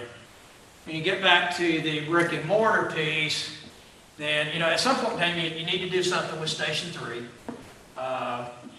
You need to do something with Station 2 on the fire piece. The 80,000 at Station 3, I mean, is that going to give it some greater longevity? I mean, how long will we be able to ride out Station 3? It gives you probably some, some gender-specific type restrooms, sleep facility, and so forth. You also could address some of that with assignments to the different substations too. As part of that, I think there were some floor improvements. Floor issues. There is a floor settlement issue there. Cracked all the way across and sinking. So we've got the fire station out at the Pinnacle. We've got the fire station 3 at 17th Street, which is close. So, and in thinking towards the future and with the casino coming, let's say that there's an incident at the casino, are we going to, is it appropriate for us to respond, or do they respond, or what does that look like? I would think, and Mike, I'm treading into your area now, but we have certainly mutual aid agreements, but then we have the automatic aid, in other words, automatic dispatch. And in those, like the 2 high-rise housing, if there's a fire at Leisure Park or at Edgemont Towers, when that alarm comes in, both departments respond. A similar would be downtown. That's automated dispatch. In other words, if there's a fire, regardless of which side of town it is, you're going to see units arrive from both sides of town. The same is true for the hospital. Units will respond from both sides of town. Any school, units would respond from both sides of town. I don't know that y'all have had any conversations about the casino, but I wouldn't be surprised to see it fall in that category. Well, the casino right now would probably it would definitely fall under our mutual aid agreement, being at the mall. But my guess is that their consensus is going to be, once they get started being built, we're going to add it to the automatic aid because of the size and the life hazard that would be there. Where is their closest fire station to the? Behind the life safety building. Yeah, they're at the baseball, football field. So we're about evenly distanced. Well, that's good. Bluff City sidewalks, that's a given. We've committed to TDOT, to do those. So, and I think we're in the design phase now. Is that correct, Dan? Right, it's under design. Okay. We've committed, is the 420 all-hour responsibility? I think that is ours. I think that's our 20% match. Do we have that money Right set away. aside somewhere? It'll come out of fund balance. And that's the way we had discussed the sidewalks for both Virginia Avenue, which have been, they're almost complete. I'm sure there's some punch list items that are out there, but then also the Bluff City Highway sidewalks. Both of those were always contemplated to be taken out of our 20% match to come out of fund balance. And let's talk about public works facilities. You had talked at one point in time throughout the years about how we could. Yeah, I think there's to pay Paul. Yeah, and what would end up happening there, and quite honestly, that study has been completed. We haven't met together for a couple of reasons. And one, that study contemplates certain specifics in terms of property, that we really need to have those conversations one-on-one in terms of acquiring property and so forth. So as we get an opportunity, we'll schedule a Zoom meeting, but it would be one-on-one with you all to talk about the properties under consideration for that. But in terms of funding, you could borrow and then use the water and sewer utility fund to service the debt. But the proportionate square footage that's dedicated to non-water and sewer utility use, in other words, fleet maintenance, solid waste, street maintenance, that we would need to lease that space from our utilities. So honestly, the general fund would lease it from the utility fund. And that lease would be based on the market value of similar space within our area. In other words, the square foot, whatever the square, if it's $12, $13, $14 a square, whatever it is, that's what we as in the general fund would pay the utility fund for that space on an annual basis. But that's how to advance that project. The Steel Creek paving, and that's a multi-year. That's something that was not done last year's budget contained the money for the stormwater, because there's a number of storm tiles that need to be put in. So that, and I think 40,000 in it, or 60,000, one or the other. 65. 55, okay, that was committed to the piping there. We did not do that again, just cutting back on our maintenance. But so you got that piece, and then you got the paving, and you probably do that over a couple of years to do that. It just, once again, it kind of depends on where we are and how the budget sits. The State Street Bridge replacement, and that's a 20% number. Downtown redevelopment, the farmers market. I think, Terry could talk to you all, and it probably should be one-on-one again, because there are some properties that lend itself, both spatially and in terms of design, to working in support of our downtown community. But you got to acquire it, and you have to fix it up for what its purpose is, and that's probably a one-on-one conversation. Yeah, and I would add, although we say farmers market, we're talking about a multi-use building, particular building that we're looking at, just as an example, could house indoor pickleball. So, that's a big number for farmers market. We're talking about a community building that can be used for other events and activities year-round. So we could bring in some tournament play like pickleball. Would it be able to accommodate wrestling and volleyball and? It would be able to do some of that stuff. It has a ceiling issue to do basketball, volleyball, and some of the other things, yes. But yeah, I'd be happy to talk one-on-one and show you the concept of what we're looking at. It would probably be appropriate just to set it up as a Zoom meeting with each of you individually, so that all 5 of y'all get the same information.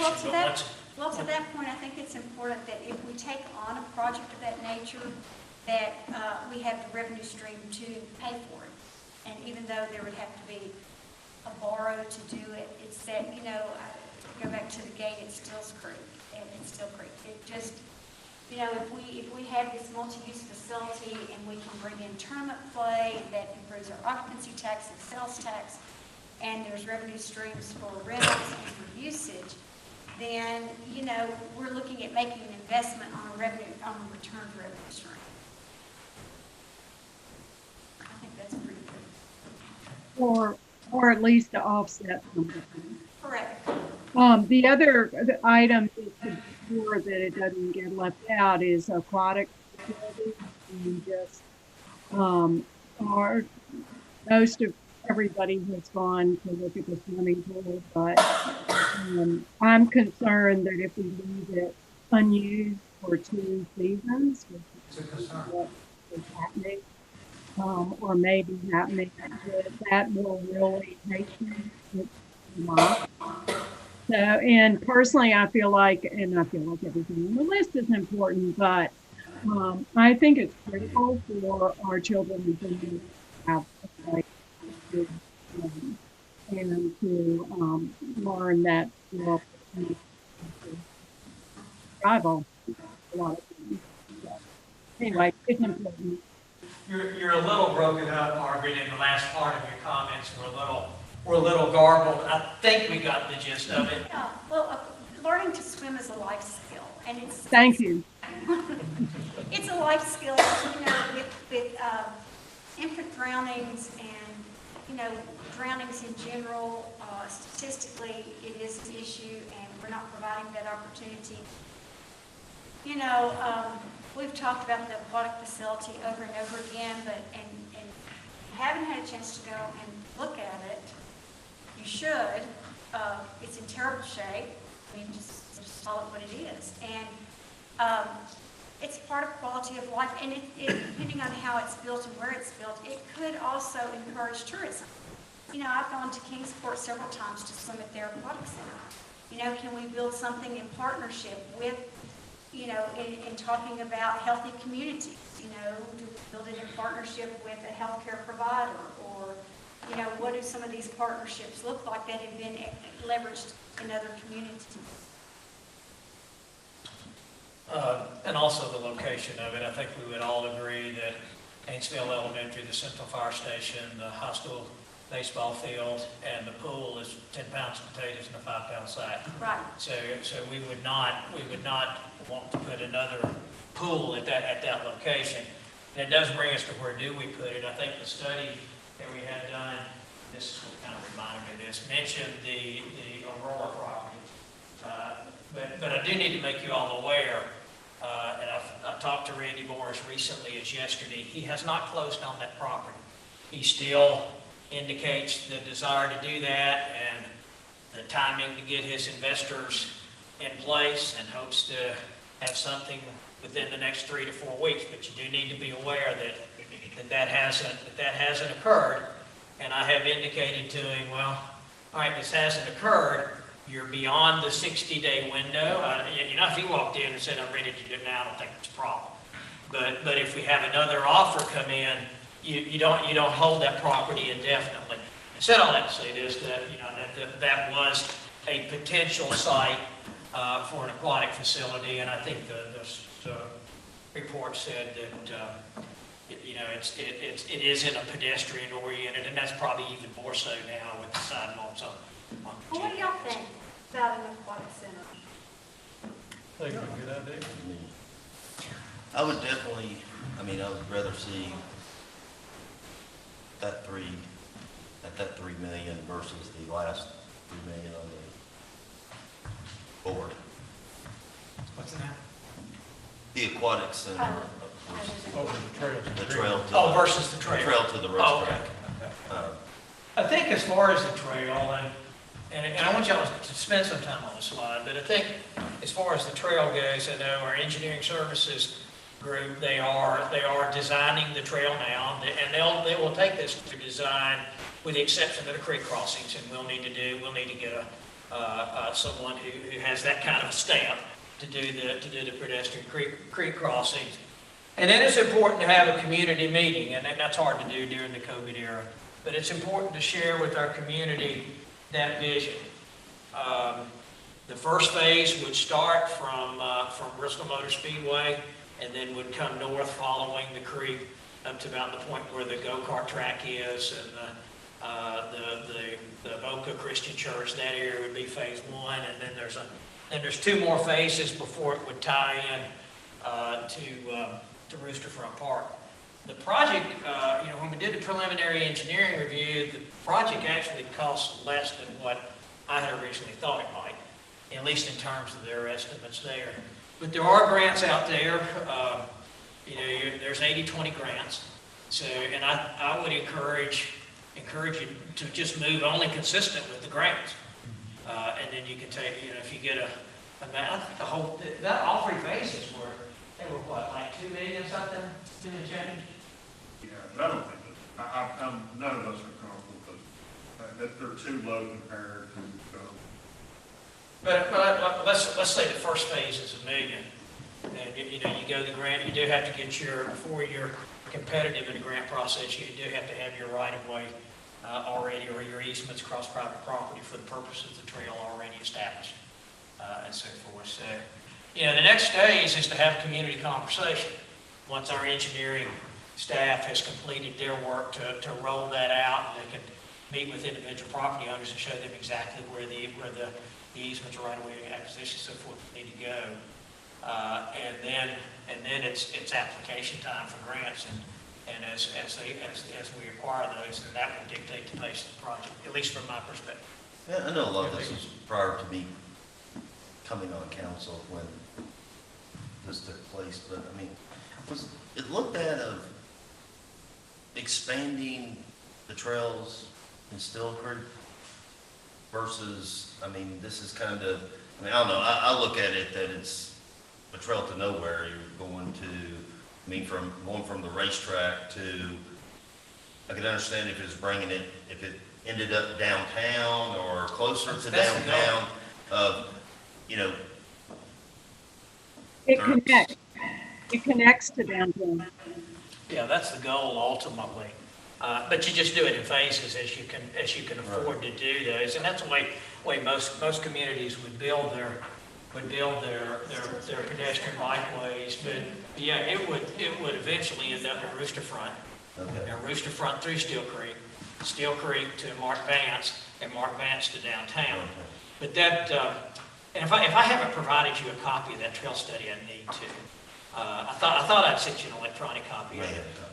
But they identified trails throughout our community. We're grabbing the easiest ones first, quite honestly, but they identified down all of our corridors that made sense to put trails. I mean, you've probably got a 50-year implementation plan there in that study. But it does speak to quality of life issues. I mean, I know all of you all at some point have talked about the desire to certainly bring a population back here that grew up here.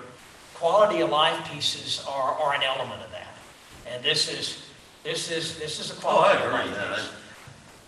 I guess just for me, it was just picturing. Oh, it's going to end down there. Yeah. Well, maybe Yeah, this was just the first phase. Yeah. Yeah. I understand what you're saying.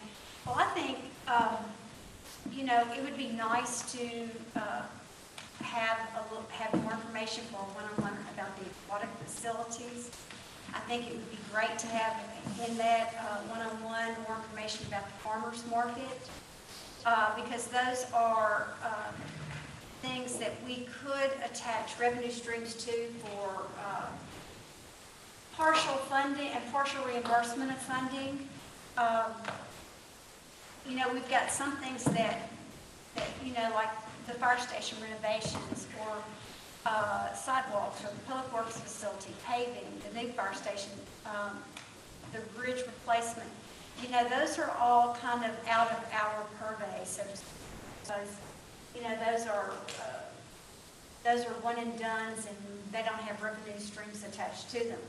So, what of these could have revenue streams attached to them, or, Bill, quite honestly, in that one-on-one meeting, again, would be the Public Works facility. We've all toured the Public Works facility. So those things that we need more information on, and those one-on-one conversations prior to making these hard decisions, I think that's, for me, that would be very helpful and very valuable. With everything else that we've talked about with the equipment, as opposed to the brick and mortar, a new fire station at $2.5 million, is that essential?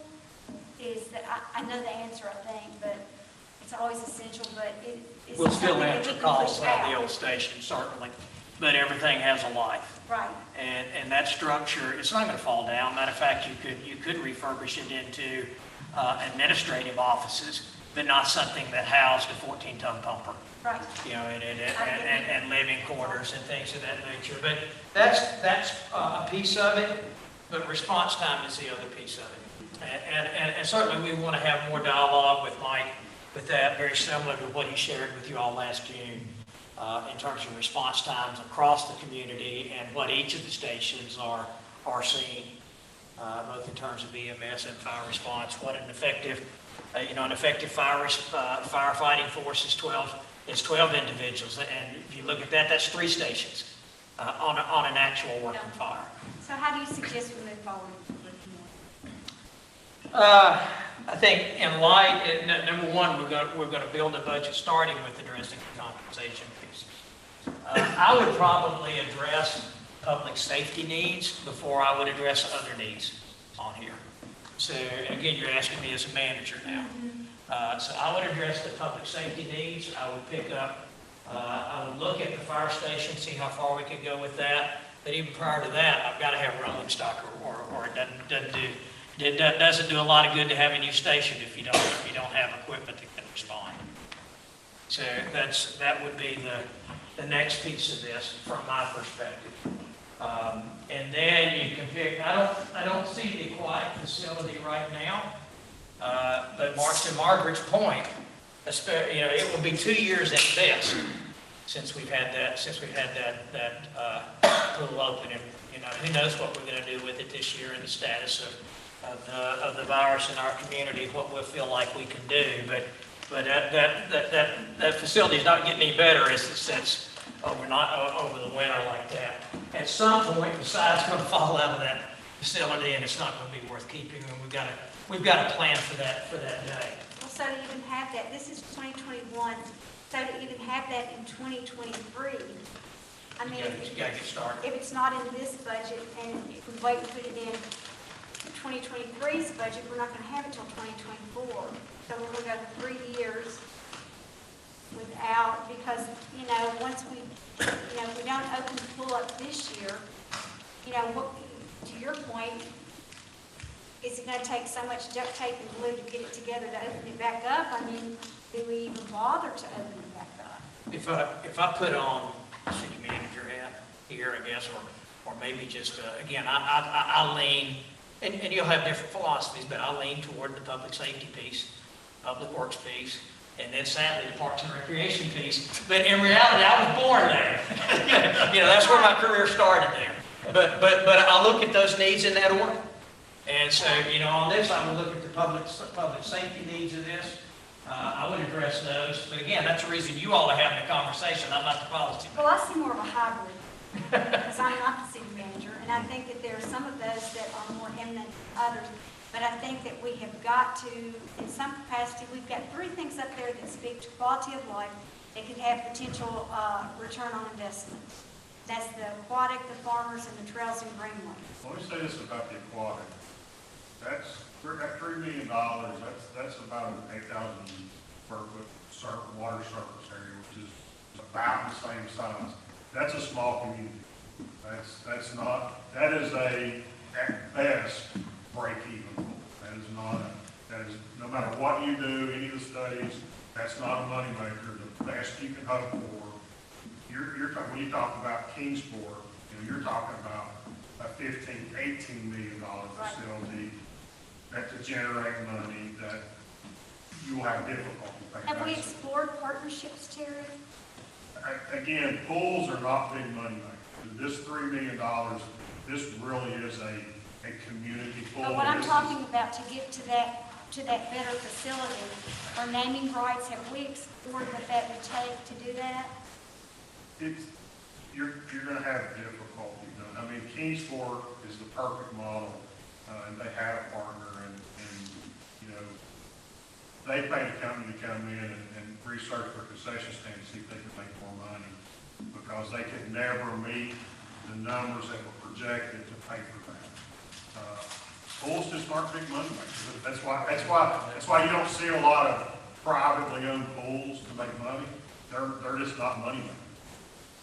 It's a recreation amenity. Yeah, what out of this, as far as quality, Margaret, Chad, what out of this, out of the 3 quality of life things that we see up there, is there any interest in any of the 3? Caitlin? Well, I'll say, Mark, you going to go first? You want me to go first? You can go first and I'll follow up. Well, I'll agree with our city manager that public safety, I think, has to become first. And so I would tend to agree with that.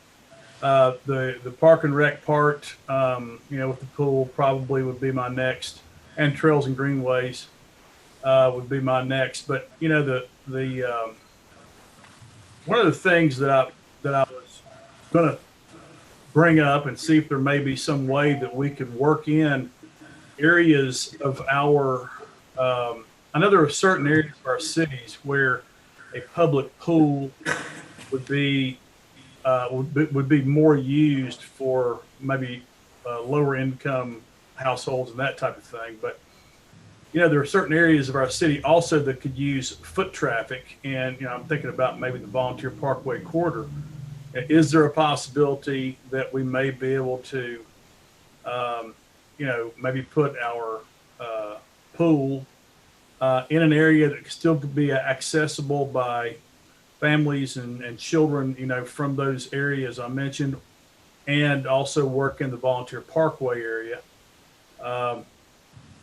And that also kind of chimes in with the trails and greenways as well.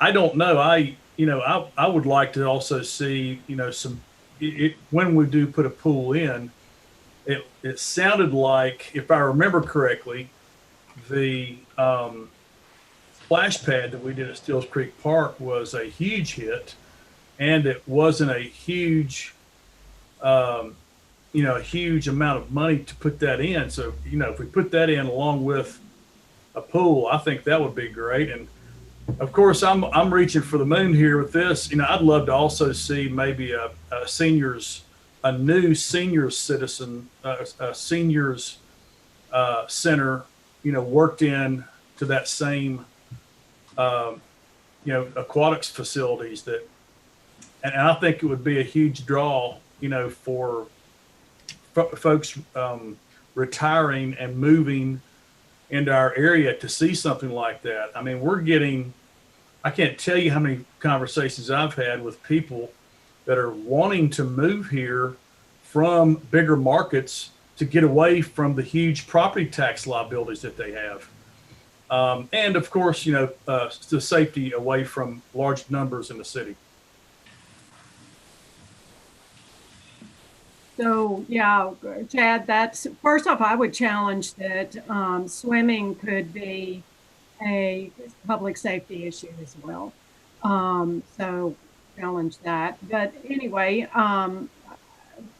exploring other partnerships with, and Chad, that's interesting. If we looked at some of our volunteer parkway redevelopment areas that maybe would still have access for a walking neighborhood to participate, but and whether we could do anything where we have a long-term plan that we start with a swimming pool, but then have the ability to look at other facilities would also be good. But whether there are any developers, like even the Aurora property, if that looked like it was the best.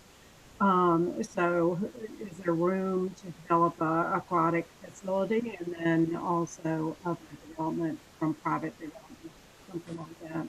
But keep looking. And then on the other, I think it is important that we look for grants and be ready to partner for that and not miss opportunities. So, and if that reduces the price significantly, like 80% on some of these, figure out, can we go ahead and take on another project? It might not have as high a priority, but it help make a difference. I hope I didn't break up too much. No, you're good that time. Well, let me also add to that. Does a farmer's market have to be located in the downtown area? Most of them are, and I do realize that, but is that another potential way that we can bring more foot traffic and car traffic into areas of the city that are needing help?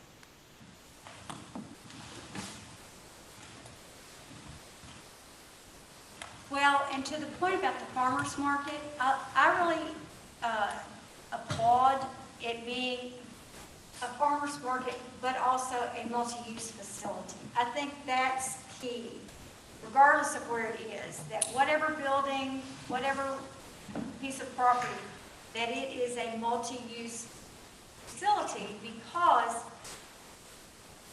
we are missing an opportunity of, tournament play, regardless of what kind of tournament play, but tournament play, Bill knows, I know, we all know that have had children that have traveled all over the place, and we've dropped lots of dollars in other communities going to tournaments. And I just believe that tournament play if we can bring it back in, pickleball is so big, wrestling is huge. If we've got a multi-use facility where something like this can be marketed and set up, You know, we've got so much interest here, and this would just give, you know, to get them here, let them see what all's here, and get them back. I just think a multi-use facility would be great, and farmers markets are a great service to the community. So I don't think it necessarily has to be right downtown, but I think that it would complement downtown well. But if there's somewhere else that it would fit just as well, you know, I don't know, is anybody just absolutely married to any one part of town? I think the farmers market is good, but from what I've seen at most farmers markets, you've got people who just come there and they leave. They don't go around to other parts of your town. They don't spend additional monies. You know, most of them are looking for what they're wanting to buy that day. Right. But I think, to your point, I think you really need to look at is some other type of a facility in addition to just being a farmer's market. I mean, it has to be some other multiple use of some sort. And what that is, I'm not sure yet.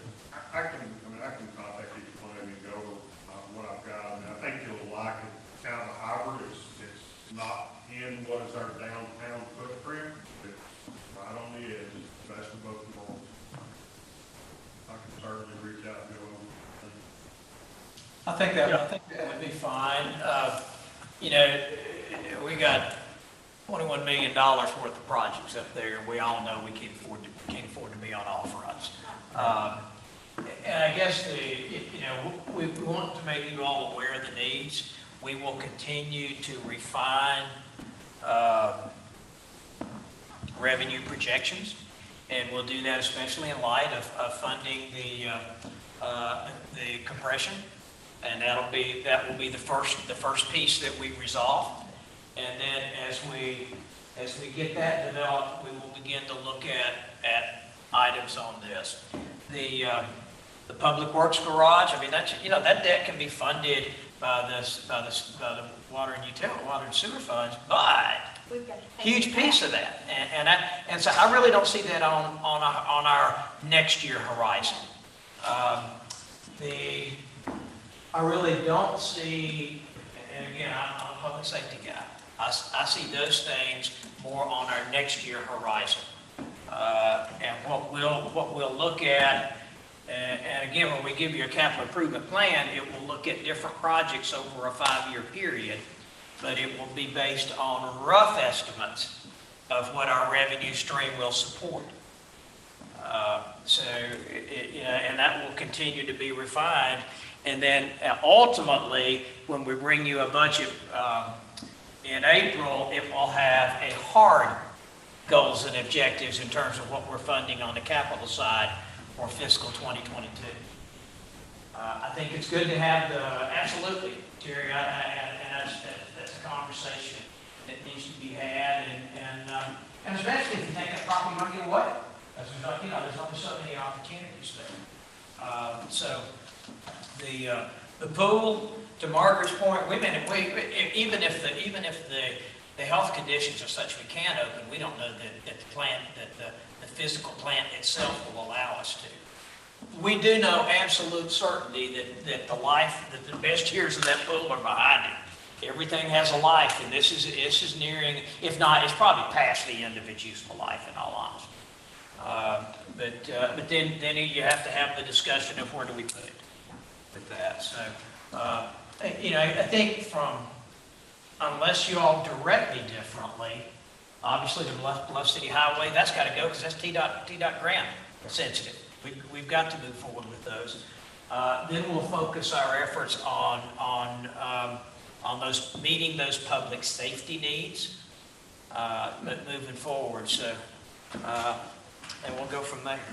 I mean, the fire station renovation for that 80,000, was that using contract labor or us doing it internally? Refresh my memory, Mike. That's using in-house labor, I'm pretty sure, was it, Tim? I mean, that's the way we put it in, Using basically Terry's staff. Basically Terry's staff are part of it. I think we're going to have somebody else do concrete, and then have Terry's staff do the rest of that.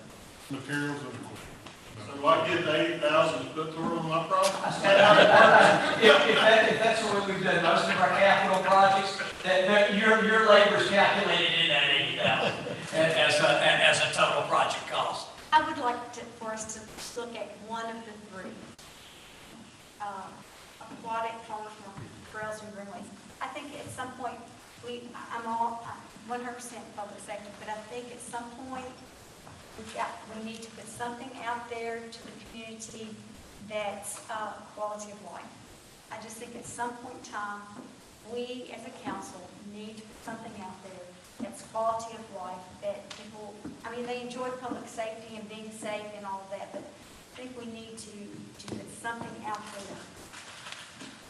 One of these three, to just take a look at, if not this year, that it's going to be in Fiscal years to come. 2023. Yeah, I really want to hear about one of them anyway. And maybe somebody wants to come and drop us a big egg and give us a lot of money. Well, you know, A lot of grants, conversation. I think when you look at some of these other things, you know, what are our grant opportunities? Can I also mention too, when I mentioned public safety, it also has a double meaning for the relocation of the fire station out in the Holston View area. That is a housing growth area, and there are multiple parcels of land that are 25, 50, 100 acre parcels of land that are in that area that, you know, would really rely on, and we have one in particular spot that's a redevelopment area that we've identified. So again, I'll reiterate, safety is public safety is huge, but I'm curious to know if we can't, you know, West State Street, I'm not sure if Terry was alluding to this, but West State Street is an area that needs help as well. Is it possible that a farmer's market could go in that area? And you know, what about a pool facility? Partnership with the YMCA is something that I've always thought about. I know there's potential negatives for that for the pool, but at any rate. I think we got some good direction. Okay. Work it out, call us back. Any other thoughts before we move on? Okay. All right, and certainly with the school facilities, as we near the end of the conclusion of the Vance Middle School, we'll need to work closely with the schools as far as the next phases. All right, certainly with the passage of the referendum last November in Bristol, Virginia regarding the proposed casino development, that will have impact on Bristol, Tennessee. Some good, some bad. We've challenged our planning staff to do the academic research and come back and discuss the opportunities, things that we need to be in readiness for. Is what are the impacts of the casino? And I think it's maybe slated to open in 2020. Is it 2? Okay. All right. Okay. Sheriff? You need the clicker. Ellen, I'll get out of your way. All right. Good afternoon, everybody. Okay, so I'll try to stay right here and I'll try to be loud, but if I get soft, you'll yell at me. I know I have a tendency to do that, so I'll try not to. But what you all have delivered last week is our assessment of Coast Casino and what impacts we think we should start looking at or considering as things ramp up for the construction of the casino. The purpose of the report, this is in no way like the end-all be-all, here's everything that could ever happen, every solution, every probability. This is really just taking a look, like Mr. Sawyer said, at some of the academic research that's out there and putting some things together to start talking about, start keeping in mind, to start anticipating the impacts, and to begin the discussion of how the city of Bristol can both maximize opportunity from the casino and then understand and monitor if there are less desirable outcomes as well. The report is divided into a couple of different sections. So intro, economic and fiscal impact, development, redevelopment, land use, housing, social impacts, and tourism. So what I'm going to try to do is just go through quickly each section and give you all the just really, really high level takeaways that we noted, and then the kind of action items that we might consider in the future. I know y'all had a good day already, and still some more work to go, so I'll try to be brief, but stop me if you have any questions or want me to go into detail on any point. I'll be happy to.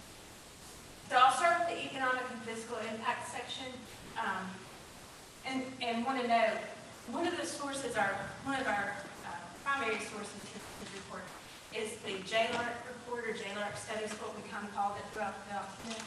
This is a study that was directed by the Virginia General Assembly as they were looking at the viability of casinos in 5 different locations in Virginia. It was developed, it was published in 2019, and the report itself states that it's conservative, realistic, so that's kind of what our study's going to, that's the view our study has taken to.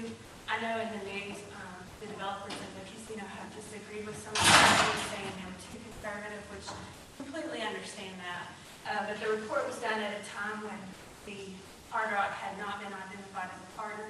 So there was some information I'm sure that they were pulling from, that they didn't have all the direct information from the developers, and neither did we. So this is going to be a little bit of a conservative approach as we look especially at the economic impacts.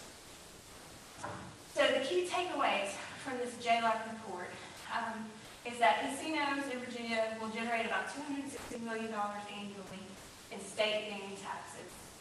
They say that they'll have a positive but modest economic impact on local economies. The report states that a third of statewide casino gaming revenue will come from out-of-state visitors. So that sets up both Bristol and Danville well, because we're on the edge, obviously, to attract visitors from all around Kentucky, North Carolina, Tennessee. But it also sets up Danville and Bristol to be somewhat vulnerable should additional casinos come online in the area. The casino employment, what they project, the proportion of labor force for Bristol is 1%, and Bristol in that term means Sullivan County, Bristol, Tennessee, Bristol, Virginia, Washington County. And then the JLARC study does say that the majority of casino jobs, they project to be paying wages that are less than the regional median. Tax revenue expected for Bristol, Virginia farms, I have my back to you, is about $3.7 million per year in sales and real estate tax. What we would anticipate as a positive for Bristol, Tennessee is increased sales tax due to tourism activity, increased retail sales at Pinnacle, and then increased retail sales at downtown, for downtown shops and restaurants.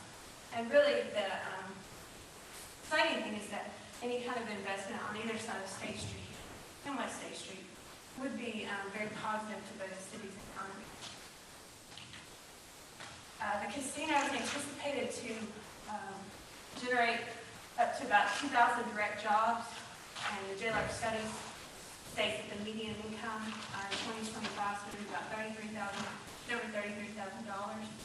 And the information that we looked at, what we analyzed, the real benefits is going to be in that entertainment and hospitality sector. It looks like from their information that people in the hospitality sector, so servers, things like that, can expect to make more money at the casino than they might in other hospitality jobs. So that is something to keep in mind as it might impact different sectors in the city. We also looked into other casinos that are operated by Seminole Gaming in partnership with Hard Rock, and they do offer a wide range of benefits. So again, back to the conversation a little bit about keeping and maintaining employees. They do offer some really good benefits, a wide range of benefits that might be attractive for job seekers. So could result in some people moving around from company or industry to industry. That's something to keep a watch on. Most of the studies, really all the studies that we looked at, show that incoming employment does rise in the casino community. So the locality that's actually hosting the casino, but also the larger community as well. We did, in working on this report, reach out and did interviews with some folks in City, Iowa, who has one of the newer Hard Rock casinos, and Tunica, Mississippi, and really just talked with them from city employee to city employee what they experienced in casinos open in their city or casinos. And both individuals, so in very different parts of the country, said that they really did not experience pirating business from local establishments. They felt that the spillover effects from the casino was positive, especially on local restaurants and drinking establishments. In the instance of the Hard Rock in Sioux City, with a performing space, it's hard for the restaurants to that. So if you have an outdoor venue which can seat 20,000 people, the local restaurants and bars are able to absorb what the casino can't take on that night. So that was encouraging. Both individuals, without really us asking the question, prompted the city of Bristol, as we explained the situation, to really look at ways to encourage or focus on family-focused entertainment, just in the sense that the casino does a lot and offers a variety of things to do when you're in the casino, but there are times when, if the whole family's coming to the casino for a day, the kids may want to do something that's not casino-based, and it's nice to have businesses on the periphery to respond to that desire. So that was a helpful tip they gave us there. So the future of casinos in general, I didn't really realize this until preparing for this study, but in 1978, the only place you could go and gamble legally was in Las Vegas. And now there are nearly 1,000 casinos in the United States. So some of them are just little highway, hole-in-the-wall kind of places, but it's just showing how much the industry's grown in the past few years. The good thing, the great thing about the Hard Rock Casino is that it is very varied in what it provides. So not only does it provide a gaming floor, but it provides a lot of different amenities, so you can enjoy different things while they're at the casino. And what we found or read or saw is that this helps with the economic resilience. So it helps the casinos at times, communities at times. If something happens like during the Great Recession, obviously the situation we're in right now is hopefully going to be a very rare and short-lived experience. But having a variety of options does help the casino balance. One of the things we looked at is the gaming consumers and what the industry expects for folks coming to the casino. And the trends show that it's really the older generation that are spending money on gambling on casino floors right now. That the younger generation likes to go to the casino, but they like to have options and have different things to do. And again, this is really a great thing about the Hard Rock Casino is that they are providing entertainment options for sure to hopefully continue the younger folks wanting to come to the casino. So staff feels that combining all of the things that the casino offers and all the things that Bristol offers can really add up to a strong opening and continued success for generations. So actions to consider for the economic and fiscal impacts for the city is really we need to start carefully monitoring information related to economic impact, including sales tax revenue, employment, and activity data. And as we often do, we need to really double down and look at our regulation and permitting process for when folks come along on West State Street or in the city of the casino to be able to help and get folks through the process.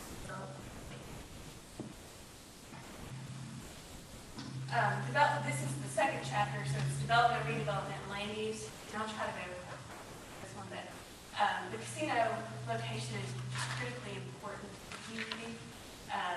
We found that in looking at history of casino development in the U.S., that a lot of times, most of the times, back in the early days of casino development, municipalities or states really pushed them to the fringe. So they were out on the river, they were out on the outskirts of town. And what more modern research is showing is that having the casino in town and accessible really creates a positive impact, and oftentimes, especially in an urban environment, it's a catalyst for revitalization. We included a bunch of options or things that one study suggests to make casinos accessible and positive for the community in the document itself. But there's such things that really make the casino porous. So make the casino development itself integrated. So those are some things for us to keep in mind as we move forward with any development on the Tennessee side of town. Is the more open and accessible we can make it, the better.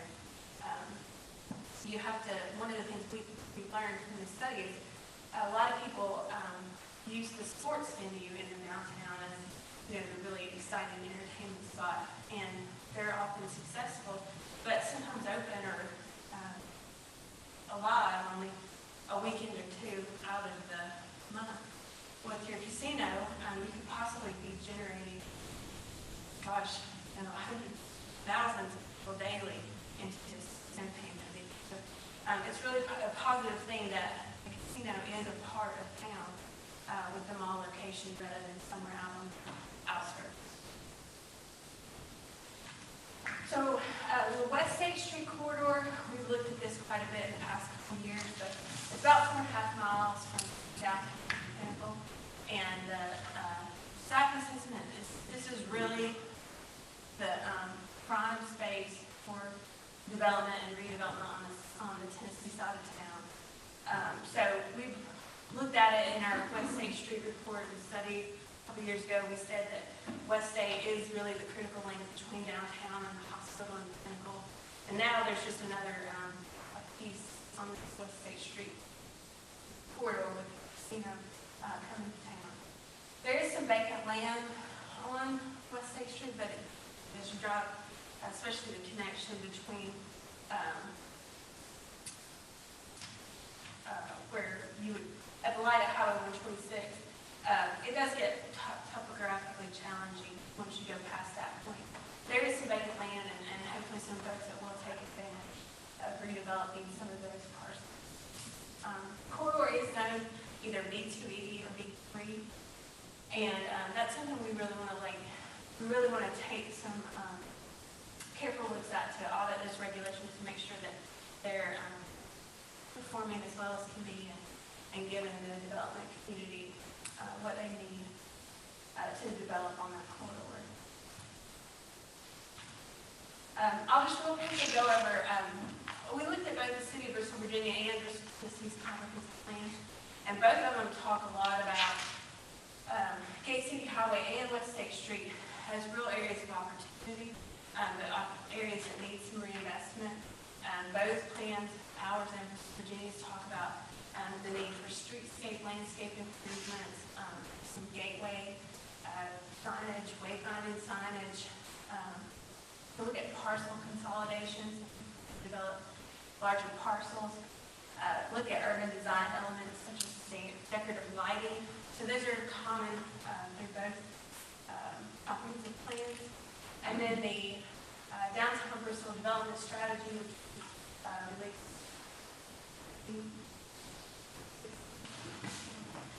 a couple years ago. 18 years, okay. So it also included West State Street as a secondary study area to that downtown core blocks, and really emphasized that it was right for redevelopment. They included several fiscal recommendations for the area, which I'll show you in a minute. They suggested, again, providing directional signage, wayfinding signage, better streetscaping, landscape, and to really create the West State Street portion between Volunteer Parkway and Gate City Highway as a walkable and more urban environment. And we think that our B2E regulations have set that area well to develop that way. We just haven't had We haven't had anybody with a new construction project, so hopefully that'll be coming soon. And if we see anything that needs to be adjusted or tweaked, certainly would like to do that. A couple other things that are suggested in the development section of this report that could be a unique amenity for both the casino, but also, of course, our downtown and Bristol is to consider like a trolley that would be available for tourists and visitors to the community. So all of the plans, comprehensive development study support this. It's something that can serve, regular points of interest, but also be expanded during the race begins or routes to capture all the visitors that come in town. We also talk in this document about a public art focus. Again, this is something that comes up in the comprehensive development study. But this is just a real tool for revitalization, and there's a lot of cities that have had a lot of success. I know everybody's probably seen this mural in Nashville, and I read something when I was looking for this picture that this thing's been Instagrammed over 1 million times. So it's just, it's wonderful for the community, but it's also visually engaging to share with the outside world to get attention for Bristol. Another good thing about these is they can be completed, I guess, more quickly than some of our other projects, but and I know Maggie lives in Bristol. They're looking at some of these downtown, but West State Street would be another good canvas to look at some public art pieces or murals like this. So actions to consider. I'd like to look at the B2E and B3 districts to just make sure that everything is up to snuff as it should be, and that's open and available for new uses that would come in related to the casino. I'd like to carefully review B3. There may be some opportunity to extend the B2E districts. It does create the development pattern for a more walkable urban area. It might be worthwhile to consider expanding that B2E district.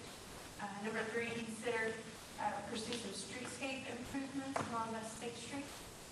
Number 4, consider some intersection improvements at West State Street, Bonington Parkway, Commonwealth Avenue.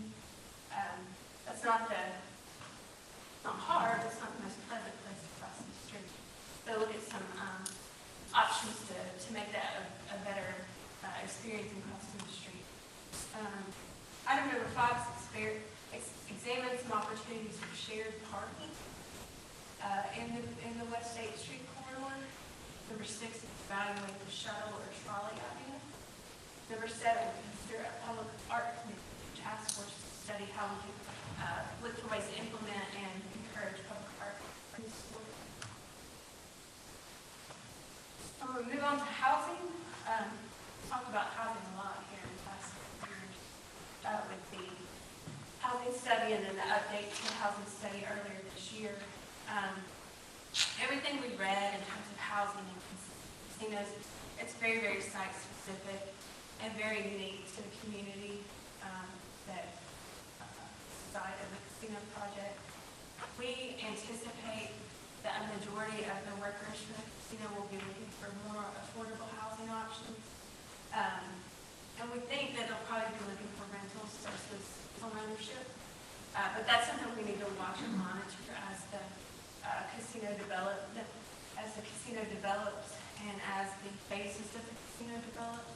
So that's something we'll definitely be watching. But definitely a positive for Tennessee is the Tennessee side's lower property tax and lack of state income tax hopefully will provide enticement for new workers to relocate to the area. So actions to consider, continue to pursue those housing strategies that are in the 20,000 study, and work to encourage new housing units in the city. If you look into that chapter, we listed those 2020 items and really progress on where we are with those. It's really just in a very short time frame, there's a lot of positive work done on the past. And then the second item here is just to develop a casino management, to communicate on a variety of issues, but housing specifically, to know what they're hearing from the folks that work there, as far as what they're looking for in housing units, and trying to look for ways that we can respond. Okay, so social impacts, and I'll go through these quickly. Every report on every social issue having to do with casino, it basically states that these are very difficult items to find, measure, or agree on. Substantial literature exists, but it is very hard to quantify with certainty. But some of the topics that we did look at are problem gambling, crime, and homelessness. So I'm not going to read all this, but if you look at problem gambling, what it's defined as by the American Psychiatric Association is that it's a disorder that involves repeated problematic gambling behavior that causes significant problems with stress. It can have a variety of negative impacts just on your personal relationship, obviously financial situation, and then mental health. It typically occurs with other addictions or problems, and certain populations are more vulnerable. So individuals that already have mental health issues, low income or education, actually young adults, the elderly, military personnel, and veterans. But the state does offer, and I hadn't really looked into this until this project, the state does offer some resources for problem gambling and families with problem gambling. So we've got that listed in the study just for everybody's benefits there. Some studies that we looked at did show that proximity to a casino can increase bankruptcy. But the overall takeaway message of the problem gambling issue is that it's likely, it seems to be not due to the disorder alone, but it's in conjunction with other problems. Crime, I probably that's not the broken record here, but I'll just go through this really quickly. Crime is expected to increase somewhat, but it's really not casino-based in our research. It's just from a factor of having more people around, more people in the place. So the casino itself does not necessarily drive a large uptick. Some of the crime that is associated with casinos, credit card theft, burglary, cheating during a game. Violent crime is not heavily reported, and the idea that organized crime is associated with casinos is kind of something out of the movies, I believe, these days. The regulatory licensing requirement of casinos is such that that's not a common occurrence. The JLAC report suggests that casinos can increase the workload for local law enforcement, so that's something to watch on with law enforcement. Homelessness, very much the same thing. It is not necessarily because of the casino or proximity to the casino that someone would become homeless with a gambling problem, but it's sometimes working in conjunction with other problems that would cause homelessness. We did, through our interviews with other communities, ask if casinos become a location for homeless folks due to the fact that they're open 24 hours, comfortable environment, and they showed that was not their experience. So the action to consider on the topic of social impacts is just to monitor these issues and to communicate with other partners and community to stay on top of what is going on in the community. So quickly, and this is my last section, we looked at tourism and really wanted to highlight expanding strong relationships with the Hard Rock so that Bristol is an attraction that's represented through limited Hard Rock. And that's a good thing for the community, obviously, at large. But it also, partnering with the casino helps to market the city to a younger traveler. I feel like Bristol is poised to become very popular with some of the millennial generation that's looking for authentic travel experiences as they come into more emergent travel.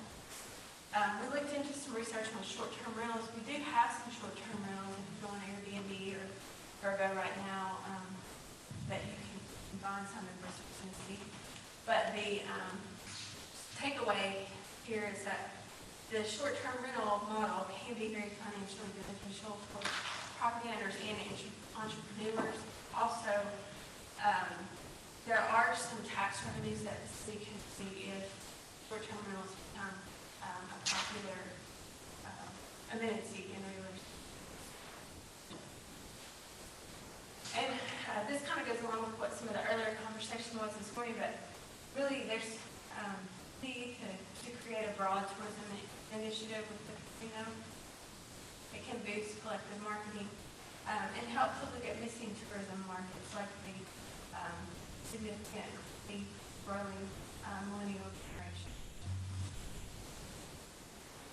So I won't read all of these to you, but the actions to consider with tourism is to really look at partnerships with the Hard Rock Casino, look at opportunities to leverage Bristol's tourism assets within the hotels and the lobby, within places like come into Bristol, such as the airport.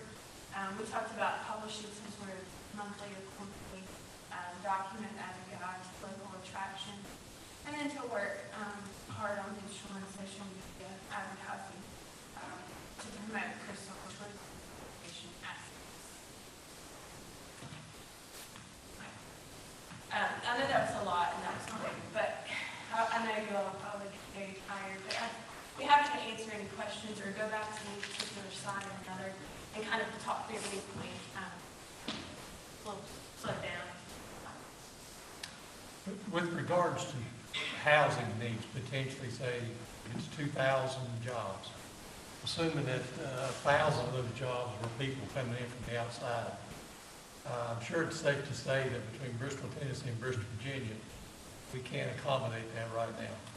So how far out would you think people would have to go?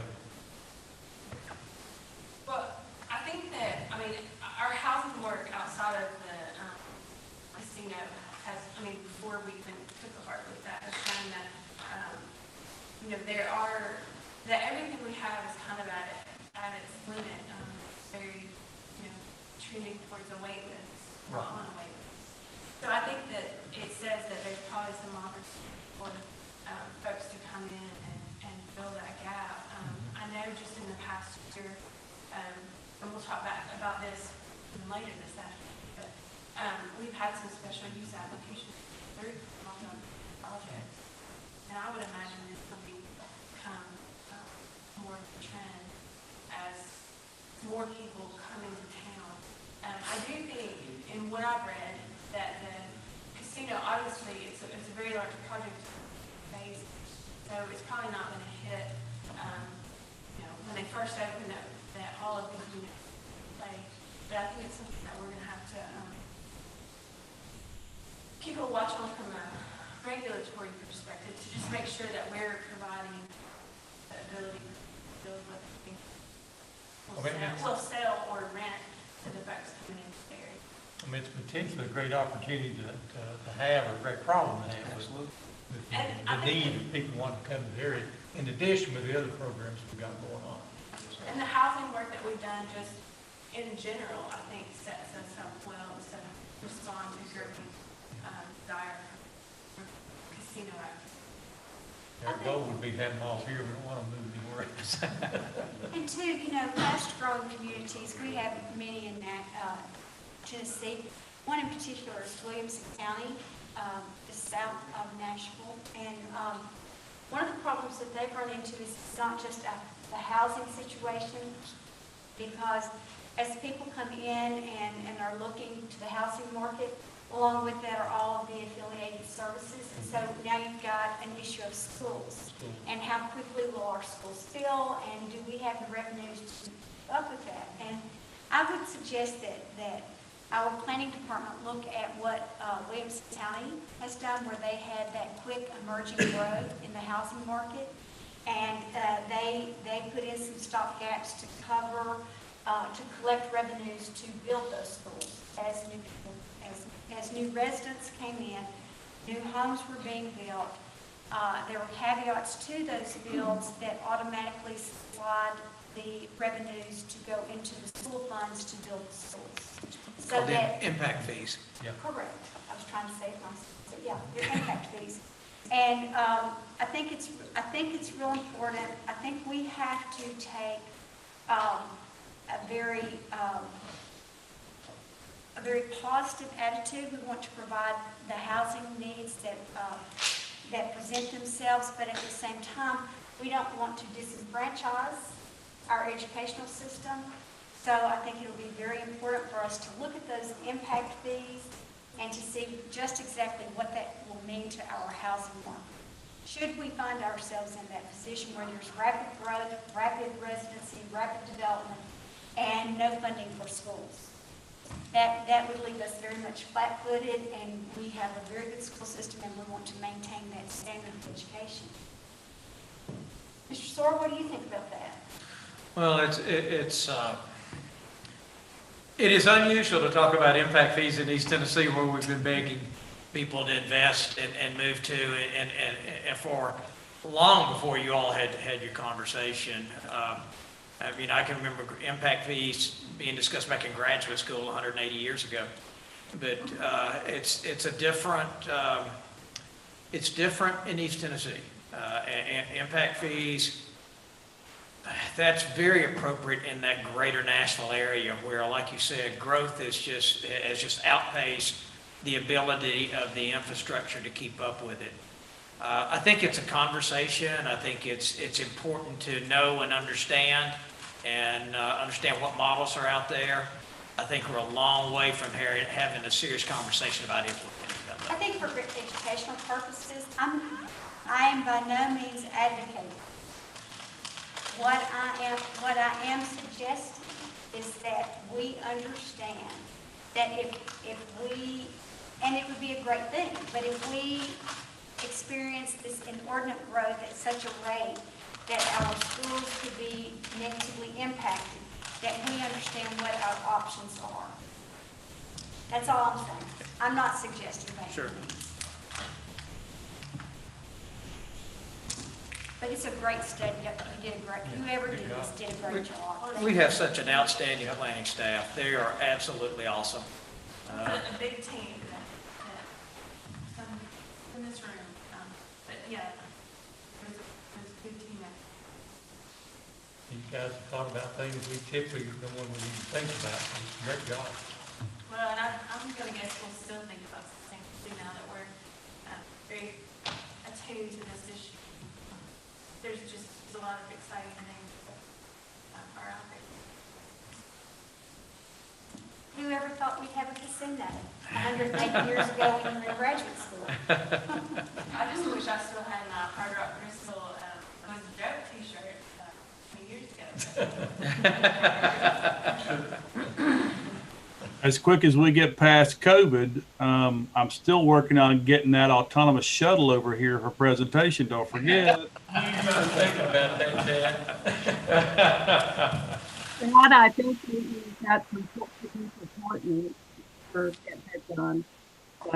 So, yeah, I really think this is important and really appreciating the timing to focus on. Housing is a concern overall, and to look at what kind of jobs are going to be created with the casino, and looking at our housing stock, which we need housing stock across the board, but some of the housing stock, what we know, we need somewhere between 150 and 25, that range.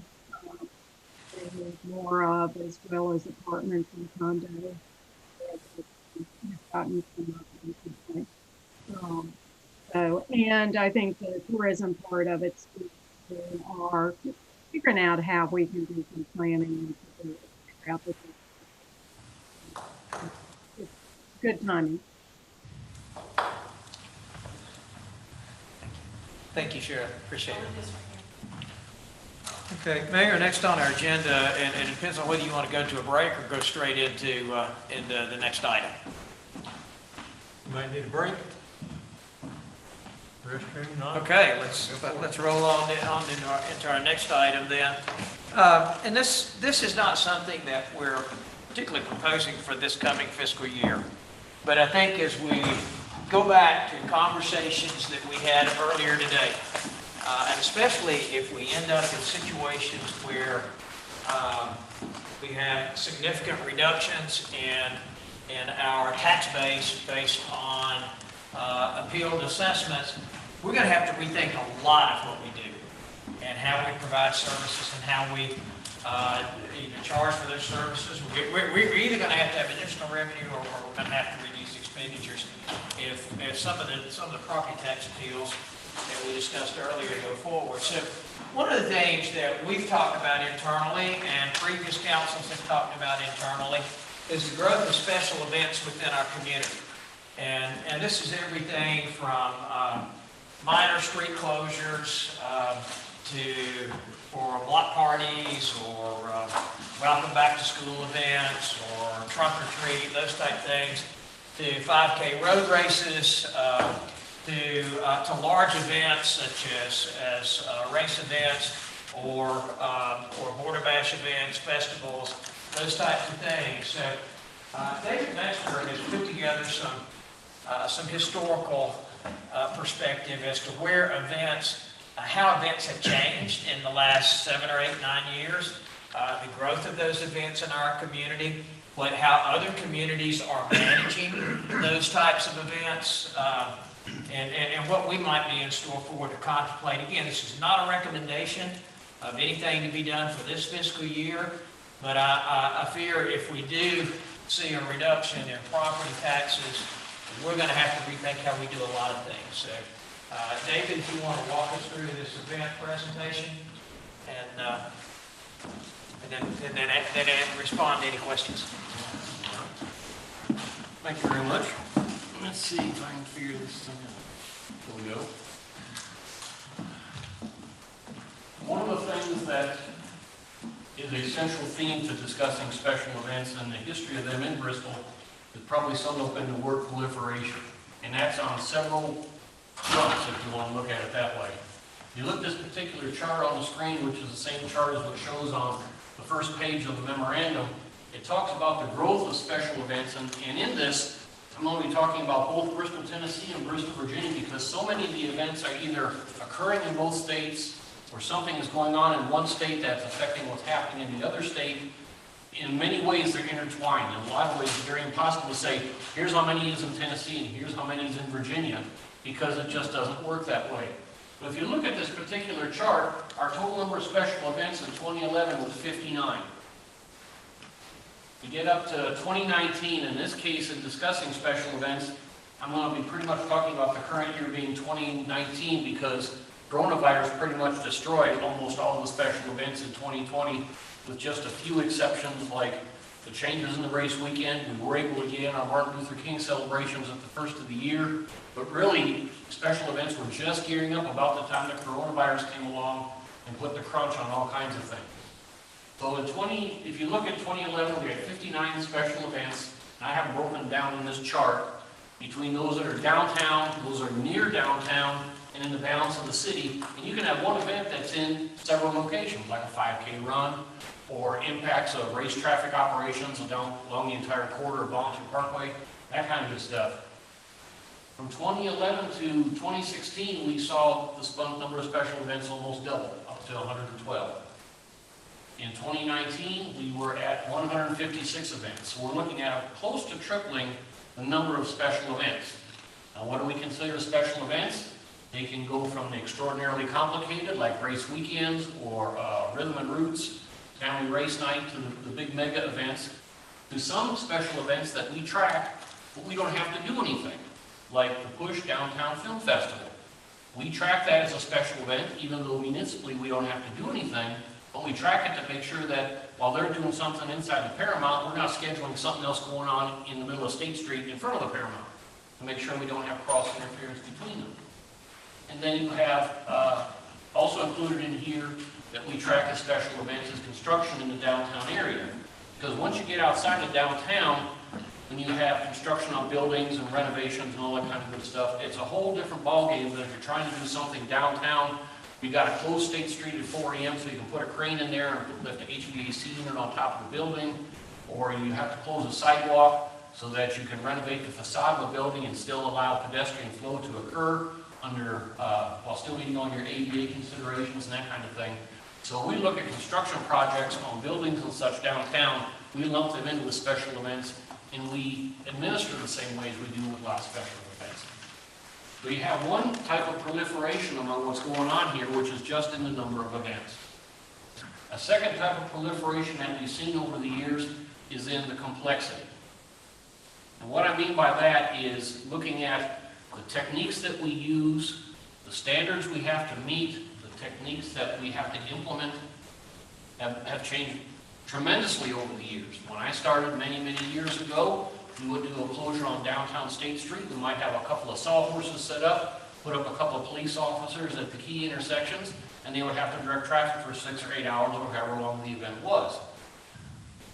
While that was okay in those days, we did have changes in regulations as to how you do traffic control on streets, and traffic control for a special event in a lot of ways is the same thing as traffic control for a work zone. You're closing the street.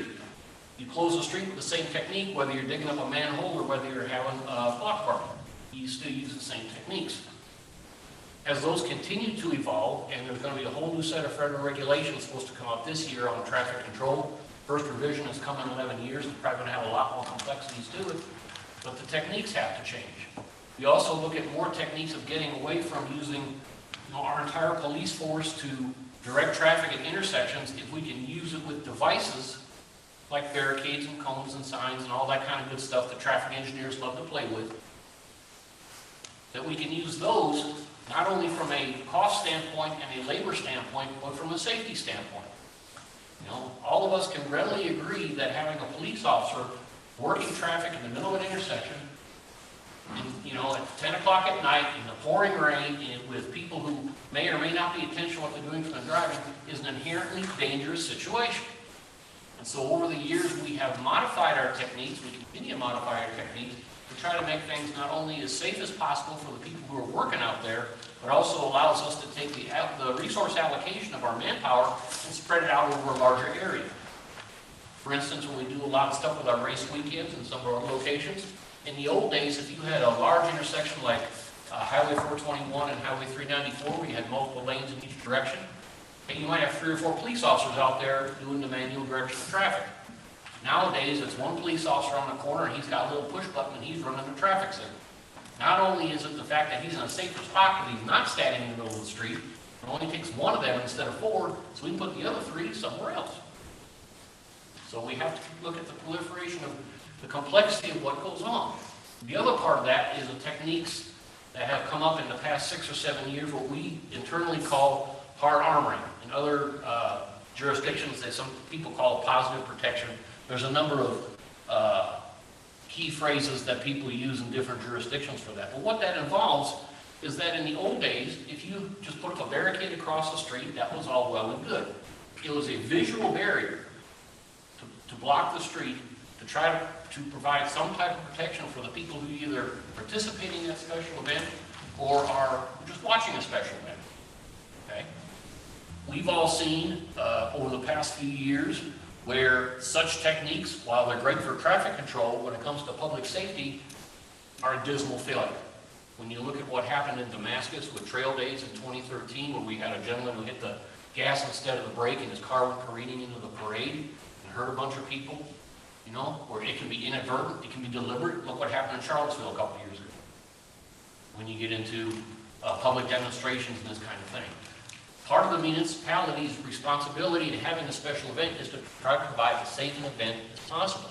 And now we have evolved and continue to evolve in the hard armoring process. Sometimes that takes the place of solid barriers, or like they're plastic barriers, but they're filled with water where they can weigh thousands of pounds to actually be a barrier so somebody can't reach that barrier, or you make it a whole lot harder to do so. In some cases, we use vehicles, larger vehicles, and sometimes we ballast those vehicles with sand or gravel or what have you to try to increase our protection of what we do for the people who are participating or who are watching these events. All of that comes at a price. Okay, you have more equipment out there, means you have to have more people to set that equipment, to take it out again. You have to have more time because it takes more time to move, more chess pieces around the board. That increases your labor costs. But we as a municipality have recognized that that is part of the cost of being a special event operation, is to do it in a safe manner. And we are at the point where we have other communities who come to Bristol and say, we want to see how you do this. We want to see what techniques you use. We're interested in doing this in our community. How do you do this? I'll give you an example of that. A couple of years ago, when we were planning for the annual Rhythm and Roots reunion, we had the Virginia State Police come down from Richmond with a unit that works with a lot of small communities that have special events and take a look at, what kind of help can you get from the Virginia State Police. And the folks with the Virginia State Police said the two biggest things that small communities have to watch for is active shooter and public disorder incidents and security of the event, as far as not having inadvertent vehicle breaches into your special event area, this sort of thing. The folks at Virginia State Police took a look at our plans that we had for Rhythm and Roots and said, we don't even have to discuss this. Let's just go on to the other topic. You folks got this thing covered. So that's something Bristol's been doing for a number of years, and we continue to refine it because situations change. Okay, a little while ago, there was discussions about the State Street Bridge downtown as it continues to age, as weight limits put on it. That means you can't always run a fire truck across it. Okay, if you have a weight limit on a bridge and then you put a stage 3 blocks away and there's a fire in between, how do you get a fire truck there? Okay, all these things have to be taken into consideration. So these events continue to get more and more complicated. But that's okay, we can deal with that part.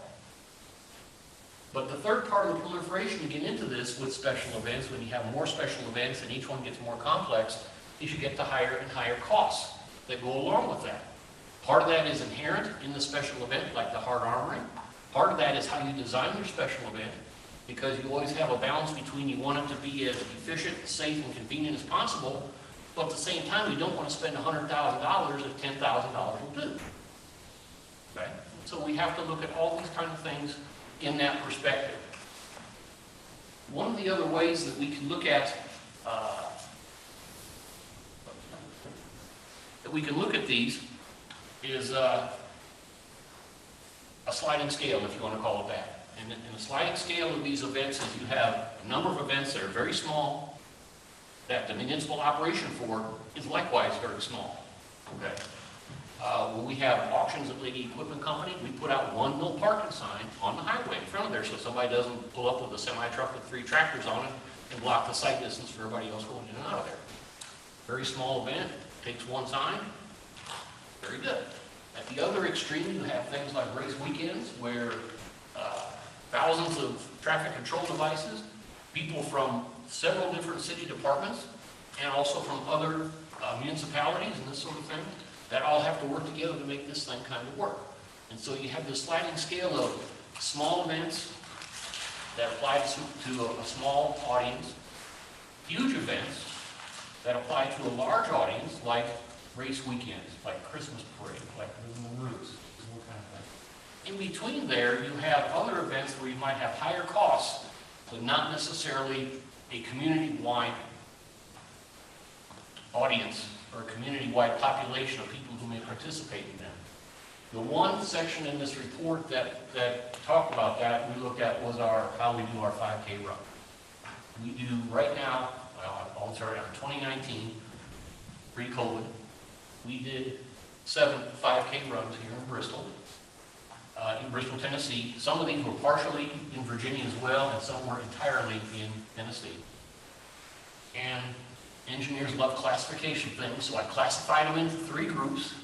I just can't help it. When you look at the cost of a 5K, and you have the traffic control devices for it, which typically in a 5K, you might have traffic control at the start and finish line. You might have hard armoring because that's where your spectators are going to be.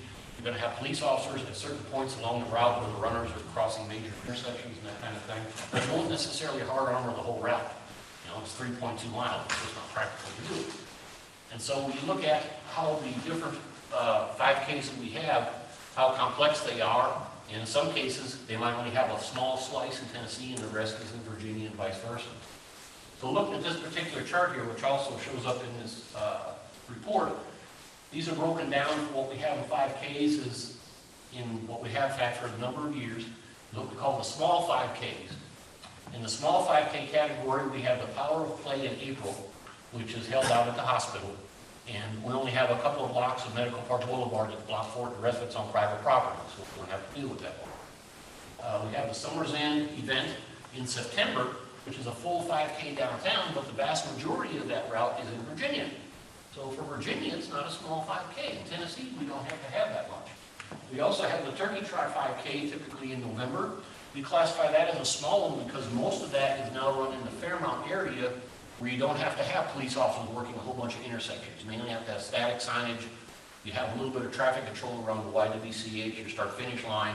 So it classifies as a small one. In your medium 5Ks, up in 2019, we have the two of them that were held at the Pinnacle. You have the Pinnacle 5K, which is typically in the summer, and you have the St. Jude's 5K, which is typically in September. That one, I don't know what the future of that one is, because when race weekend moved from August to September and bumped Rhythm and Roots weekend.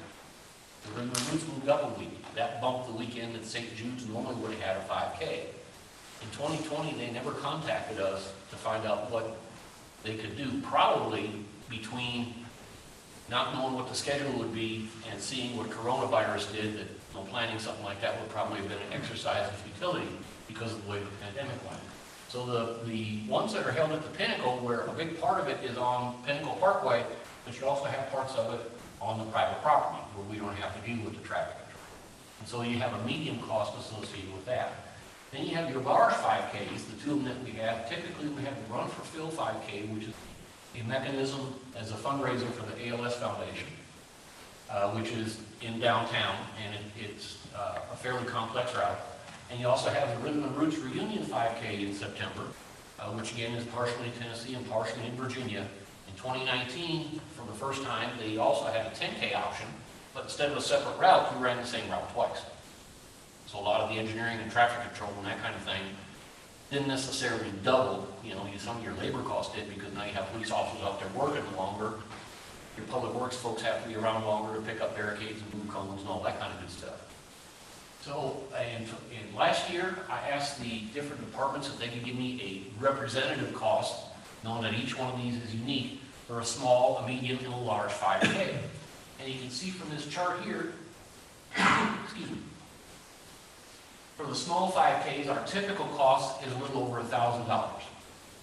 That does not count the administrative costs, which involves the cost of, a big part of that is my cost, the cost that the city consumes in me administering the event, designing the course, putting all the stuff together, all the administrative side of that. None of that's included in here. This is representing costs of public works, police, and fire, and then some traffic engineering. For a medium 5K, the estimated cost for that was a little over $1,800. And that's for the two runs that are out there at the Pinnacle. And the courses aren't exactly the same, but they're very similar. For the large 5Ks, like for Rhythm and Roots, the estimated cost was just over $2,300. So in these 7 events, we have a cost of over $11,000 per year for those 7 events, for which there are many people who participate, but there are many who do not. A few years ago, there was a movement in about 2015 and 2016, where we had a lot of people come to us say, we want to run a 5K in Bristol as a fundraiser. We actually had 2 5Ks where the number of municipal workers outnumbered the runners. Now, whether that was market inexperience or organizational issues or that, we don't know. But I remember being out there working on that and going, where are all the runners? Not realizing that the pass was all there was. Okay. Why did they want to come to Bristol? Because Johnson City and Kingsport charge. Bristol does not. So they said, why should we, increase our costs? Let's see if we can go have it done in Bristol. Okay. So we do have that in there. the memorandum that you have outlined some of the costs. Kingsport and Johnson City do not charge to reimburse them for all their costs. Typically, the cost that they cover is typically lined up in part of their police reimbursement. And that's not reimbursements as far as public works or fire operations or traffic engineering or that kind of thing. So, but when you have some of these kind of things, that is a cost to the city. While the city has a municipal responsibility to provide a safe environment for special events, whether it's by traffic control, whether it's by hard armoring, whether it's by having the appropriate personnel on duty to do that work. The other part of that is how much of municipal cost is being consumed because the people who are generating the need for the cost are not contributing to that revenue stream. So, something to think about. So that's why I wanted to use the 5K as an example here, is to, these kind of costs do add up over time. We have events that cost very little. Like I say, if you have to put out one sign, one guy does it, and takes care of it, and then at the end of the day goes back and picks a sign up, and that's the end of that. Race weekends are much more expensive than this. But on a lot of these things, you look at that scale of how many people are participating in these events versus what kind of costs you have municipally, and where do you want to be on that scale? Especially as we get into this, as I said before, the proliferation of more events, more complex, more costly. So these kind of things can't be just thrown together with a plan for something like this. When we do a downtown event, you have to account for the fact that we have a weight-posted bridge. We have to account for the fact that I can't close off all the streets on Fort Shelby because the fire department's got to go out there 3-4 times a day on medical calls. I got to account for the fact that we can't close off the post office because that is a public function that needs to have its access. I got to account for the fact that you can't cut off the Greyhound bus station because when people get on the bus, they expect the bus to leave and go somewhere, not sit there for the next 2 hours. I got to account for the fact that the 2 police departments can't be locked in. When they get a call, they need to go right now, not spend 2 minutes zigzagging around town trying to figure a way to get to downtown to go answer the call for service. All these things are built into our traffic control plans for these special events.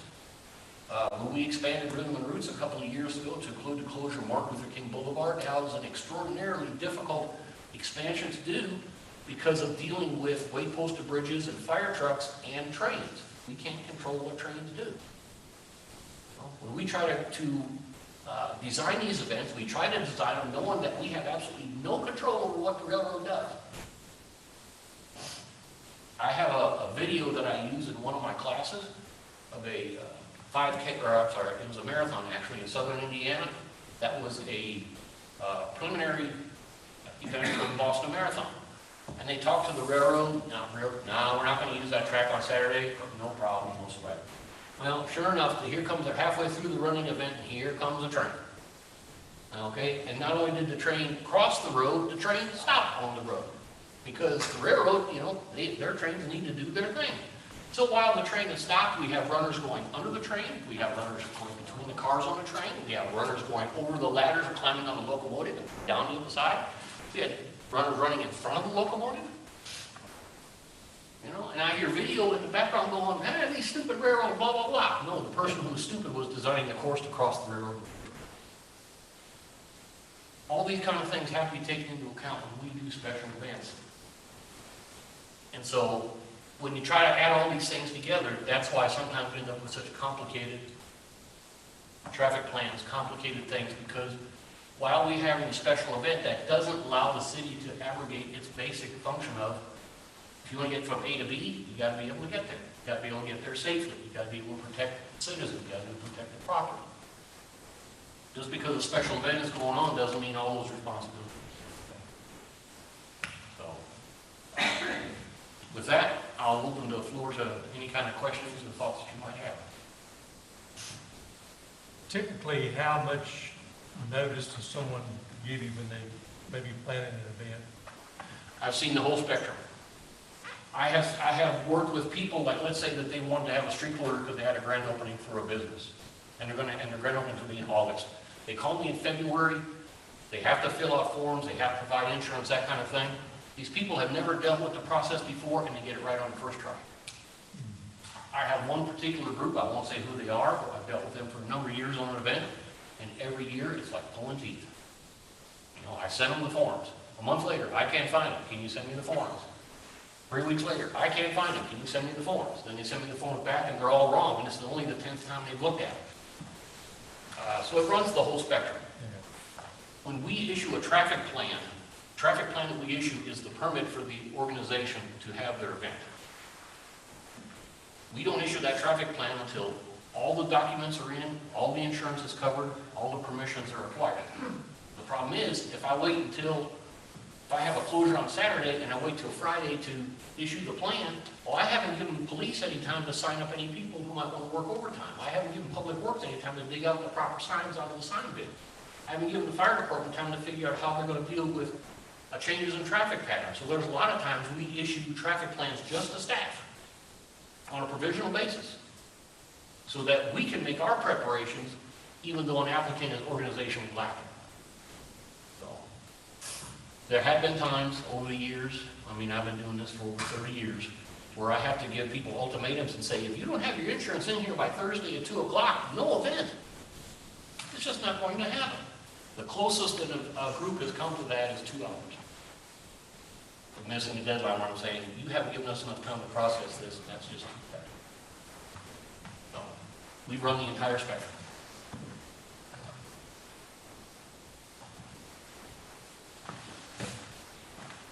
Are there other questions of David on special events? Again, this is something that has been growing, and as you saw from the chart of events since 2011, we're almost 3 times the event. So it is a cost that is passed on that you are absorbing.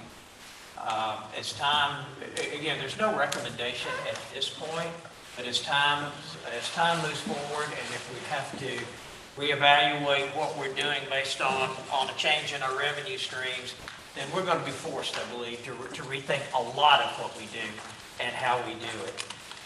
Also, just in terms of this conversation, I have provided Randy Eads with Bristol, Virginia, the same information. It would best serve if others, both sides of town need to be on the same page if and when we ever implement pass these costs along. Now, I will say this on the benefit side. I mean, there's benefit to having people coming into our community for these special events. They can purchase their bagels there. They can fill up their car there. There's just a benefit of having people in your downtown. So, you try to weigh all of those out. But I think it's important as we have our budget discussions that you understand that this cost has been growing over the last decade.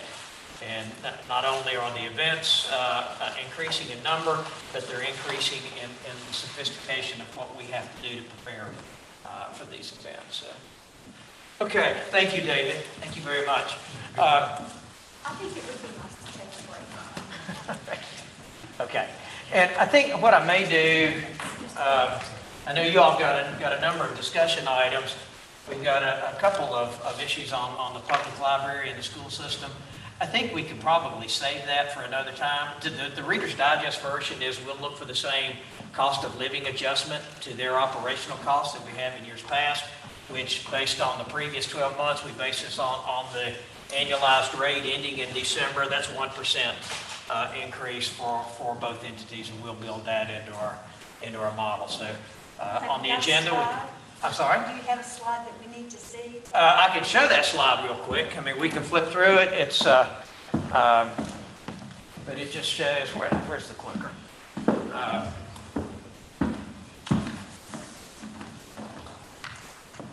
It shows what we're currently funding. This is the all-in number. This is state, federal, local, county resources and so forth into education. This is what we are funding for. This is the funding we're providing for Bristol, Tennessee City Schools in our current budget. And the top, the operating for operations, the $4.583 million, that would be the item that would be sensitive to the 1% increase. That's also maintenance of effort sensitive. We typically also provide $250,000 in capital. For our current fiscal year, our debt service for Fairmount is 967,000. We also pay almost 103,000 for insurance on the school buildings, which we own as a city entity.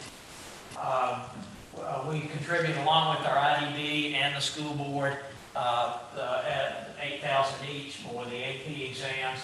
And then while we aren't contributing the 96,612 for the school resource officers, this is a grant that's there. We do pay for two for our school resource officers, that one at the middle school, one at the high school. The balance are grant funded at the elementary schools. And so is there conversation going on right now about, is there something new about that whole school resource officer thing?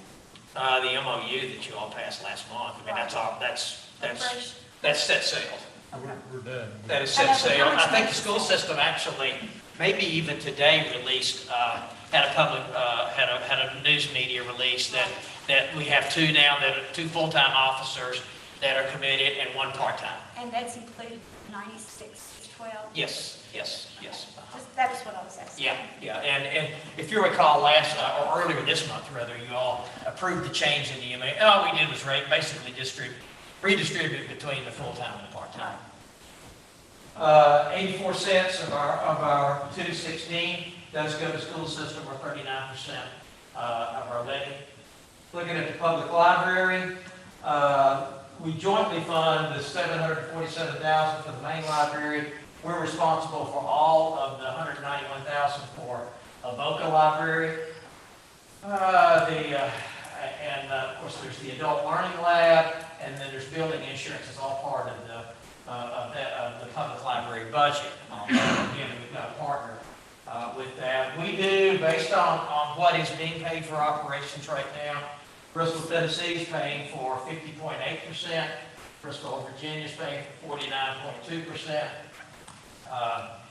The Jones Creativity Center is funded $32,500 from the city and $5,000 from the city of Bristol, and then city of Bristol, Virginia contributes $5,000 toward that program from the CDBG. We would propose, or that's what we're contemplating building in, at least at this point, a 1% increase. So there's operational costs at the main library and the Avoca branch. So but again, we'll spend more time talking about that in April. We're spending 50.8% on the main branch, and we pay all of the Avoca branch, correct? Yes, that is correct. That is correct.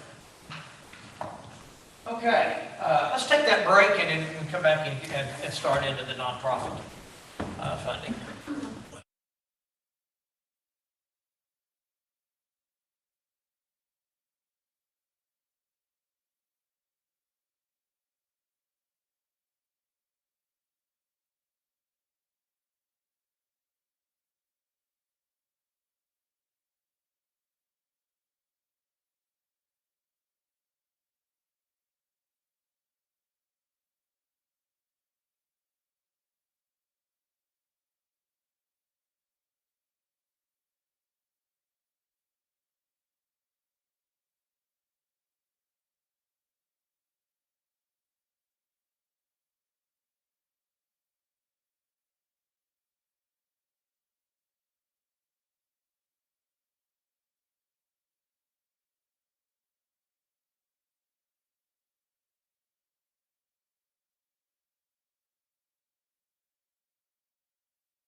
We're back in session.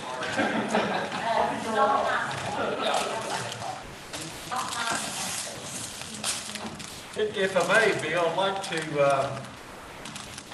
and council, I'd like to go ahead and move the planning commission comments or discussion on up ahead of our next agenda item, because I think this other may take us a while.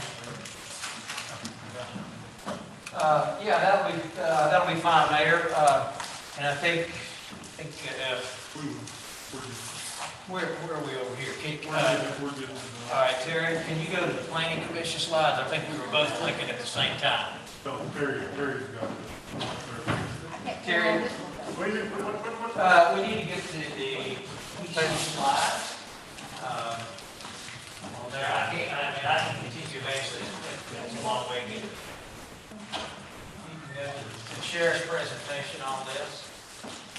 Margaret and Chad, if you, I'm not sure how much of that discussion you've heard, but there's the thought that to go ahead and get the planning commission items out of the way and then come back and visit the nonprofit discussion. Terry, you have to go to a different PowerPoint. Oh, is that other PowerPoint you sent? Yeah. Okay. I can do that.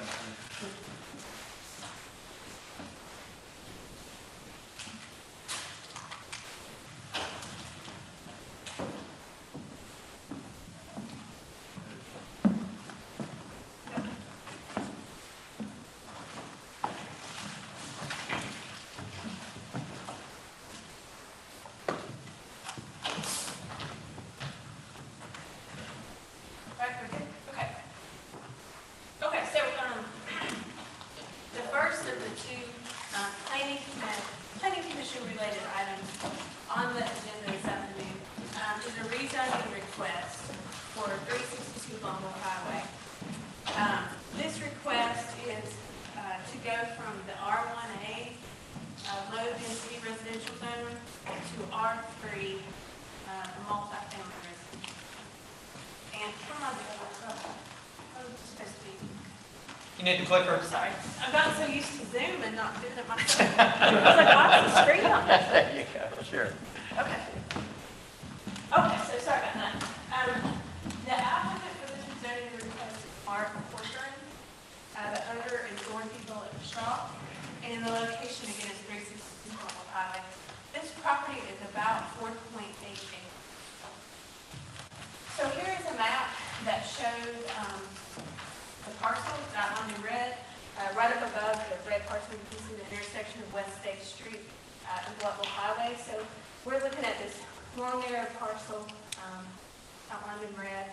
It's just two parcels down from you. You'll see the Bristol Surgery Center on the south side of Bluffville Highway, but it's the large parcel with the obviously large building in it. There to the park. Here are a couple of photos of the site. So the top photo is facing south towards the front of the subject property. And then the bottom photo shows a little bit closer up on the property. They have done some clearing on the property in the past couple of weeks. So surrounding this area, you do have some R1A property located to the north, across Bluffville Highway. The property is used residentially. To the south, you have the R3 zone, which is the multifamily zone that's parcels currently vacant. The east, you have B3 and R3. So you have the medical offices, of course, and then some multifamily residential. And then to the west, you have the R1A zone, the low density residential. It's the Pinehurst subdivision that's located to the west. Really quickly, I'm going to go back one. So one thing that came up in the planning commission, and I just want to go through this slide really quickly. Obviously, at the rezoning request level, you're not looking at a project, you're looking at the zoning request itself, whether it's appropriate to rezone the parcel to R3. But there was some conversation. We did have the applicant and potential developer on the Zoom call with the planning commission tonight. That planning commission, and there was some question about if and when this develops, what would the protections be for the neighborhood? So because if this is rezoned to R3, and because it butts R1A, which is the single-family residential along Mill Drive. On that side of the property, they would be required to install a buffer. And so what we're showing here is just some of the buffer options that would be required at the site plan application stage if the property was rezoned to R3. So these are required because it's a higher density zone than a lower density zone. So they would be required to do one of these three options when a project was submitted for a site plan application.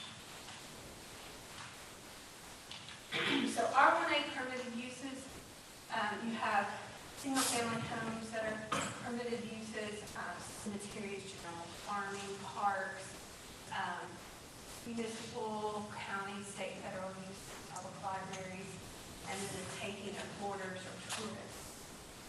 Special use permit uses, we see these quite often in these residential districts with public, private utility buildings, churches, day centers, hospitals, philanthropic institutions and clubs, and then private golf, swim, tennis, or similar sports clubs. So those are the R1A permitted uses that are in effect right now on that property. If they're rezoned to R3, these are the uses that would be in play. And really the additional item to the permitted use list is the multifamily residential structures. And the multifamily density allowed for the R3 zone is 13 units per acre. So this is an excerpt from our future land use plan. This shows this property. I'm going to go to my next slide. It shows it zoomed in a little bit more. So this shows the property, and you can see there's a little bit of a wave here at the very top corner. So everything that's in red is designated as commercial on the future land use plan. Everything that is in this orange or kind of brown color is a medium density residential land use classification. And then the, actually, I'm sorry, that one is high density residential, the orange brown color. The yellow is going to be low density residential, and then the purple is actually medium. So the parcel that we're looking at for the rezoning request has the two land use designations, which happens sometimes, and our policies related to the land use plan say that when we have this occur, when there's some different land use categories on parcel, piece of property, that we're to consider all those land use classifications. So we feel like staff feels like with a high density land use, high density residential, and the B3 or commercial land use classification, that the R3 zoning is an acceptable zone. We also looked at the policies in the land use plan that accompany the land use. And policy 2 provides that the city needs a diverse housing inventory dwelling unit type size, which supports the local population and attracts new residents. So we feel that both the map and the policies support rezoning this parcel to R. It also provides a bit of a step down from the commercial zone of B3 to the low density residential zone of R1A. So here it again is a little bit closer to me. We did place public notification signs on the property, so everyone knew adjacent property owners knew when the meeting was. We did send out letters to adjacent property owners with a comment form so they can mail their comments back to us. We did have 6 comment letters received back. They were in opposition to the request. One letter was neutral until we were able to speak with her by phone, and she would support the rezoning if a buffer or fence was added along the property line of the parcels that about Mill Street. We did receive one telephone call about the project, but it was fairly brief. So, on the night of the Planning Commission meeting, the staff recommendation to the Planning Commission was for approval of this rezoning to R3. Again, we cited the future land use map, the fact that there is some multifamily in that there is commercial in the area and that the R3 serves as an appropriate step down, so from the B3 zone to R1A zone. So staff recommended to the Planning Commission that they send a favorable request for this application. The Planning Commission, when they discussed this project on December 21st, they ultimately voted, and it was a 7-2 vote, send an unfavorable recommendation on this application. The commission felt that the existing zoning provided a better buffer for the existing neighborhood, and they were ultimately concerned about the potential density of a multifamily project if developed under the R3 district regulation. And again, that R3 density is 13 cents per acre. So the recommendation to report to you all from the Planning Commission is an unfavorable one for this request. I guess, Mike, of looking at this, it's 185 of the road frontage is 185 feet, which looks like that's about the same because it's basically the same all the way back. You're talking about 2 basketball courts is all you're talking about that for this piece of property. And there's the other piece of property, which I'm assuming, does she own also, that is back behind the apartments that, right there?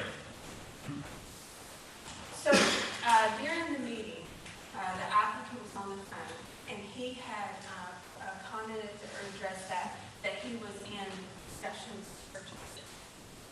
But to my knowledge, it's not final. There's something about, he has some type of gentleman's agreement not to build on that piece of property there, from what I understand from the planning meeting. What piece are you speaking on? The square, right, that connects to it. Yeah. So the gentleman who is the applicant is also a company that owns and manages the apartment complex at Right. Shelby Heights, not this one, at Shelby Heights. And the conversation in the Planning Commission meeting was that he was in conversations to purchase that piece. But what he reported that night was that he had verbally agreed not to build on that. Build on that property. Now, of course, from the rezoning request at hand that night, or even now, that parcel's not involved because it's already zoned property.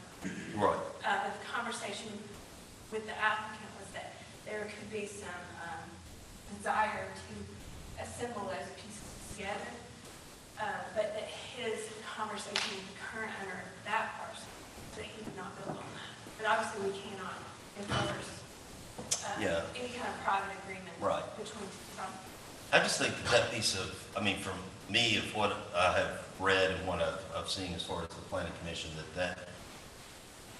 that sliver of property to go in there and try and put multifamily, 13 per acre at 4.9 acres, when you're talking about the road frontage, is twice the size of this room, is, I don't see it.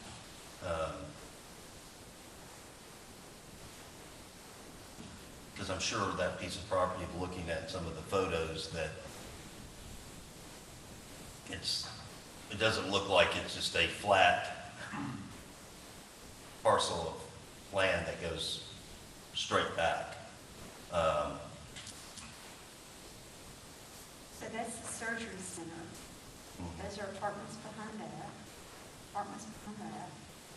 But all of these on Mill Drive, Hilltop Road, Maple, Lawn Drive, those are all individual. Right. And I think that all of the apartments up on the hill, those are all accessed. They're not accessed from Global Highway. The access is from, I can't. Sheldon Street. Shelby. Shelby Heights. Shelby, yeah. It's from over here, right there. The Shelby Heights apartments are accessed from Shelby Street, which would be to the southeast on the map. they're not called West Ridge, but West Ridge Apartments, used to be called that, are accessed via Stafford Street and Highway 1, or Bumble Highway, the apartments with the green roofs. So Madeline, you were there. Yeah, I think part of it too, you know, there was some conversation about that other little square lot up there, if you will. Commission was concerned that in this total number of units he's looking to build, he was going to use that land to be able to calculate to get a maximum usage of apartments. So if he doesn't purchase that, doesn't that diminish the number of units he can put in there? So the conversation at the planning commission meeting, we talked about on the parcel that's just outlined in red, based on just the pure number of acreage and density allowed, it comes out to about 62. Now that's pure math. It does not account for any of the site conditions or meeting any other requirements. It doesn't. I mean, it's just the number. And what the conversation at that planning commission meeting was is if he purchased this piece below, could he? I mean, if he erased that property line, I mean, he could essentially use the density allowance for the whole thing on that. I mean, on that parcel, whether it was back here, up here. I mean, Whether he built anything on it or not, he could calculate that number of units on that front part. What's the acreage of the back parcel? You know? Couple acres. That 2 acre. 2 acre, the square is 2 acres? The parcel has been subdivided basically from, it's hard to show you, but from the southern corner of the parcel that's in red, that tip between the single family and the back property line there, the parcel wanting to be rezoned. Draw a line southeast straight over to see it with a mobile home park there, down in that property line between that mobile home and that single family. So the line goes between those. So it has been subdivided. So that subdivision is approximately 2 acres. Something, it was around 2 acres, 2 point something. And that lot that you're talking about, the gentleman's roof, the topography of that is not very, it's steeper. Yeah, topography is a little But steep. I would always caution, and I know the planning commission, we try to let, and Maylin and Margaret will have heard this multiple times, and you all heard it too. When you look at a rezoning, you know, you need to look at the request. Does the rezoning request, is the zoning requested, do you feel it's compatible with the adjacent properties? I mean, we know what the gentleman says he's going to do, but he may not do that, because, you know, it's hard to know what will happen with that parcel. So when you look at the list of uses allowed in a R3 versus R1A, how comfortable are you all saying an R3 development, if somebody put it in, it may be somebody buys it and does it from him, but how comfortable are you that the R3 zone fits that parcel, you know, that rezoning request? Don't focus so much, I know you have to think about what you've heard people tell you, but until there's a project, there's not a project. well, and I would say, in looking at this, whomever lives on Mill Drive, they have bought those homes in single-family homes. And then to construct all of these multifamilies right behind them, what will that do to their property value? I mean, should we think about that? I mean, that's potential, but nobody can speak on how it will impact the property value, because I think my biggest problem is the fact of how condensed this piece of property is for that many units, and also coming out onto the Bumble Highway. And when you start talking about of having a buffer, you're only talking about 185 feet anyway, and then by putting in the buffers, and then you have to have, as far as a road in and out of, what's what's the average width of our streets now, in and out? They would be required to have a minimum 24-foot access, so 24 foot. So, you've got 24 foot of road going in and out, and then you have got the buffering, whatever that is going to be from the property, from, I guess, the homes on Neil Drive, from their property line, the buffer, what it's going to take in trees, where, of building and having even parking, if you're talking about 60, was it 60 some units on this piece? That it could be? That's the factor, how many units allowed versus how many. Right. Inside. Of 60, you think 60 some units, even if there was only 2 individuals, that's 120, 128 cars that have to have somewhere to park in there. It just, to me, it just doesn't seem like, I think that we have to look at about what we have been told now of what's going in on this piece of property, and I don't see, talk about from a fire and safety standpoint of that many units on this piece of property of getting trucks. Well, it's gonna be a one-way in, out street, and it's gonna have a cul-de-sac or somewhere that's gonna have a big enough turn radius to turn a big truck. So you're gonna eat up some more, from what you're saying, you're gonna eat up some more real estate with the turning radius that you would need up in there to turn around. Right. Unless it's gonna have a road that goes in from 126 Blount Highway and comes out somewhere else. You can turn that ladder truck in this Jim Nab too. I'll bring it up here and let you try it. I don't think I can turn it. Right, exactly. I think that's what I think that, because this is because I think a basketball court is 94, 92, whatever feet is an average basketball. So this, where we're sitting, is twice the size of that road frontage, which is basically the piece of property that goes straight up that I'm saying. So. Margaret, you were there, what'd you do? I guess, I think I supported staff, and I think the question is what's the highest and best use. Also, if it goes with the other R3, but I can see all sides. So, Chad?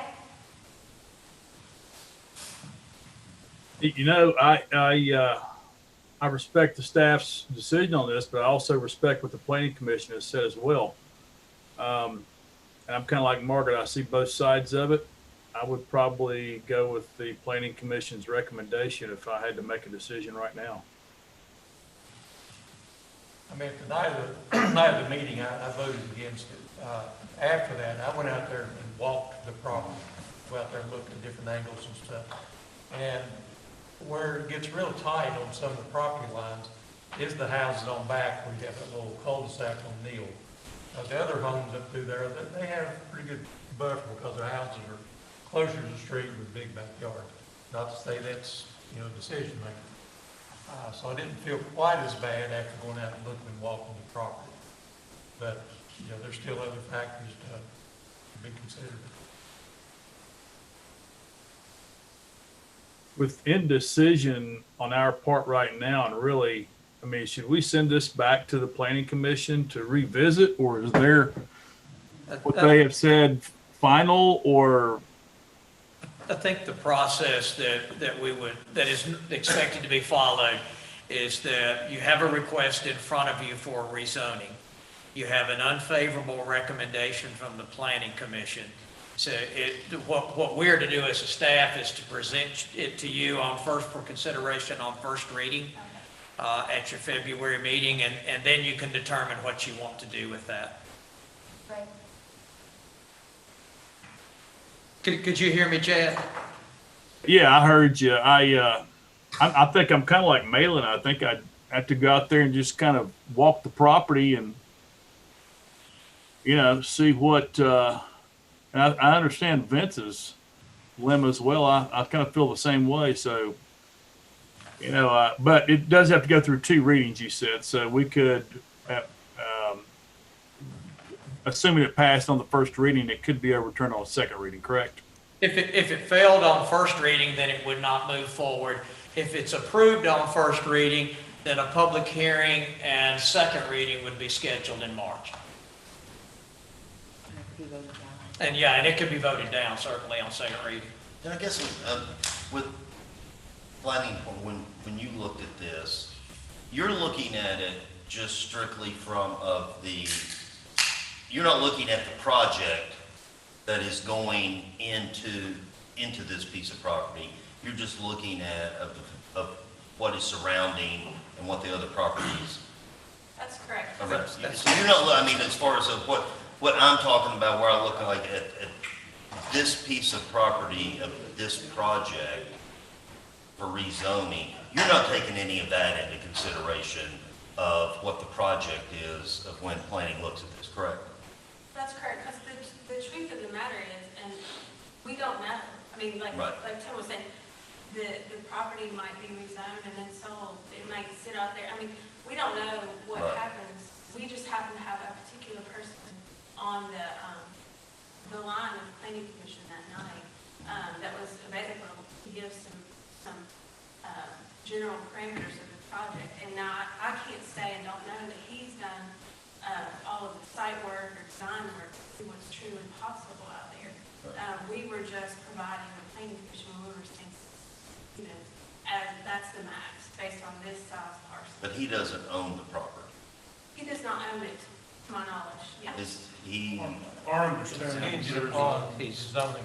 I think, yeah, it's pending rezoning. I think you've got a buyer. The developer's going to purchase the property pending the rezoning.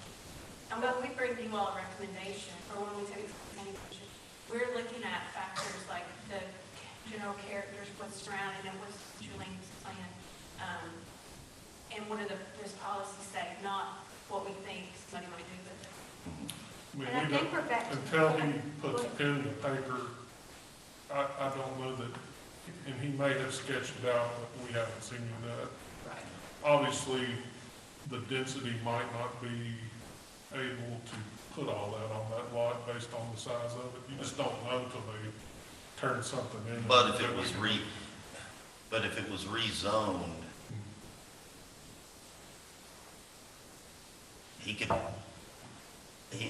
whatever he would have to do, to get that many units on there, he could do. Well, he's limited to some factors like height. Right. There is a height limit of the building. I think what we have to remember is where we found ourselves with the property out on King College Road with the child counseling area. We have to remember that the zoning remains with the land. The zoning doesn't follow the owner. The zoning follows the land. So take the owner, take this project out of it, take whatever is involved, and we have to ask ourselves, is this change of zoning, to honor this request for a change of zoning, is it going to be conducive to all the surrounding area around it, and will it be the best use of that land? And I think that's what we really have to ask ourselves. It's not, well, can you get all of these units on here? Oh, is there going to be a swing for the truck? Oh, is there this? Oh, is there that? I think we've got to look at everything in R1A. Wait a minute. We've got to look at everything in R1A and ask ourselves, regardless of who owned it, is it going to be appropriate? It could be a public or private utility building. It could be a church, a daycare center. It could be a medical office. It could be any of those special use permits, but then you see all of the permitted use. And, are these uses appropriate? And when you get into a multifamily residential structure, sometimes they're just built on top of each other as best they can. And I know we have codes and we have this and we have that. But I think we have to look at changing the zoning with an eye to what its permitted uses and special permit uses are, and is it going to fit in with what is currently there? And I think if we ask ourselves those questions, we'll come up with our best answer. And And obviously, the planning commission said no. Based on the presentations and the permitted uses, they were not in favor of that. And I'm sure y'all have had lengthy conversations about this, right? I mean, the planning commission discussion was fairly lengthy that time, yeah. You had the potential developer, and I think it was his sales agent there that night as It was well. his attorney. Attorney, And the yeah. applicant were on the call. And really, to be honest, I mean, it was a little bit confusing on some of the answers they were trying to give, and they was asking certain questions. Wasn't real clear and concise. So it kind of felt like it wasn't really all put together real well.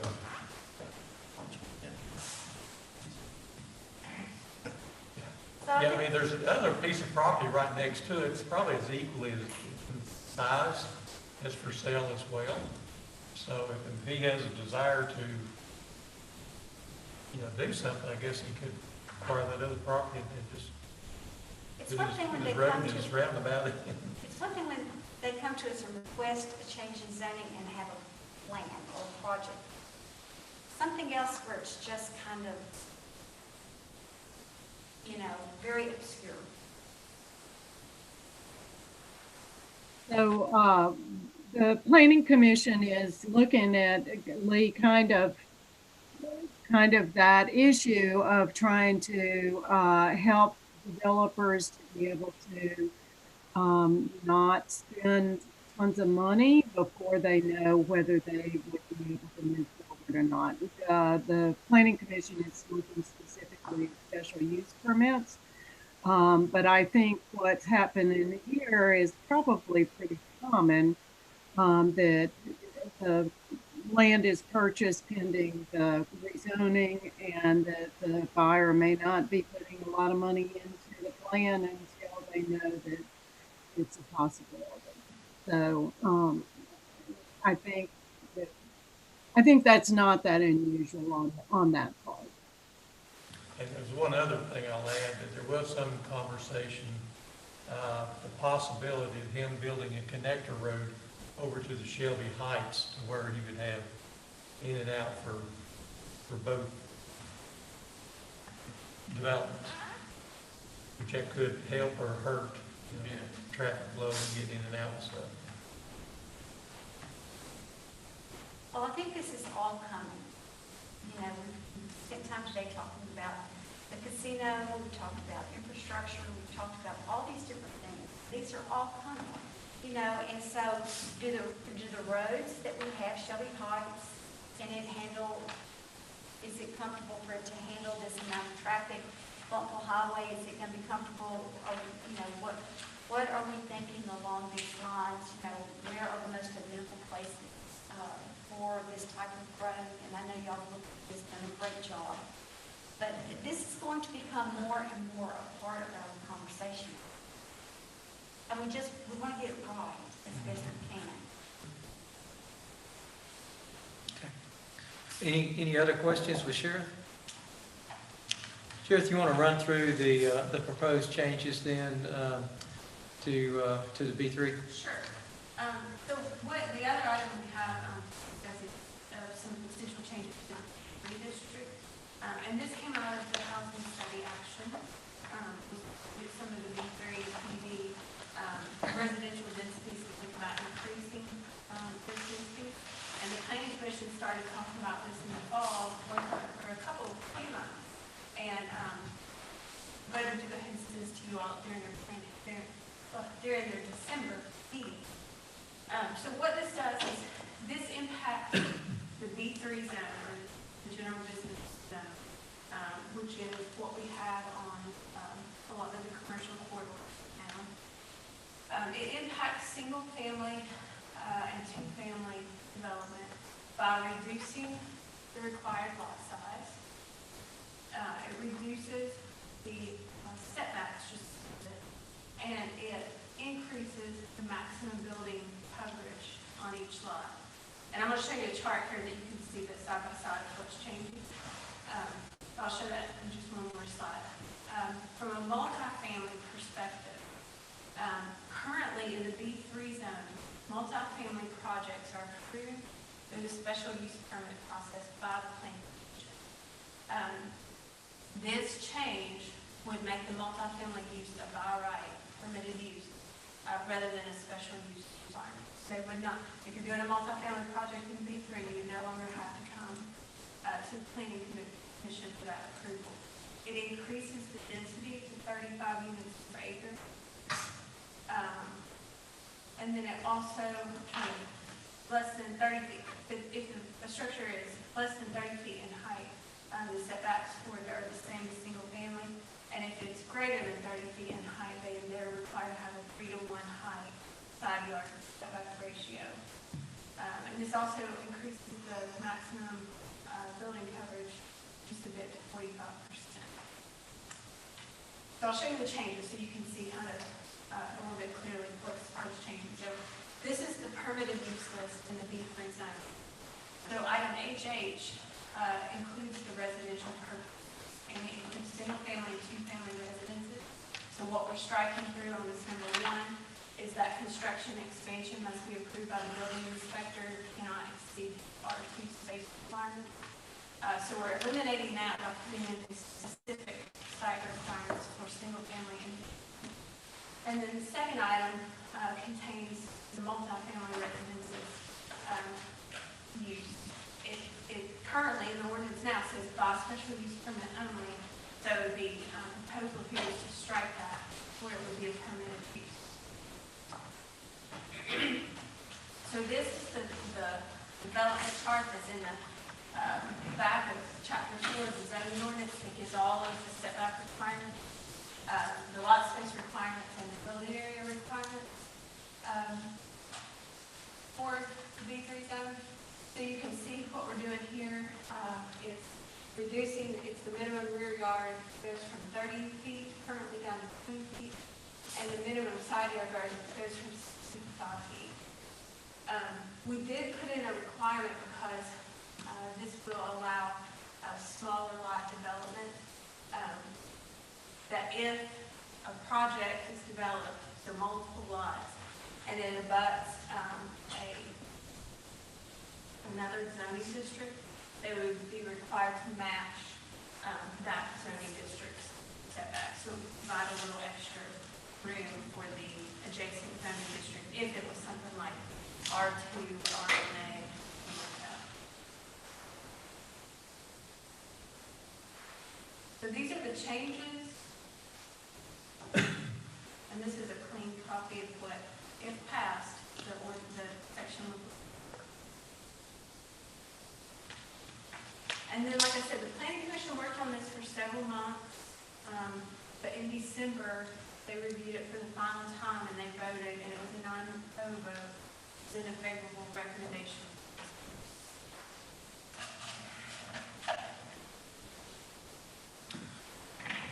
And I think, planning discussion has been, our B3 zone is an intense commercial zone. It allows truck terminals, retro services. So from a density standpoint of residential development, this is a spot where it's a little more suited for a dense residential development than, say, our R2 zone or something like that.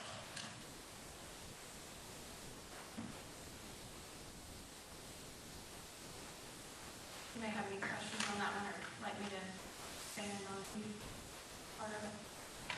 This matter will also be before you on your February 2nd agenda for first reading. As this is a zoning text amendment, we will have assuming it makes it through first reading, then we would have a public hearing and second reading scheduled in March.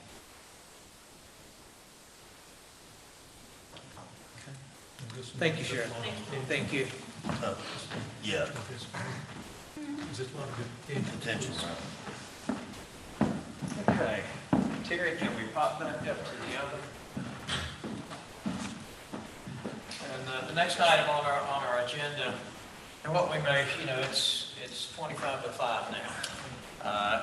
You may want to cover this agenda, and then maybe on your goals and objectives, if you've got something you want to give it to us today, that's fine.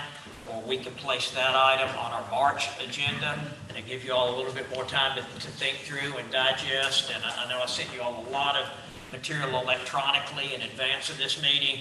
Begin to just review that, and we can come back in March and talk about your goals and objectives, in February, to be included in our March goals and objectives discussion. So, yeah, Tim, if we can advance over to the last year, in our fiscal 2021 budget, we set aside $317,000 for nonprofits. With the exception of the contribution to the YWCA, all of that came out of our general fund. The YWCA was funded out of CDBG funds. This historically has been a very protracted discussion amongst council. I think at this point, I'm going to kind of slide to the side and let you all begin to discuss your thoughts about nonprofits this year as we go in. And we don't have a sense of what we can put toward nonprofits yet this year either. You know, we've got some good direction from this council, and those would be the areas that we pursue first as far as us building the budget. And then as we get to that balance number, we would look back toward nonprofits. But I think this is a good opportunity for you all to have your discussion regarding these. Okay. The one we typically spend the most time on is the CDB. I think it's consumed a lot of energy over the years, and it's probably going to consume a lot of energy this afternoon. So if that's okay, I think we should probably take that one first. Dad, Lee, or Margaret, you okay with that? Yes. Sure, that's fine. Yeah, we had a very interesting presentation today, talking about other potential options, and we're seeing other areas in the community that are going away from the conventional thinking of the CVBs, and I think we're at that point that we need to start thinking about that as well. And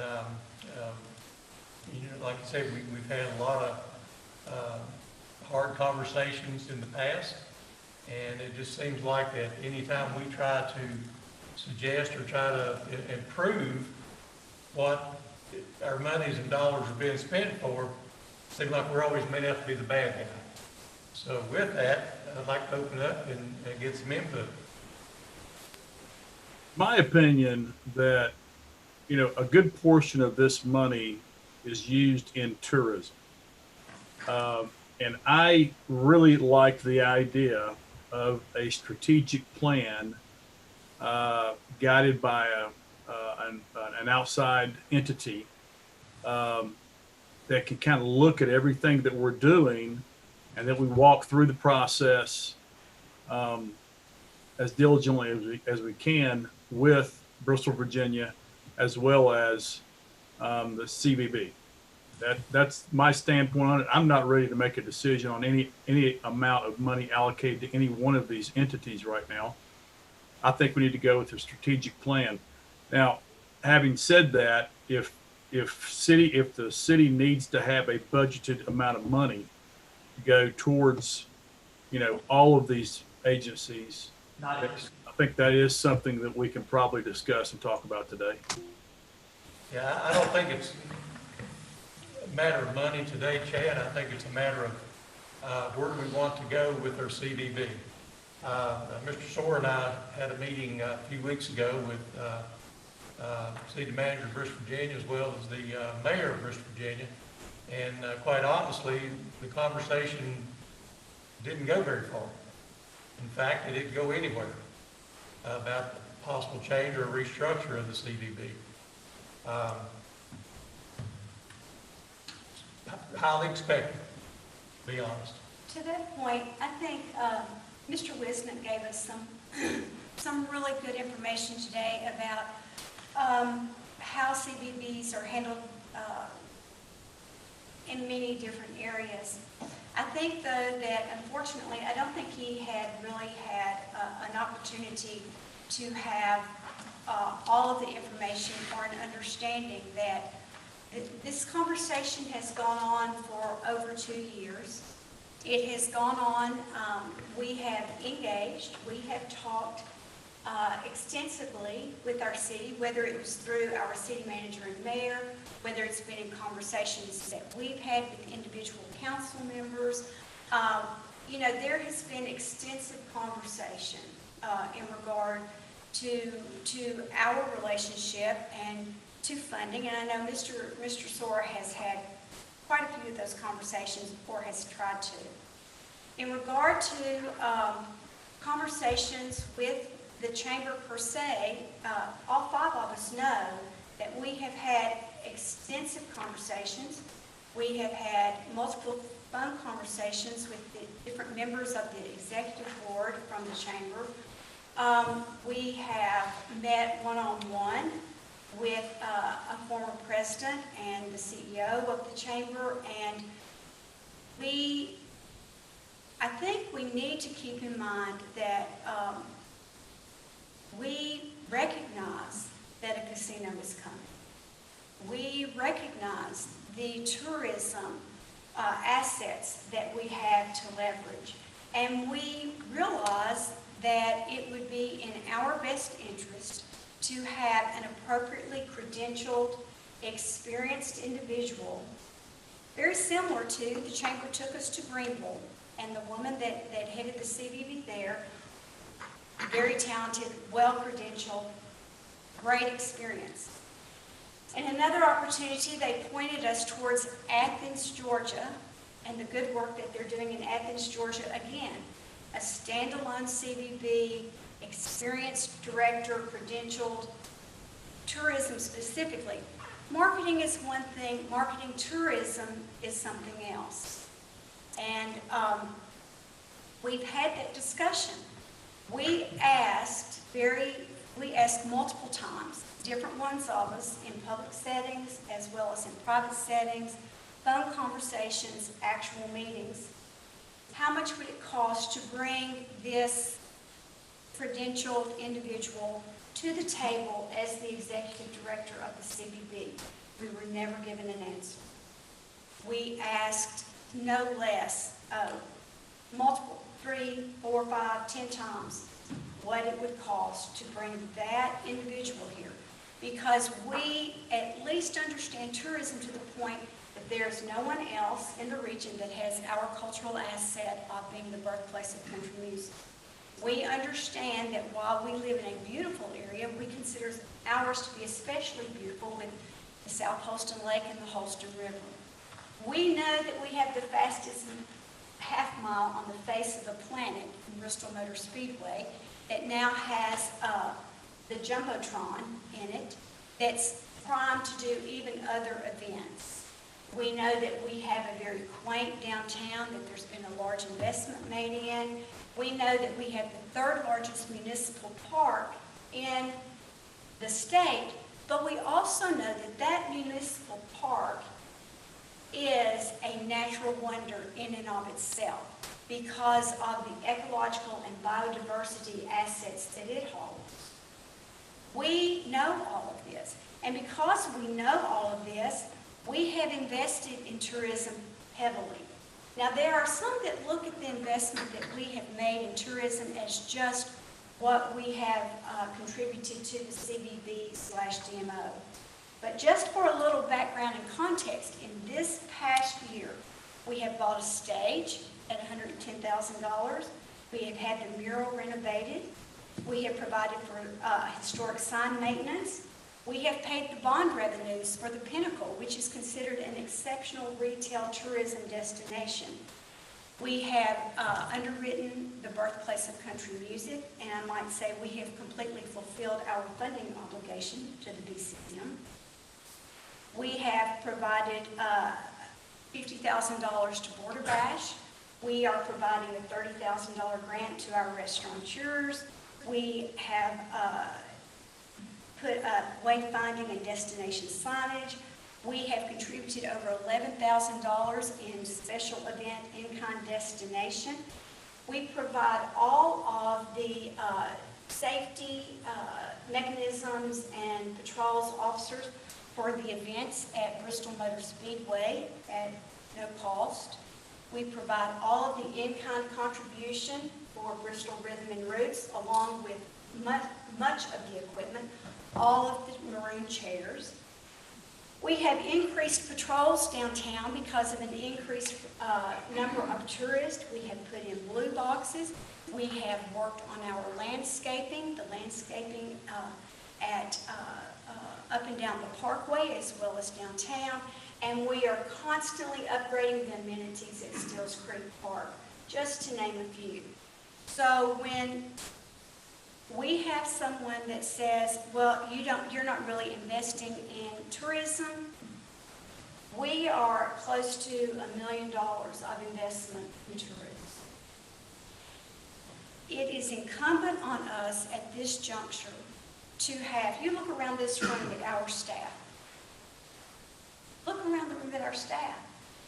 They're experienced, they're credentialed, they're accountable for every dime that's put in their hands. With the CVB, there is no accountability to us as a primary funding partner. Now, funding is an issue, but you know, to be in partnership, there has to be some degree of equity, and I'll leave that there. But we are invited to sit on an advisory board, and it's confusing to me that it says voting advisory board. And when I asked who the decision makers were, I was told that it was the executive committee and the CEO of the chamber that ultimately made those and then passed it on as recommendations to the full board that we have our mayor sits on and Mr. Soar as an ex officio. There may be others there, but not in a voting capacity. So we don't have, there is no accountability back to our community, to the people of Bristol, Tennessee, that are funding the CVB. Now, we're not the only funders, and I recognize that. But because of our huge investment in tourism, and we have made this investment year after year after year after year, and we're all aware of it. We know that we made the investment for the Pinnacle. We know that it enfranchises every school child in Sullivan County, Tennessee, has Pinnacle tax dollars in their pockets. We've made huge investments, and I don't think it's asking too much for accountability, and that it's asking too much for a credentialed executive director that is accountable to a voting board that is responsible for its funding, its business plan, and its marketing plans. I just don't. And we've tap danced around this. We put it in the form of an appropriations agreement. And the way that that played out was interesting at best. And I'll leave that there. We offered to fund at $124,000 if the organization would consider movement to this. We were told that if it came out from underneath the direction of the CEO of the chamber, it would be a non-starter, that was not a conversation anyone was willing to have. The conversation today with Mr. Wisnett was we all needed to talk with one another and have a conversation. Sadly, Mr. Wisnett had not been made aware that we've had lots of conversation. Lots of conversation. We have offered to go the extra mile to have paid for an independent executive director or to consider it based on what it would cost. We offered to do that. They didn't want to do that. We told them that if they didn't consider that, they could have the $75,000 free and clear. But they left $54,000 sitting on the table. So what did we do with that $54,000? You know, we have been accused of not being committed to tourism. We took that $54,000 and went into partnership with our municipal utility, and we had them put together a most impressive marketing plan, and they have provided us consistently with data points after data points after data points, and they're accountable. We've asked them, how much did you spend? Where did you spend it? What's our return on investment? Chad, you're the one that wanted the data points, and that we finally got some data points in December out of the CBD. Told it couldn't be done, told the program was too expensive to acquire. So it's not a popular thing. This is not popular. We have been beat up pretty good, and we're going to be, I don't know about everybody else, but I feel certain I'll be beat up pretty good before it's all over. But that's okay. I'm willing to take it because it's the right thing to do after 2.5, 3 years of discussion. This past week, I was made aware that there was potential legislation that would have had the potential to have completely directed all of our occupation tax funding in a private act to the CBB. That legislation has been scrapped. And now there's the consideration of taking legislation across the whole state, because the comment that was made to me was, well, you know, everybody's just not really serious about tourism.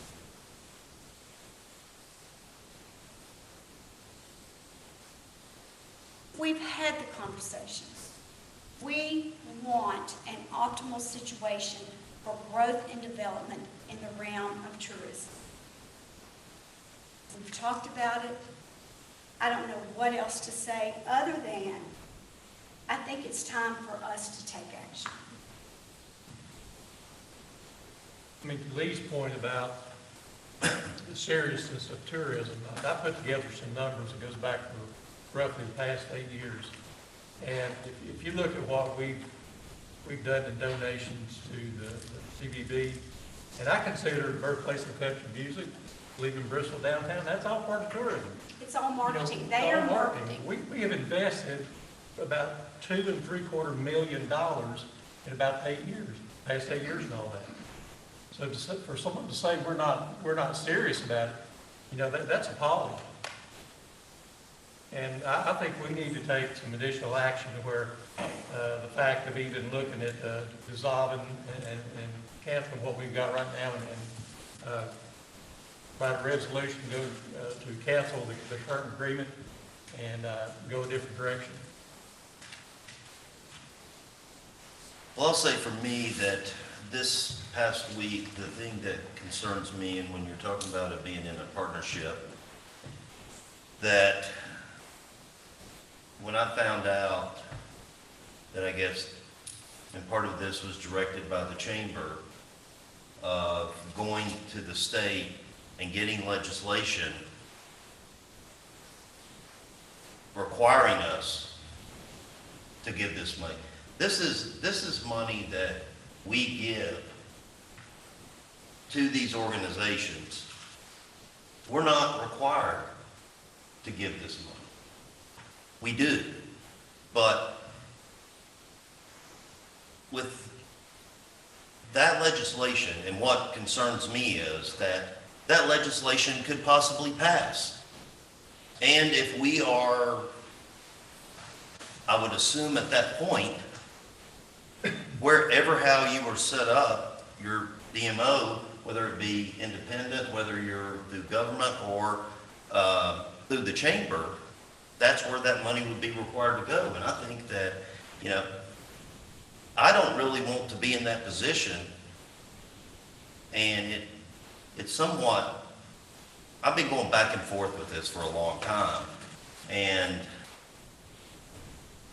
it really bothered me the fact that they are, I guess, it's almost like suing us is the way I look at it, when you're going to the state and requiring us to pay monies to a certain nonprofit organization.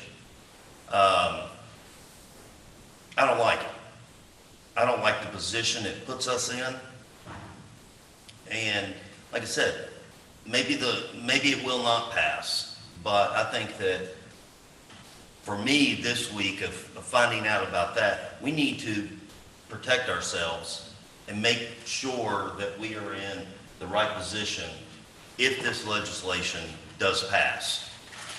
And to be clear, the first writing of that legislation, I have been told by the legislator, was scrapped, and that the desire was now to take it statewide. I don't think it's fair to put our legislators in that position, our state legislators in that position, because it's forcing them to choose between two beloved children. They have their desire to serve put at risk unnecessarily, because if they don't carry the legislation, they're wrong. And if they do carry the legislation against their people, that's not right. Who does something like that? Who puts your funding partner in that position? And so as Mr. Wisnett was sitting here talking about, oh, we needed to have these conversations, how do you sit at a table and discuss that and write the ship and write the check? I mean, fortunately, or lucky if you have it, that this was able to be discovered, or if not, it would probably sail right through. We'd never know what hit us. And the question I asked was, well, what if you pass it in Tennessee, but the Commonwealth of Virginia doesn't pass it? Then what? Are we going to be the sole funder?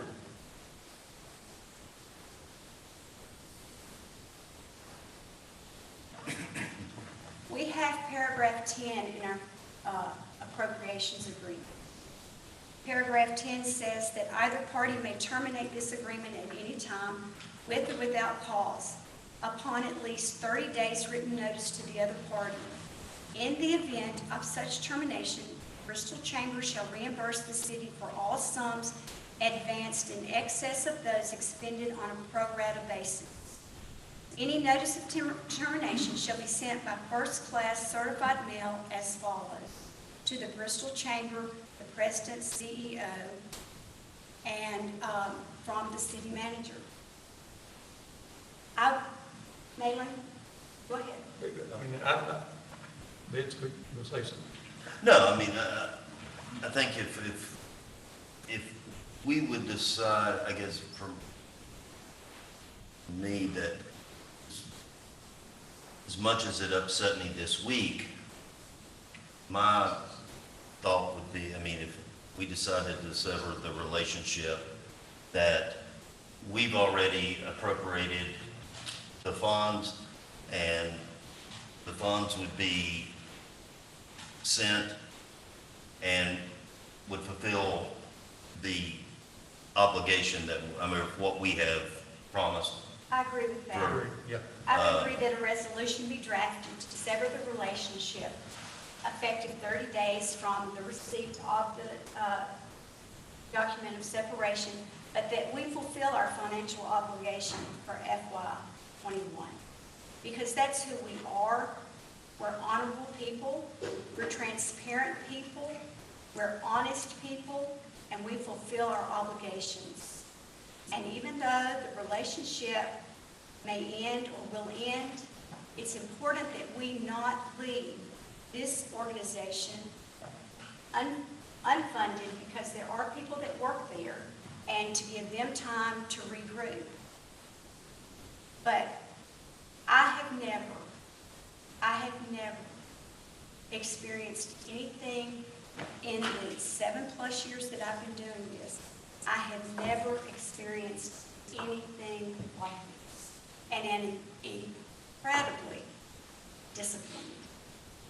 I mean, we'll spend more time on this element of the budget process 10 times more than we spend on the rest of the entire budget. And fundamentally, there's something wrong with that. And I think we need to address it and address it now. I mean, there's no question, we're very much interested in tourism, and it's very important to our community, but I think there's a better model.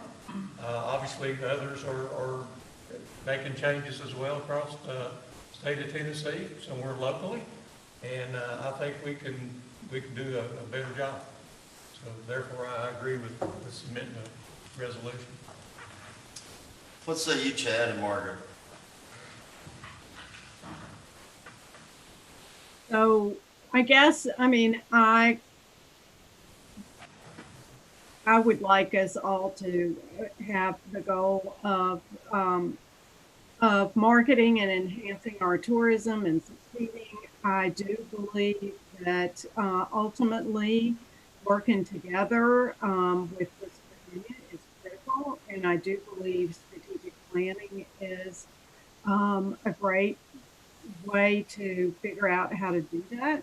And with outside facilitation, whether it's the Tourism Association, it's on the Tennessee side, which West Virginia might not be keen on, as well as other issues. But figuring out how can we plan together, I think we need to do that no matter what direction we take. But we really need to be strategic, and I think that also is who we are. And we do our homework. We really look at professional ways of protecting issues.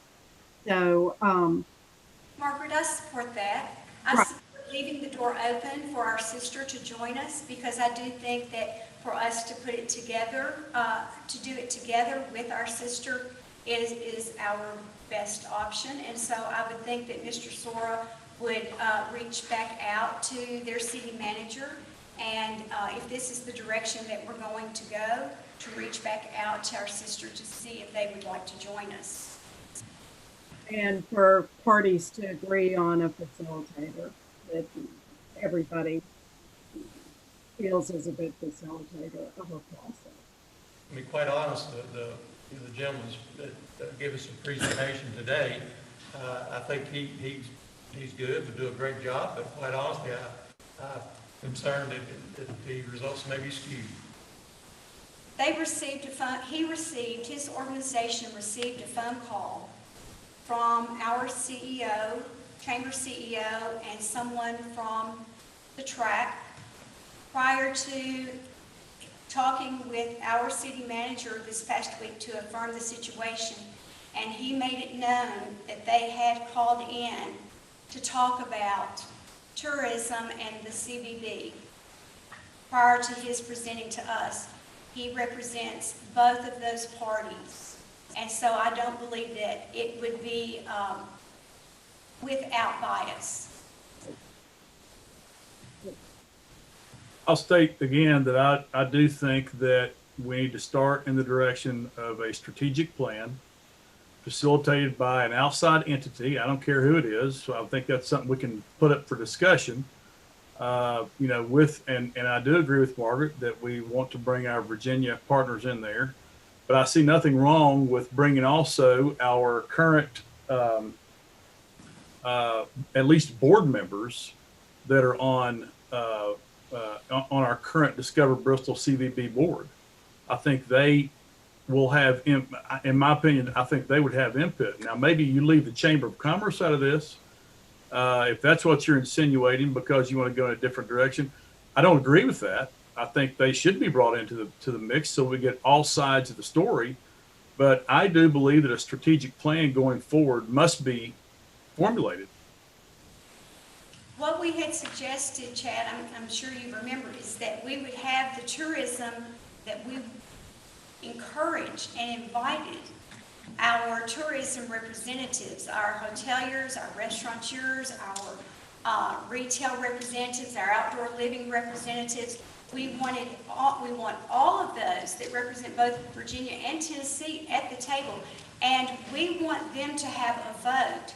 If you look at the document that Mr. Wisnick gave us in regard to the DMO as an independent agency, one of the things that it talks so much of in support is that it takes the bureaucracy out of it.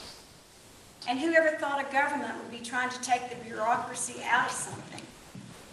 But it takes the bureaucracy out of it, especially if it has an executive director. It really levels the playing field for all participants, the hoteliers, the restaurateurs, retail, outdoor living, music, racing, all of it.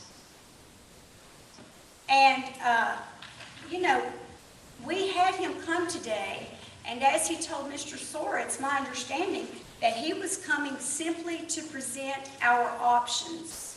And somewhere in the discussion today, we were directed towards an option more so than another. Can we all agree that a strategic plan formulated by all partners would be a good idea? After severability, sure. But I feel it's important at this juncture that we step away and use paragraph 10 to do so, and that then if Bristol, Virginia has an appetite to join us, that they come to the table and join us in trying to discuss a strategic plan for moving forward. And that will be on them then, Chad.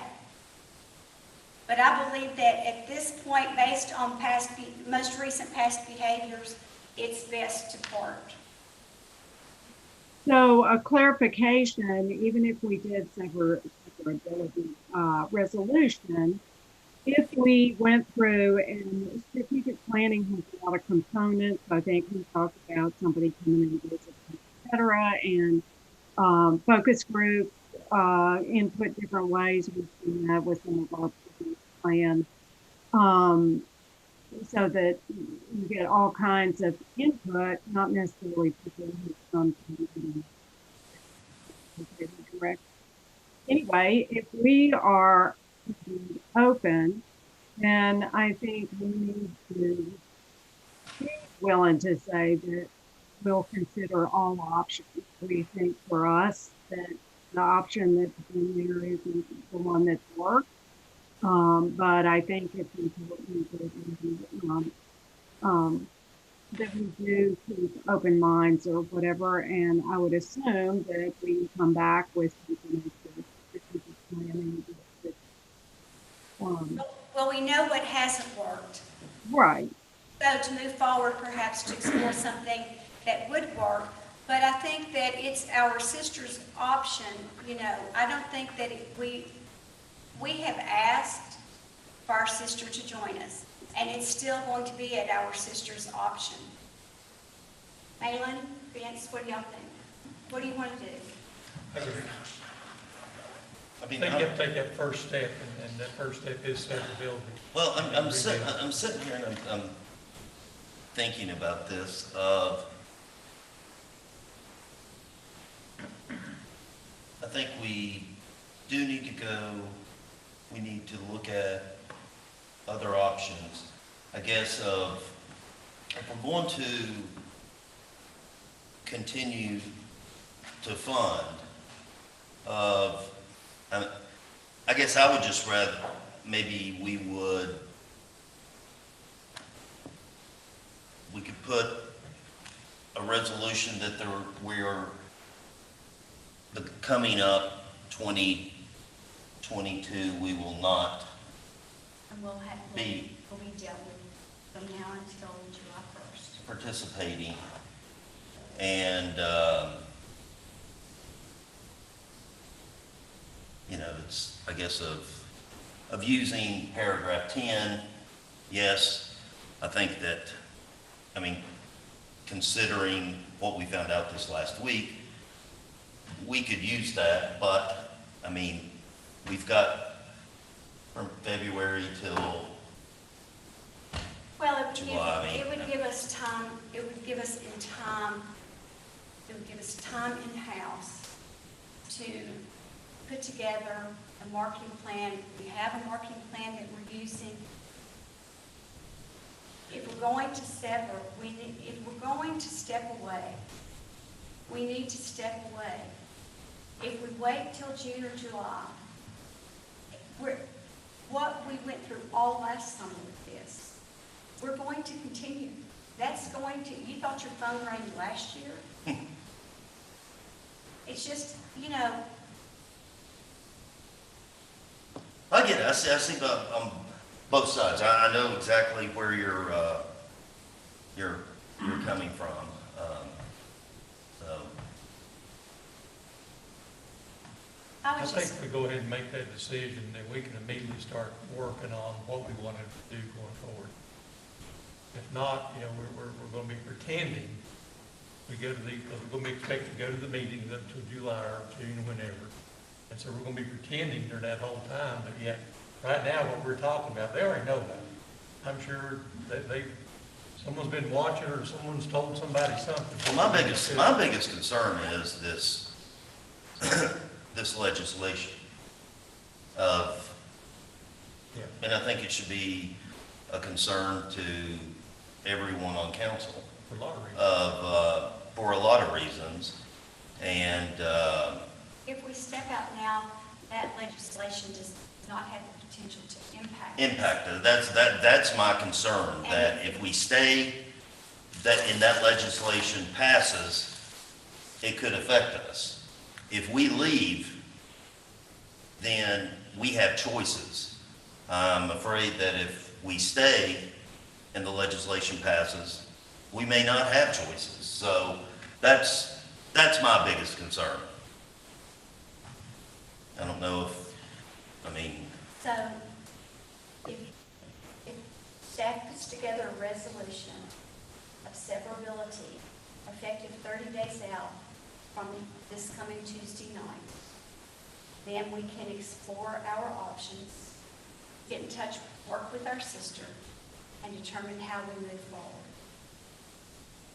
Make the CBB whole on the amount of money that we have in our agreement. And that it would be more or less a severance package to make them whole for the year. And that we would then, upon severability, begin to research different options. We know we have a marketing plan now. We know that they will have the funding to carry the marketing plan through to July 1st. And we will have at least 3 to 4 months to find our way. I think we know our way. We know we want an executive director that has this experience. We know that we want a voting board. That's what we said in our appropriations agreement. You know, we've laid it out very succinctly. And it's,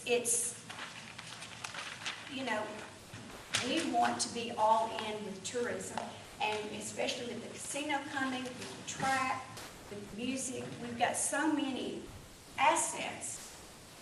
But, you know, sometimes you have to take things apart to build it back better.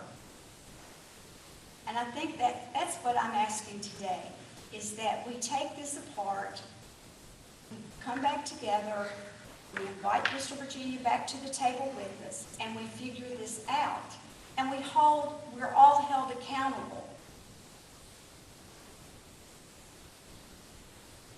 And by all means, Chad, the business partners that are heavily dependent upon tourism, we definitely want them to come to the table with us.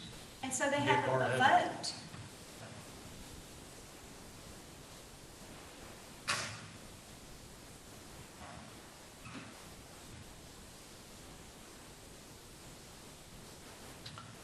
Okay. So I think what I heard Chad say, and also that I do feel strongly about the strategic planning. So I think it's important as we talk about this, short-term goals and longer-term goals.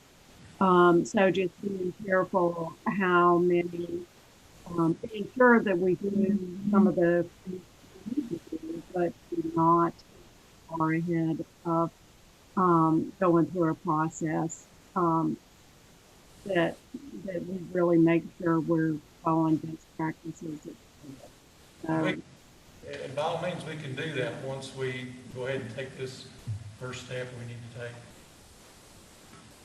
I think everybody would agree to that. I mean, yeah, well, what I was hearing for what Lee was saying, it sounded like it was ahead. That's where I would going without really going through some process. I think we all know, we're always very strategic and. Right. And you know, I think that's what attributes to our success, is that we go through the process of strategic planning and of inviting partners to the table. We've always done that. And to let everyone have a voice as far as a vote as to what direction is best. I mean, you know, but I do think that we need to take the first step of severability, because if we don't sever, we're not going to be able to really explore these options as we would if we were all still joined together, because there will want to be, we know we know what the situation is, and we know that we would be probably at a disadvantage. We have been at a disadvantage for 2 years. We have laid out this funding for 2 years, and we have our thoughts and what it is that we would like to do based on data. He gave us the data today. He gave us the data today to support what it is that we've talked about for 2 years. And it's gone nowhere because we've been told that anything that took the chamber, the CEO of the chamber, out of the executive director's position is a non-starter.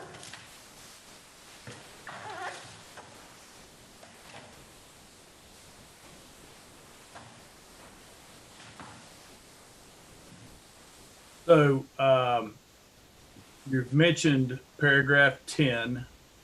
Exactly what are your plans? I'm seeing here that Margaret and I are probably wanting to keep things where they are right now, start the strategic plan. I think I heard Vince saying, along with Malin and Lee, that you want to sever and completely get away from the current CVB. And that would happen within 30 days of this coming council meeting. Is that what I'm hearing? It's not that we necessarily want to get away from the current CVB. We want a different structure. That's all we've ever asked for, is a different structure that's to elevate what it is that we're trying to do. Well, like I said, from I've been going back and forth on this from both sides. And after this past week, that's, like I've said, so that's my problem with this, of them going to the state legislators to force us in to paying them a certain amount. That, to me, is not a partnership. And that's my biggest problem.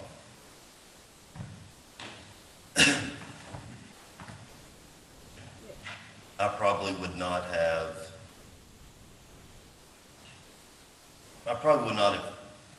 supported just the severing until this week. And I think that was the straw that. And I'll be real honest. You know, while I had hoped that we would go in a different direction, and I was still lobbying that we go in a different direction, I would not have landed where I've landed, other than the fact that this has happened. And and Hospitality Tennessee has been called, which is a lobbying firm. And you don't treat people like that in a small community where you're all supposed to be friends. And I get just this out of nowhere phone call. Did I know this was going on? You don't treat people like that. You just don't treat people like that. I mean, this is just another example of what's going on right now, what went on today. The meetings going on about this thing that Richard and Joe's doing, not inviting us. You know, they're going down this path of trying to create some kind of hub organization we've never been invited to. So just another example of that. So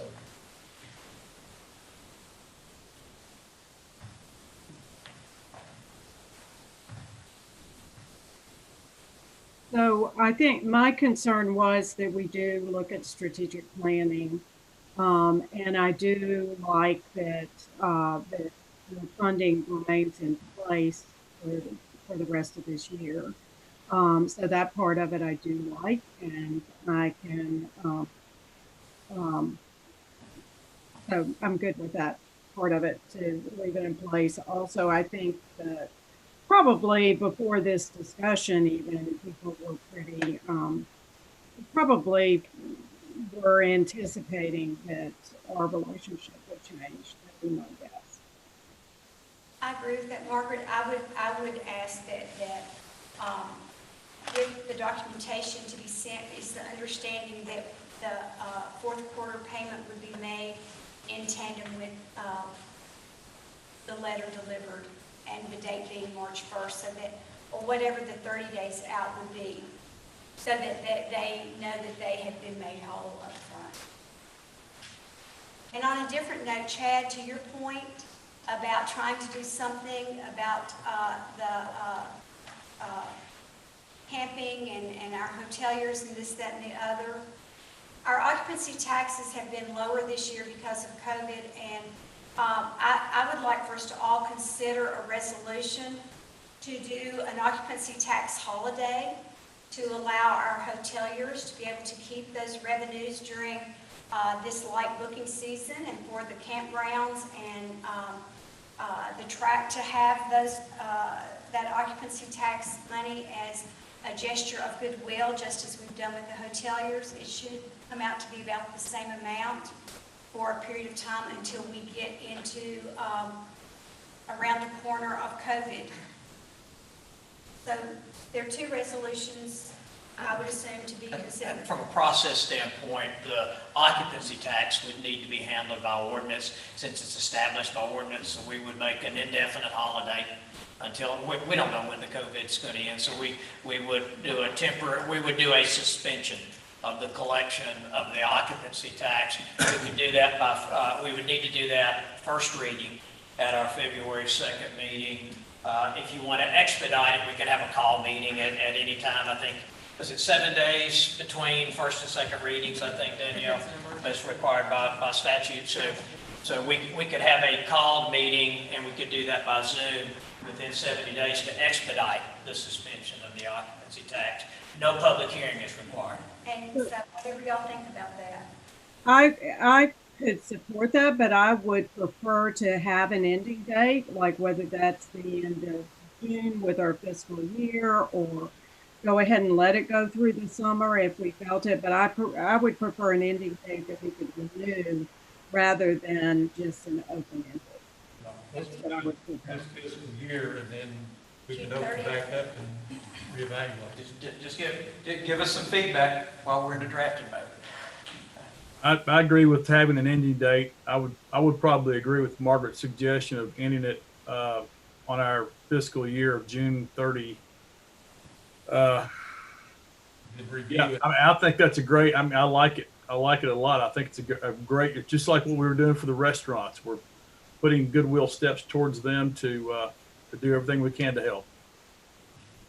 Just to clarify one thing, if we say we're no longer going to collect the occupancy tax, they won't be charging it. The hotel owners will not charge that 5% to the consumer. So it'll cut the cost for the consumer, but unless the hotel owners raise their prices by 5%. Which would be up to them to do. Which would be up to them. They could do We're getting them all. Yeah. We're just not collecting tax. I think that's, that's a given. The occupancy tax would go away, and then they can decide what the market, what is their best situation within the market. Is this going to, I mean, I love the idea, but I guess it just is there any part of this that's going to cause any issues for the hotels from counting standpoints and I was just thinking that they have a hard time administratively making. I mean, of how, if we do this. We can make the offer and they can figure it out, and if it's not going to work for them, they can let us know. Yeah, I think if you all suspend it in February, and Tara, I assume they would still collect it up until the date that you all officially suspended it. And then. And then we would make notice to everyone that's paying Well, those taxes, providing that to us. Oh, Okay. yeah. what I think I heard somebody say is that I think we thought at one point it'd be good if we closed streets downtown, and then we heard that that wasn't wanted. So I think before we proceed, we could plan on proceeding, but we need to get a little bit of feedback to see whether this is something that would be welcome. And maybe there's something else if this isn't. Could be a gift to them, I think they'd like it. Well, I mean, I do get, I mean, I guess the other things that we have done with the grant of talking to the restaurants and finding out, what the needs are, I mean. Would you research it if it's appropriate, Bill? We've got to turn it pretty quick in order to make our agenda. We've got to post it on Thursday, so we've got a limited amount of time. I think we can go ahead and post it. If we find out between now and Tuesday evening it's something they don't want, then we can pull it. We can advise you as such and pull it. Presumably also it's 2 readings, right? So if we found out that it really was, if we did pass it, then we could not pass Do it in 7 days, right? Yeah, if it is your desire to expedite the passage, normally on first and second reading, as you're well aware, you've got the 2 business meetings, you've got roughly a month in between those. If you want to expedite the passage, then tell us that next Tuesday night, and we'll go ahead and schedule a meeting then 7 days out. And it would just advertise that meeting.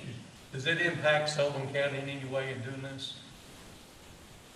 I don't think so. I can't imagine how it would. Yeah, but I think they can only apply that, I think, in the unincorporated areas. I believe that is accurate. So I don't believe it would impact them. No, there's no double taxation. Right. Not because tax, it's one, and it's tax within one jurisdiction. Okay. I think we have direction. All right, thank you. I think as we talked, as we mentioned, we really have that city council goals discussion. It is roughly 5:30. And we've been here since 9 o'clock with a very brief lunch. If it's okay with council, I suggest we save that discussion for our February meeting. Okay. I'm good. Yeah. I'm good. That We're going to council comments. I think it's. Anything? No, I think after. Think that's been said. After 9 hours of. I once again just reiterate, thanking the staff for putting this together. It's just unbelievable what they've done, and but it's not unbelievable either. We know what kind of talent we have. I mean, they just rose to another occasion. Mr. Mayor, excuse me, I'm sorry. Before, I don't know if you're getting ready to dismiss us, but I was going to mention, just give an update on the landfill situation. They are working on that diligently. I stopped by the landfill last Thursday, spoke with the director over there. I think his name is Mr. Campbell, Mark Campbell, maybe.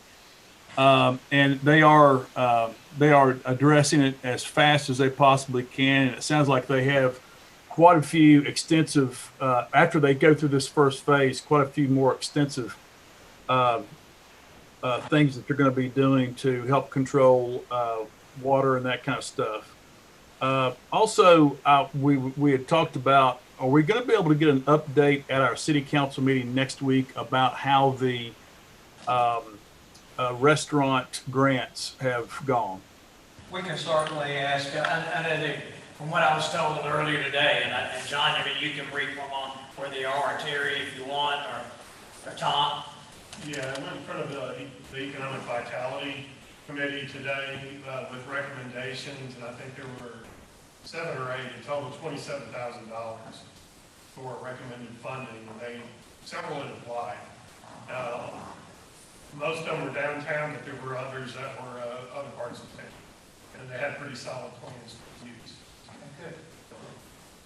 But yeah, they'll be able to have that report. Okay. Could you hear that, Shannon? Yeah, I heard that. Sounds great. I would like also too, just to throw this out there for thought, food for thought. One of the things that we have in the downtown area is loft apartments in and above restaurants and other businesses. One of the most expensive aspects of opening a restaurant on the equipment side of things is their ventilation system. And it's also really it's not only expensive, but it's a safety oriented type thing.